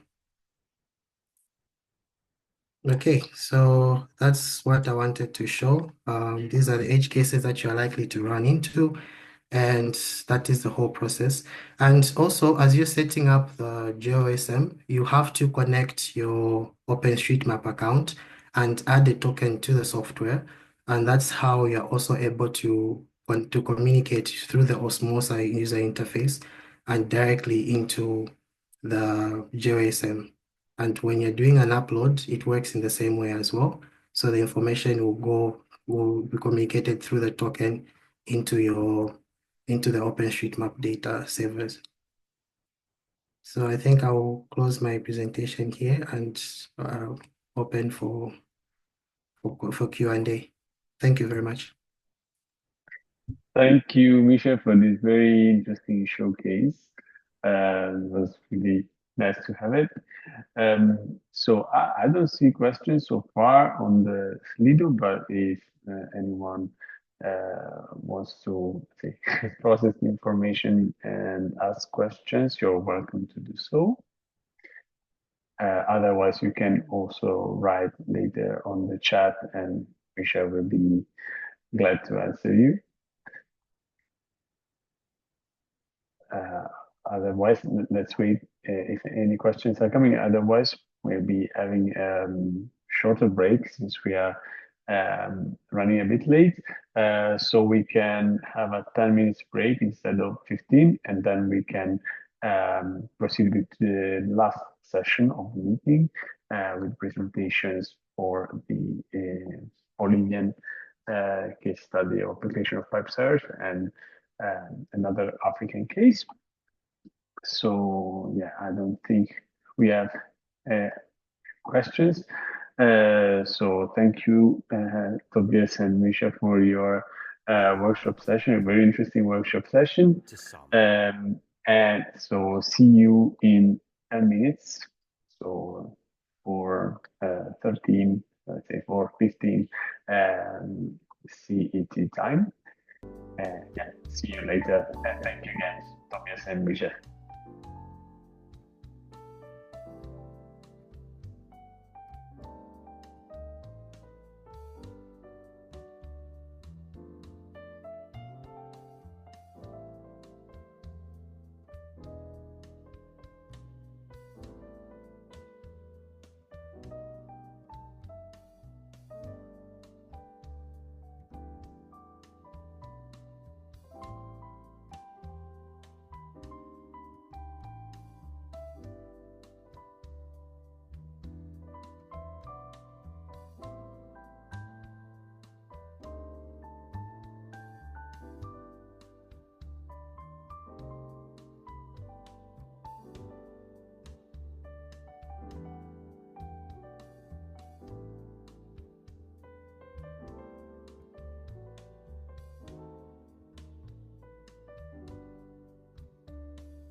Okay, we're back from the break for our last session. So I'll ask Carlos to be ready for the presentation. Just make an introduction about the topic of this contribution. Yeah. So the title of the contribution by Carlos Fernandez from University of Liège is about the use of PyPSA-Earth in the Bolivian case. So the regional focus is Bolivia, and I'll ask you to stop the screen sharing so that Carlos can proceed with his presentation. Thank you. Okay, thanks, Daniele. Can you hear me? Yeah. Okay. So now you should be able to see my screen, right? Yeah, I also see the Zoom bar. Okay, yeah, now it's on the upper part of the screen. I can take it to the other. Okay, yeah, now it's perfect. Thank you. The floor is yours. Yeah, thank you, and thanks for the space, and to everyone that stayed until now. So it's always nice to see that people are so compromised with the whole session. So today I'm gonna try to summarize a bit of what's the whole process of finding PyPSA-Earth and trying to do some modeling with it, and some of the results that I got from the whole process. So it's not, I didn't want to focus on one specific topic, but in the entire agenda and the whole process that I took for me to create this PyPSA-Earth model focused on Bolivia. So for some general context, my name is Carlos Fernandez. I'm a PhD student at the University of Liège.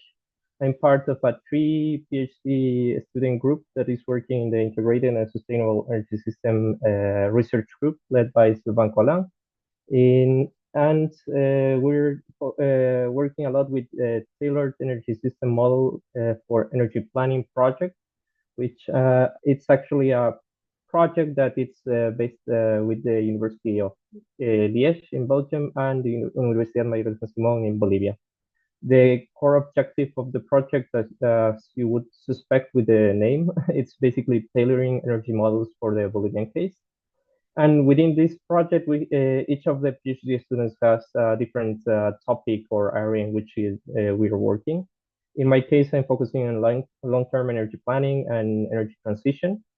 And I think that the most general question that I want to tackle is how can energy planning be facilitated for developing countries to tackle the challenge of energy transition in the long term?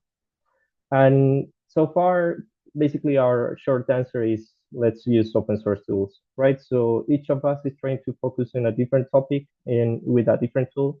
And we're trying to answer different questions that can arise from this general idea of energy transition, a developing country, how to implement open source tools into this context.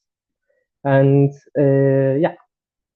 so about the case study, and here I just gonna provide some general information about the country so you could have a better idea or have some trivia topics that you want to share later.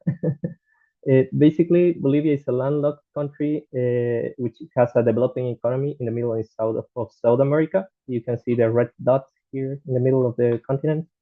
It has a quite large surface for the number of inhabitants that we have. 1 million square kilometers, or roughly 33 times the size of Belgium or twice the size of France, and with a relatively small population of 12 million inhabitants. And if you basically take those numbers into consideration, we have a very sparse or geographical population density. So yeah, we have that into consideration for our case study. We also know that in Bolivia, fossil fuels are heavily subsidized because we're some of the major natural gas producers in the continent. But this is actually changing a little bit as our reserves are depleting. Also, Bolivian power system has a 3.5 gigawatt capacity, so it's a relatively small system. and even compared to our neighbors. And yeah, we're currently very reliant on fossil fuels, mainly gas for thermal power plants. But this is starting to change slowly as we are more and more integrating like technologies like solar and wind and biomass in our power mix. Okay, so with this idea, some other let's say situations that have promoted the work that we're doing is basically that until 2019, only a couple of studies focused on Bolivia's energy transition. Most of them were focused on how are the energy impacts that we can expect of introducing new renewables, but in the short term, like in dispatch or operation, or how to extend one specific project. But we didn't thought about planning the long term, like 20, 30 years into the future. On the other side, Bolivia's power system is isolated, as some of the examples that were shown before, like South Korea. We are an island in terms of energy, meaning that we're not interconnected with other countries or neighboring countries in the region. And one final thing is that at least in Bolivia, and I dare to say that this is the case for a lot of developing countries, usually stakeholders in the power system rely heavily on outsourcing to actually develop the national development plans. So how are we going to change what technologies we should invest on, or what projects should be pushed are usually the result of someone else coming using maybe a license tool or a specific type of process with a very close know-how, and then giving out some results that we have to basically accept. So this all has provided a nice base from which we can try to propose something different, which is this whole energy modeling implementation and tailoring for the country.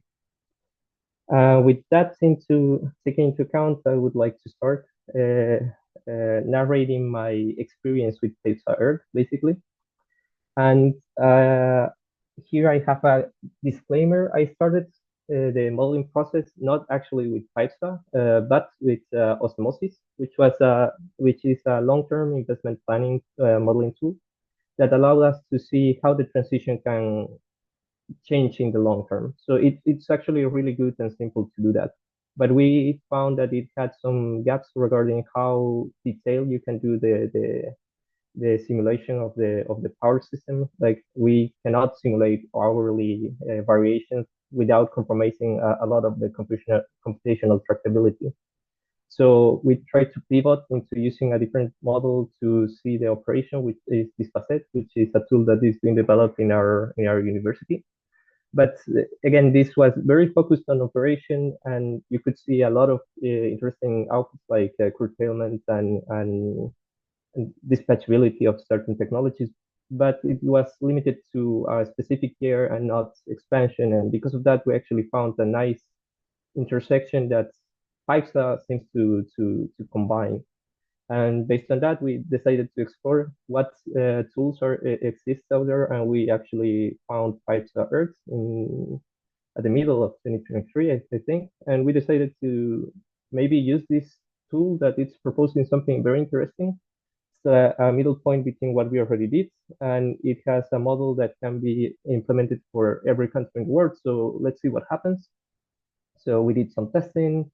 Then after some initial results, we decided okay, we need to populate this model with some local data to get some additional results. And once we managed to do that, we got some validation, and also we were able to start exploring the results that we get from a transition point of view in the country.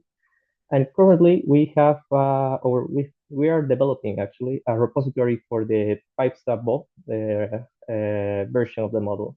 So basically all the curated data and the changes that we did in the code, it's there available so that any person can go in there, get the information downloaded, and try to reproduce our results. So that's basically what we did so far. And before jumping into the results and some of the highlights in each of these steps, maybe I would like to show some of the model adaptations. And again, state that PyPSA-BD, it's a PyPSA-Earth-based model. So basically we curated data and for the country, and integrated it into the PyPSA-Earth workflow. So I think also several of us showed one version of the specific workflow that we're following, but here are the highlights of what we actually try to change or make some adjustments, or what additional data we used in the model. So as you can see, mostly data-driven information and changes, but overall it's a very tailored and custom-built case. And so far, we're using this model to represent an alternative configuration of the energy system in Bolivia, focusing on the power sector, because we started in a year ago or so we didn't have the sector coupled version, but we hope to implement it in the future. We can use the model to estimate expansion requirements to meet given energy demands for the Bolivian power system, and we can also represent the electrical dispatch behavior of the country for an entire year with an hourly resolution. So, yeah. That being said, what are some of the relevant results from the application of the model? Well, in 2023, when we found the model, we decided to actually see what if we apply PyPSA-Earth as it is for the Bolivian case with minor changes, or at least the least amount of changes, to see if the model was working, is useful or not. And some of the takeaways from this was that the implementation was super fast.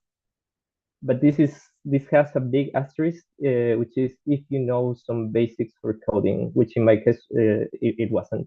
So I had to, aside of working with the model, which I think was the simplest part, had to figure out how to code in Python, how to understand what the virtual environment was and why compatibility issues would be a problem, or working with a Windows computer. But I would say that if you have some basics, the implementation of the model is super fast. As Davide mentioned, it's just one line of code and some minor changes in a config file, and you should be able to have your model. Then it's also important to say that results might be a bit weird, but this is also a matter of because the model has been developed for based on a European case. So there were some weird things when we first ran some results, like transmission lines that never expanded. But after reading a little bit and exploring the data, we realized that it was because the transmission lines capacity per default was focused on transmission lines in Europe, not in developing countries, which are let's say a fifth of the capacity, and that's why we didn't see any changes. But again, you get results, and you need to tweak a bit the model to find these changes. Finally, I would say that there are also some data consistency issues that you should be able to find in developing countries.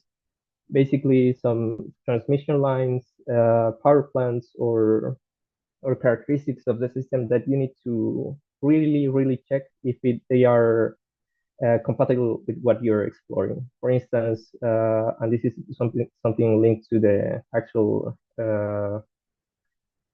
presentation that was before me, like we found that there's a lot of substations, but not lines connecting the substations. So we had some issues to figure out what to do. So we need to improve the data on the lines, or we should maybe tweak the information, or maybe simplify and aggregate some of the nodes. So yeah, our first implementation basically told us, yeah, this is a very cool model. It does a lot of things, but it needs some data adjustments. And basically after that, we managed and dedicated our time to find this data and integrating it into the model. And with this curated version of the model, we started to see some case studies. So basically, we find after we did this validation and got a 4-node representation that basically reflects whatever is happening in the current system in Bolivia in 2022, if I'm not mistaken. With this model, we decided to analyze the evolution of the power system in the long term. Basically, what would happen if, let's say, aim for a net zero transition until 2050, or what would happen if subsidies are cut down for gas generation, or what would happen if. And of course, based on the scenarios that you want to plan, you might need some tweaking in the code, but it can provide this very nice outputs, right? So how the system will evolve and change, and what technology should be good to cover whatever you need in these specific scenarios you're exploring. And this is from the capacity expansion point of view, but we also try to check the behavior of the dispatch of the power system. And for that, we actually wrote a conference paper that tackled what if hydro availability will change over time, let's say because of climate change or because of specific events like El Niño, Niña, and what this average or reduced availability in the inflows would have as would result in the dispatch of the system. So additional capacities would be required to cover it. How much of it is that going to affect the final cost of the system? How much would that affect? So we actually got a handle on toying around and solving some interesting practical questions for the energy system. But I would say that the latest work that we've doing was to answer some more interesting questions, at least from my point of view. Like what are the impacts of and the relevance of considering a more detailed spatial representation of the system? So what would happen if I consider a system with 2, 4, 20, 30, 50, 60 nodes, and what's the effect over the expansion of the system? Is the mix going to change? Are resources like wind and PV resources are going to be different? How much different? And if is there a specific resolution that I need to have a good representation of the system? And also, if I want to use the model, what's the adequate size of it? Should I use always the biggest possible configuration, or maybe just a middle point should suffice? So for that, we actually run some Pareto analysis and try to see at which point, for instance, the divergency of capacity expansion of certain technologies stabilizes when you start adding additional nodes. So what's a good number of resolution that will provide some constant results in the system, but at the same time won't increase exponentially the time for resolving the problem. And those were some examples, basically, 3 things and 3 different stages of what we did with PyPSA. Just to finalize, I would like to present some conclusions and the work that we're doing at the moment. So I would say that our main takeaways from the experience is that PyPSA, it's a very flexible and practical model to start a country level analysis. And this is even if you have no initial data, you should be able to run a draft version of your energy system. At least in 99% of the cases, according to a paper that Davide showed not too long ago. But you should be able to have a concrete model for your country, which is, in my point of view, great, because if you don't have data or idea or how to create one, having a basis, it's one of the best things that you can come up into. You just have to build upon that, like they mentioned at the beginning. So here you can see like the Bolivian case, but you can also find some other cases. These are like Argentina and India that I took from the GitHub repository. But like that, you have a picture for most of the countries in the world. So you have some basis from which you can start working. I would say that also tailoring the model to your specific needs is relatively simple. You just have to read the model, start toying with it, and of course, learn a little bit of coding, but this is, I would say, a prerequisite.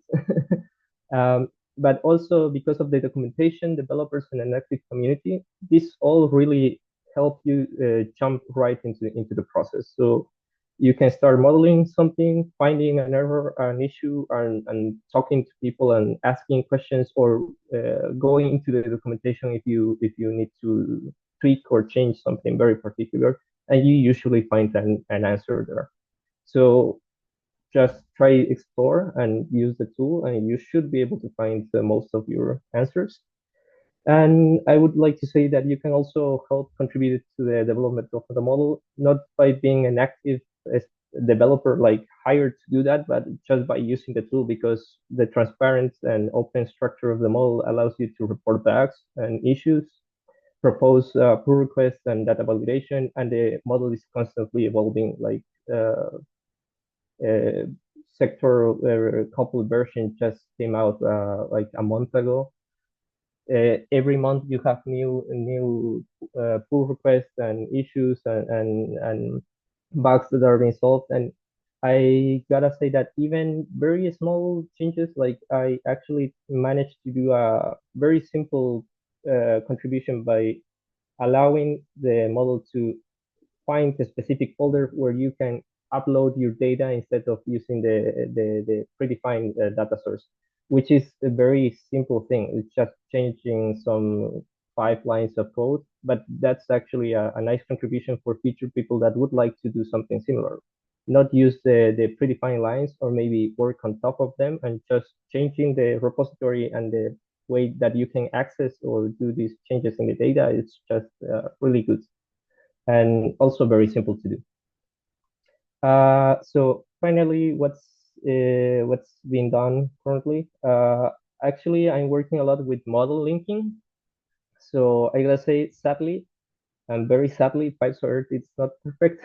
It focuses a lot into the generation part, which is great.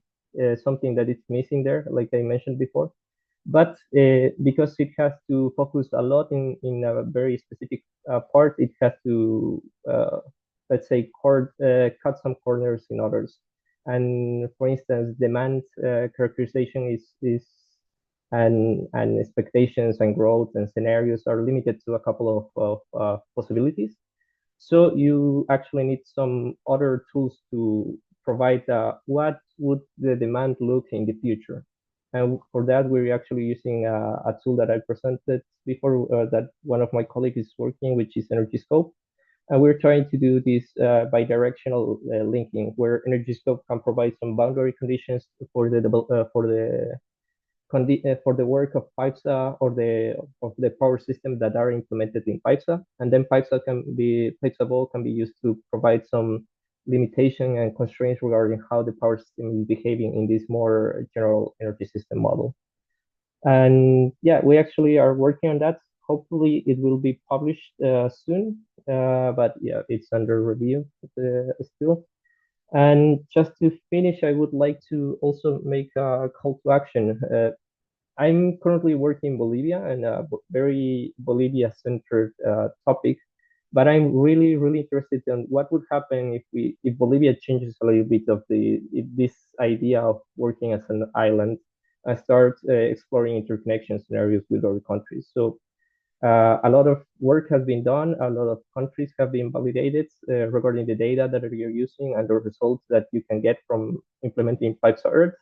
But if you're working with South America or know anyone working with South America or any of the countries in there, I would really, really, really like to know what you're doing first and see if we can do something else. Because again, a lot of validation work is required to see if the data that you're using and the model is working as you should expect, and then use that data to provide some interesting questions, to provide some interesting answers to some more interesting questions, like this interconnection. Okay, I think that's the 15 minutes, but thank you for your attention. Here's my email if you ever need to contact me, and yeah, thanks. Yeah, thank you, Carlos, for the presentation, also for underlining the importance of the community in PyPSA-Earth. Yeah, we have time for 1 or 2 questions, maybe. Actually, maybe some of them you already answered in your final remarks, like the one concerning your interest in collaborations with teams modeling neighboring countries. I guess the answer is definitely yes. If you want to add details in the chat, please do it. Then maybe this one is interesting. What temporal resolution did you use in your Bolivian model? Yeah, for the temporal resolution, I'm currently working with 1 hour resolution and simulating 1 year at a time. So if I want to do like expansion analysis, I'm usually running 1 year at a time and using the outputs from that year to the next one. I found that I found that 1 hour is the best, or is the minimum that you should consider if you want to delve a lot into this batching analysis. If you just want to see expansion, I would say use whatever number that you're comfortable with and that your computer can handle. Sure, thank you. And maybe just another question. What level of detail of the grid would you consider enough for long-term planification in your country, and what issues should be resolved first? Okay. Well,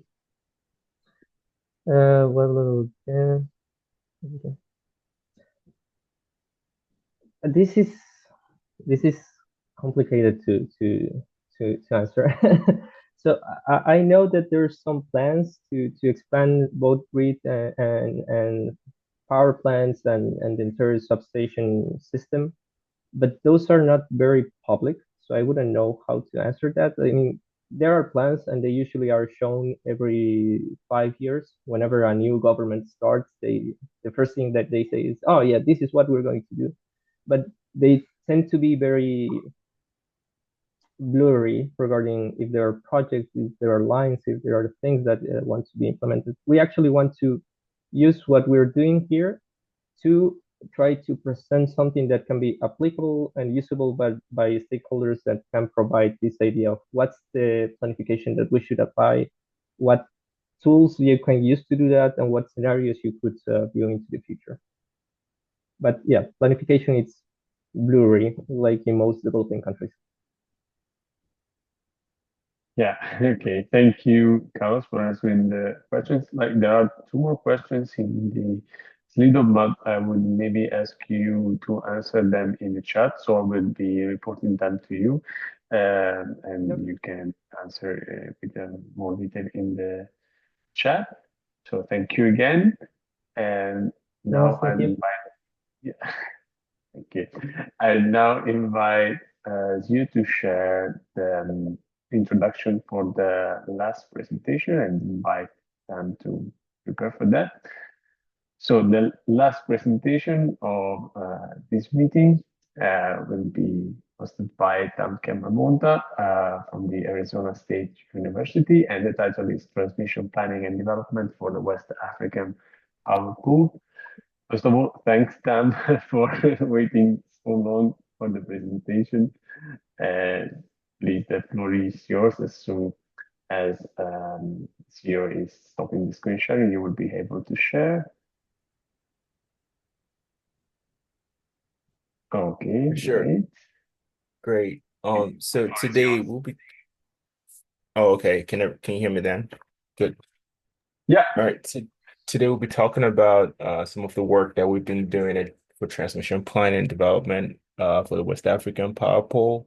And my name is Tam. I'm currently a PhD candidate at the School of Sustainability in Arizona State University, and my colleague Ryan Sparks, who's on the call, also a PhD student in systems engineering, and we both work at the Laboratory for Energy and Power Solutions here in Arizona State University. So a little bit about what motivated this work. In 2021, the African Union announced the African Single Electricity Market, which, if successful by 2040, would be the largest integrated electricity market in the world. And some of the idea is that the 5 power pools, regional power pools in Africa, in West Africa, East Africa, Central Africa, North Africa, and South Africa, would sort of provide this transmission infrastructural backbone to make the AFSM possible. The benefits of interconnecting Africa would include, leveraging its diverse resources. So West Africa could benefit from a lot of the hydro and wind resources in East Africa. West Africa could benefit from a lot of the gas resources in West Africa.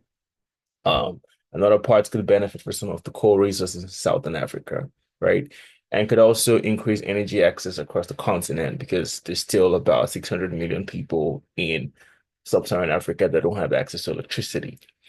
But we started to understand that there's some challenges with transmission infrastructure across the continent. So, for example, 9 sub-Saharan African countries don't have transmission lines that go above 100 kilovolts. About the entire continent, most of sub-Saharan Africa has about 113,000 kilometers of transmission lines. And if you compare that to Brazil, just for transmission lines alone, above 230 kilovolts, you have almost 180 or even more than 180,000 kilometers.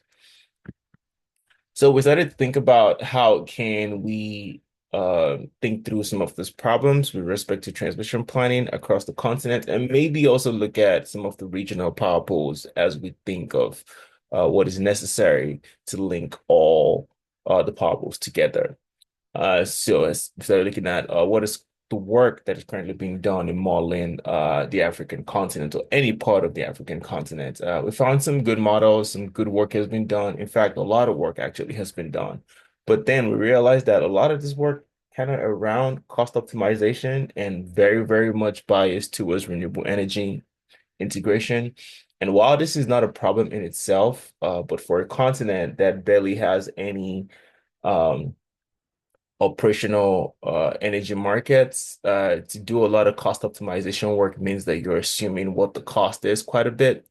We also realize that the current models and the current work usually would ignore some of the infrastructure or institutional disparities across the continent. So it's very, very common to model a single country as a single node, a single country as a single node, and just connect that country to another country and assume that one has surplus and one is deficient, and hence there's a reason to trade across all these countries. Essentially, transmission networks have largely been oversimplified, and we think that that kind of ignores a lot of the real world complexities with respect to this transmission infrastructure planning. So we kind of proposed what we call a bi-criteria integrated evaluation framework that kind of integrates some of the technical aspects of modeling and the socio-political dimensions of why some of these projects don't succeed. I would dare say that the technical aspects or technical difficulties of achieving the transmission networks are quite known and pretty easy to figure out. But some of the reasons why we don't have a lot of large energy infrastructure on the African continent could be as a result of other factors beyond the technical issues. So we kind of thinking through some of what the social political factors could be. Hence, we're thinking through how do we create a holistic approach to transmission infrastructure development that also looks at some of those part modeling concepts, or some of those concepts that are very difficult to model per se. So a little bit about the social political modeling. We're not going to talk a lot about that today, but I just wanted to point out some of the work we've been doing. Part of what we've been looking at is kind of identifying some cool databases of issues around, political stability across the continent, but specifically for the West African power pool, because we wanted to do something that is very granular and that could be used for current planning. The South African power pool is the most developed power pool on the African continent, next to the West African power pool, where 12 of its 14 members have been interconnected, and their conversations around starting the day-ahead market in the very, very coming future. So we did some work with some of the cool databases. We used the World Bank governance indicators to kind of see if we can model political stability. It didn't give us the granular aspect that we wanted, but we found this database called the Armed Conflict Location and Event Data Project, which is for short ACLED. And we discovered that this database has data for almost every kind of political event that has taken place globally, actually, for the last, I don't know, I think since 1992 or so. And there's a pretty good database. I mean, the recent data in that database are pretty decent. So we use that to create some kind of measure of political stability across the different regions, because we wanted to study transmission networks, and we understand that transmission networks have to go through specific communities, and the deeper we can get with the communities, makes it very, very cool for us to use this database. And the database provides data on the admin 3 level. So basically, beyond the national level, if you look at state level, in some countries, they call this the local government level or the district or the provincial level. You can get good data on that. But what we wanted to emphasize on, which would be very useful also to the PyPSA community, is some of the issues we're having with our technical modeling. So we're especially regarding line impedances of the networks within the model. We realized very quickly that a lot of line impedances were fairly unrealistic, and in many cases, when we ran our DC power flows, we would have a lot of lines that are very much more overloaded. So we figured out a way to kind of integrate some synthetic line impedance assignment to the lines. So by the time we ran the base model, we had a fairly distribution, of power across the entire network that avoided some of the congestion or overloaded line issues that we had. Now, just to talk a little bit about some of the results we've had so far, especially with respect to our technical modeling aspects of it. And I'm also happy to talk through some of how we're thinking through modeling our socio-political issues. So after, implementing the synthetic line impedance across the lines around a DC power flow, we kind of created what we call the base West African power pool network that became the base network we used. So that was saved and used for further capacity expansion. And we worked through some of this 4 lines currently in planning across the West African power pool. 3 of them are still in planning. 1 of them has been constructed. Unfortunately, we used an old database that didn't upgrade, that didn't update it because the project was just brought into service, I think, last year. And that's the 2025 225 kilovolts Cote d'Ivoire, Liberia, Sierra Leone, and Guinea line that kind of interconnected the 4 countries across that part of West Africa. So we realized that as you add these lines, you sort of kind of get a reduction to some extent in line congestion. And it's important to know that we didn't change load, or we didn't do demand. We just used the demand, load demand that was given in PyPSA, because part of our goal is to figure out if, for example, you build a transmission line across 2 different regions, how much interconnected load would you get? So does that increase the amount of interconnected load with respect to that interconnection you make or not? For this case, we used West African power pool, which was 1 interconnection. If we had done it at a country level, we could have had differences with respect to how much load is interconnected depending on the transmission line implemented. So you get some level of improvement across board. And when you add all the lines, you find out that some of the lines you have are overloaded, and you can investigate that. And this allows us to kind of look at where the line is, investigate what that is about, and also come to some conclusions, essentially helping planners and developers think through how what would be the effects of new transmission on the network from the technical aspects and also from the social political aspects. So some of the conclusions we had, which I've basically alluded briefly to, is our mean line utilization kind of decreased. Usually we don't want that to decrease a lot, but we want our congestion to decrease quite a bit if that's possible.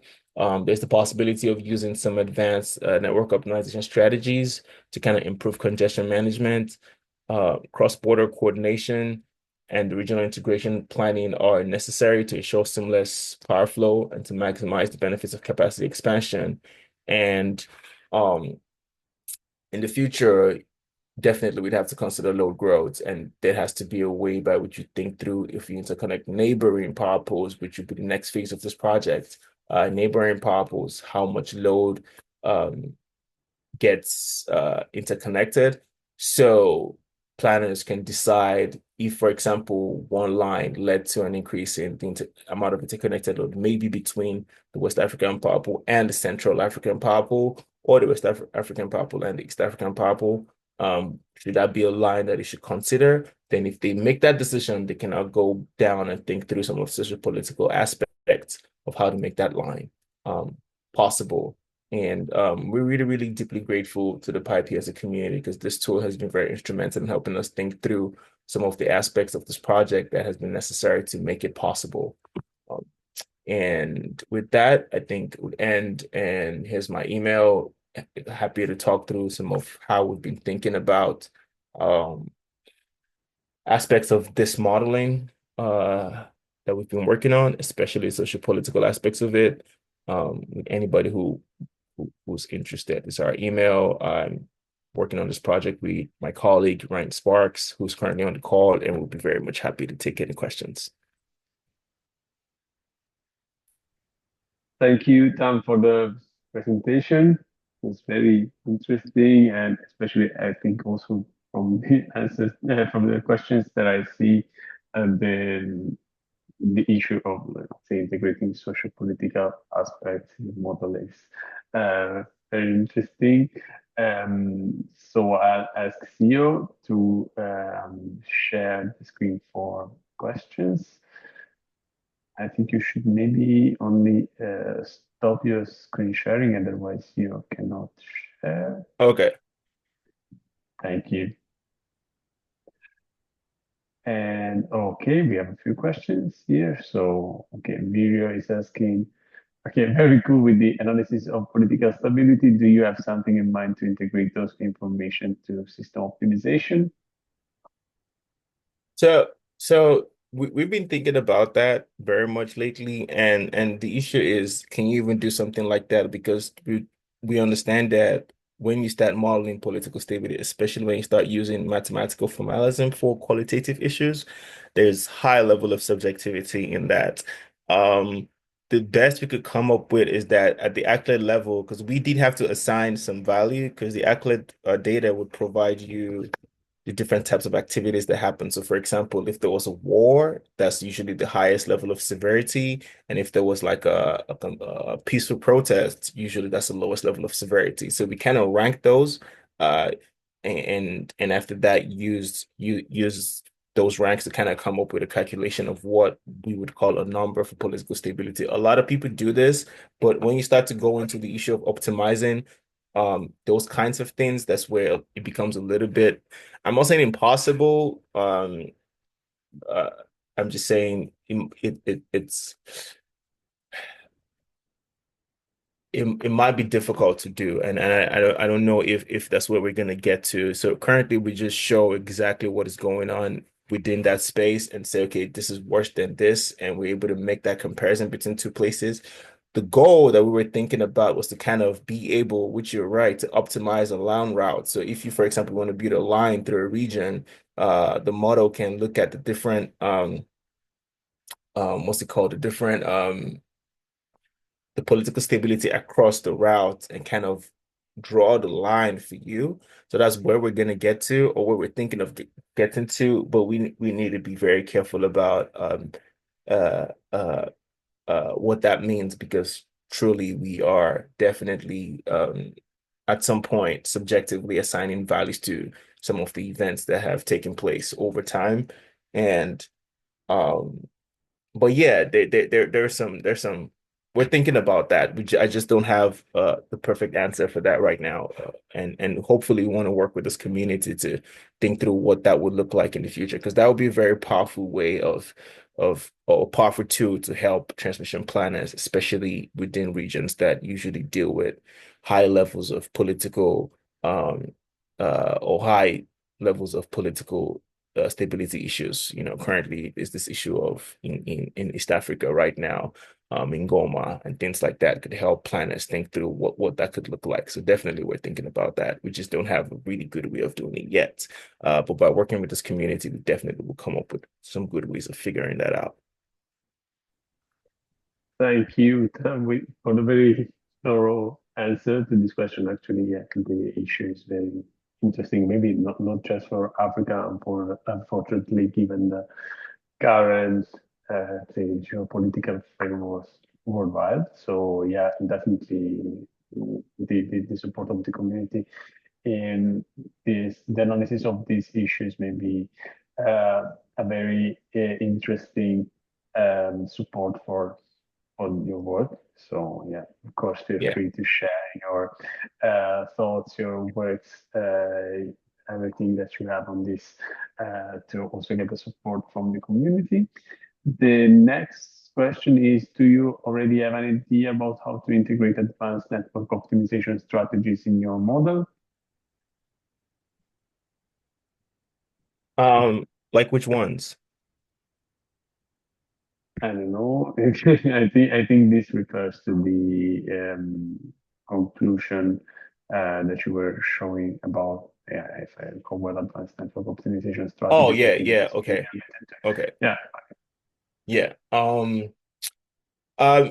Currently not right now. At some point we definitely will, because part of what we're trying to figure out with this work is to be able to provide something that planners can use to think through some of these problems.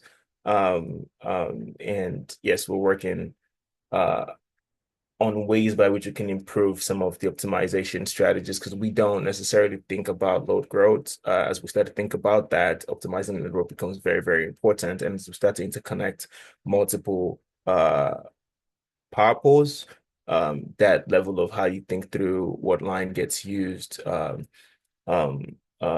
where does power flow through, will become very, very important, and we definitely will become part of the conversation. But as long as we can develop a way by which we can think about that, then we can build on, some of these advanced network optimization strategies into the model for sure. Okay, thank you for your answer. And maybe the last question is maybe something very similar to what you already mentioned before, but I don't know if you want to add anything on this. So about the consideration of social political risks through risk measures within the PyPSA modeling framework. Yes, we're definitely considering that, and that could be a good addition to the PyPSA modeling framework. Once we can get this sort of through peer review, definitely we'll think about integrating it properly into the network, because then we believe that at some point it's going to get some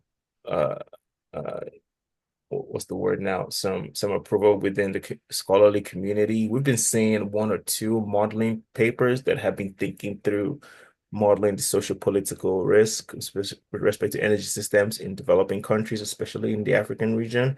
So we're highly convinced that, or not convinced, but we're optimistic that this work would add to that literature and be useful to the community. And once that is the case, definitely would think about adding this PyPSA modeling framework at some point. Okay, thank you, Tam, for all the answers. Definitely, I'd say the community is very interested in understanding the progresses of this work and everything that is related to it, since especially the issue of social political risk is definitely something very interesting for us. Thank you again. So thanks to also to all the participants. We're almost at the end of our long journey. But before closing the meeting, I would propose you one last poll for helping the community to improve, to be more relevant, and to also increase your engagement in the PyPSA-Earth community. So you can find the polls at the Slido link again. They are the same that you already answered to before the lunch break, before the long break. So in case you already answered to that, there's no need to let's say confirm your answers. But if you have any thoughts, you can use the chat to write anything that you deem interesting and that was not asked in this poll. So the first question here is, how often should we meet? And it looks like having very frequent meetings like this is something that would be interesting for most of you. Okay, Zio also shared the link to the survey in case you couldn't use the QR code. So yeah, we'll be waiting a few more moments for any additional answers to the poll.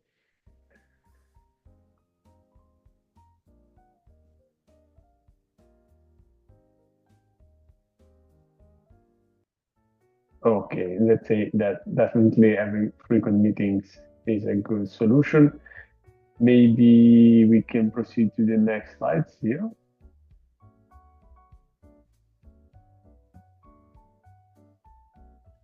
Okay, the next question is, how would you like to engage with the community? Here you can select more than one option actually, but it looks like periodic meetings that are hosted currently on Discord, and at this point you should have access to the Discord channel, as you shared the QR code and links for accessing it a few times during the day, and also you can find them in the chat in case you lost them. But okay, yes, you posted that again. Great. So you're all welcome to join our weekly meetings. Okay, maybe we can proceed to the next slide. Should be the last one, maybe. Yeah. So in this slide, we're asking you for open-ended answers. So we're asking, how would you be more engaged in the community? Do you have any other suggestions than the ones that were previously provided, or any other generic suggestion for improving the work of the community? I give you a short time to answer here, but okay, more events like this is definitely a good answer. Thank you for that.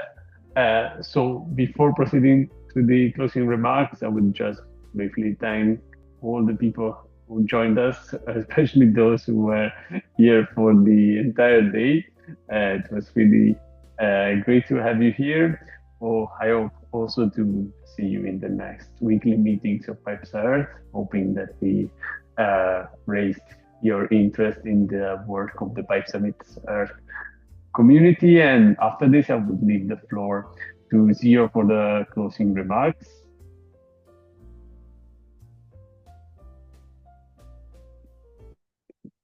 Okay, we can maybe start the screen sharing for the Slido, and then please, Zio, you can proceed with the closing remarks and announcements. Thank you. Okay. First of all, so we're already at the last part of our program. Thank you, Daniele, for hosting today's meetup, and as well as everyone who joined us till this time, especially those, I think, somewhere in Southeast Asia or on those parts, which at the moment is already midnight. So thank you for staying, and as well as for everyone, wherever, which part of the globe you are right now, thank you for attending. Again, we would just like to again invite you to join our Discord community so that we will still get connected. You can ask your questions, ask the experts, ask any question with your fellow users on Discord, and hope that we will learn together and expand and push the goal of PyPSA-Earth to grow this community more and expand on the principle of open source modeling to everyone, and wherever part of the globe you are. Also, this is the last part with on behalf of the organizing team, as well as Daniele, Davide, and as well as Daniele, myself, Emre, Muhammad, and Tosin, who were behind of this meetup. We would like to extend our biggest gratitude to everyone for attending, and we hope to see you again next time. And hopefully there will be more contributions and presenters, new things to talk about, and new applications of PyPSA-Earth. And I think that's all from myself. If Daniele has something to say. Yeah, I would just close thanking Davide, Katya, and Max for trusting us with the organization of this meeting, all the participants who were very precise and on time in everything that we asked them.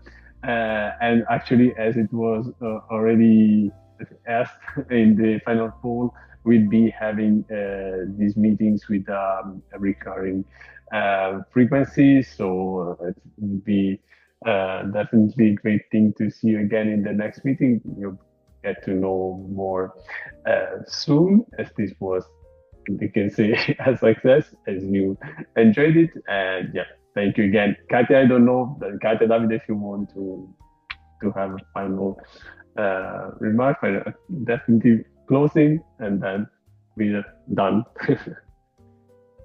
Many thanks, Daniele. My feeling is that it has been brilliant moderation, and many thanks to Arizeo and to the whole organizers team. Personally, I have been very much enjoyed.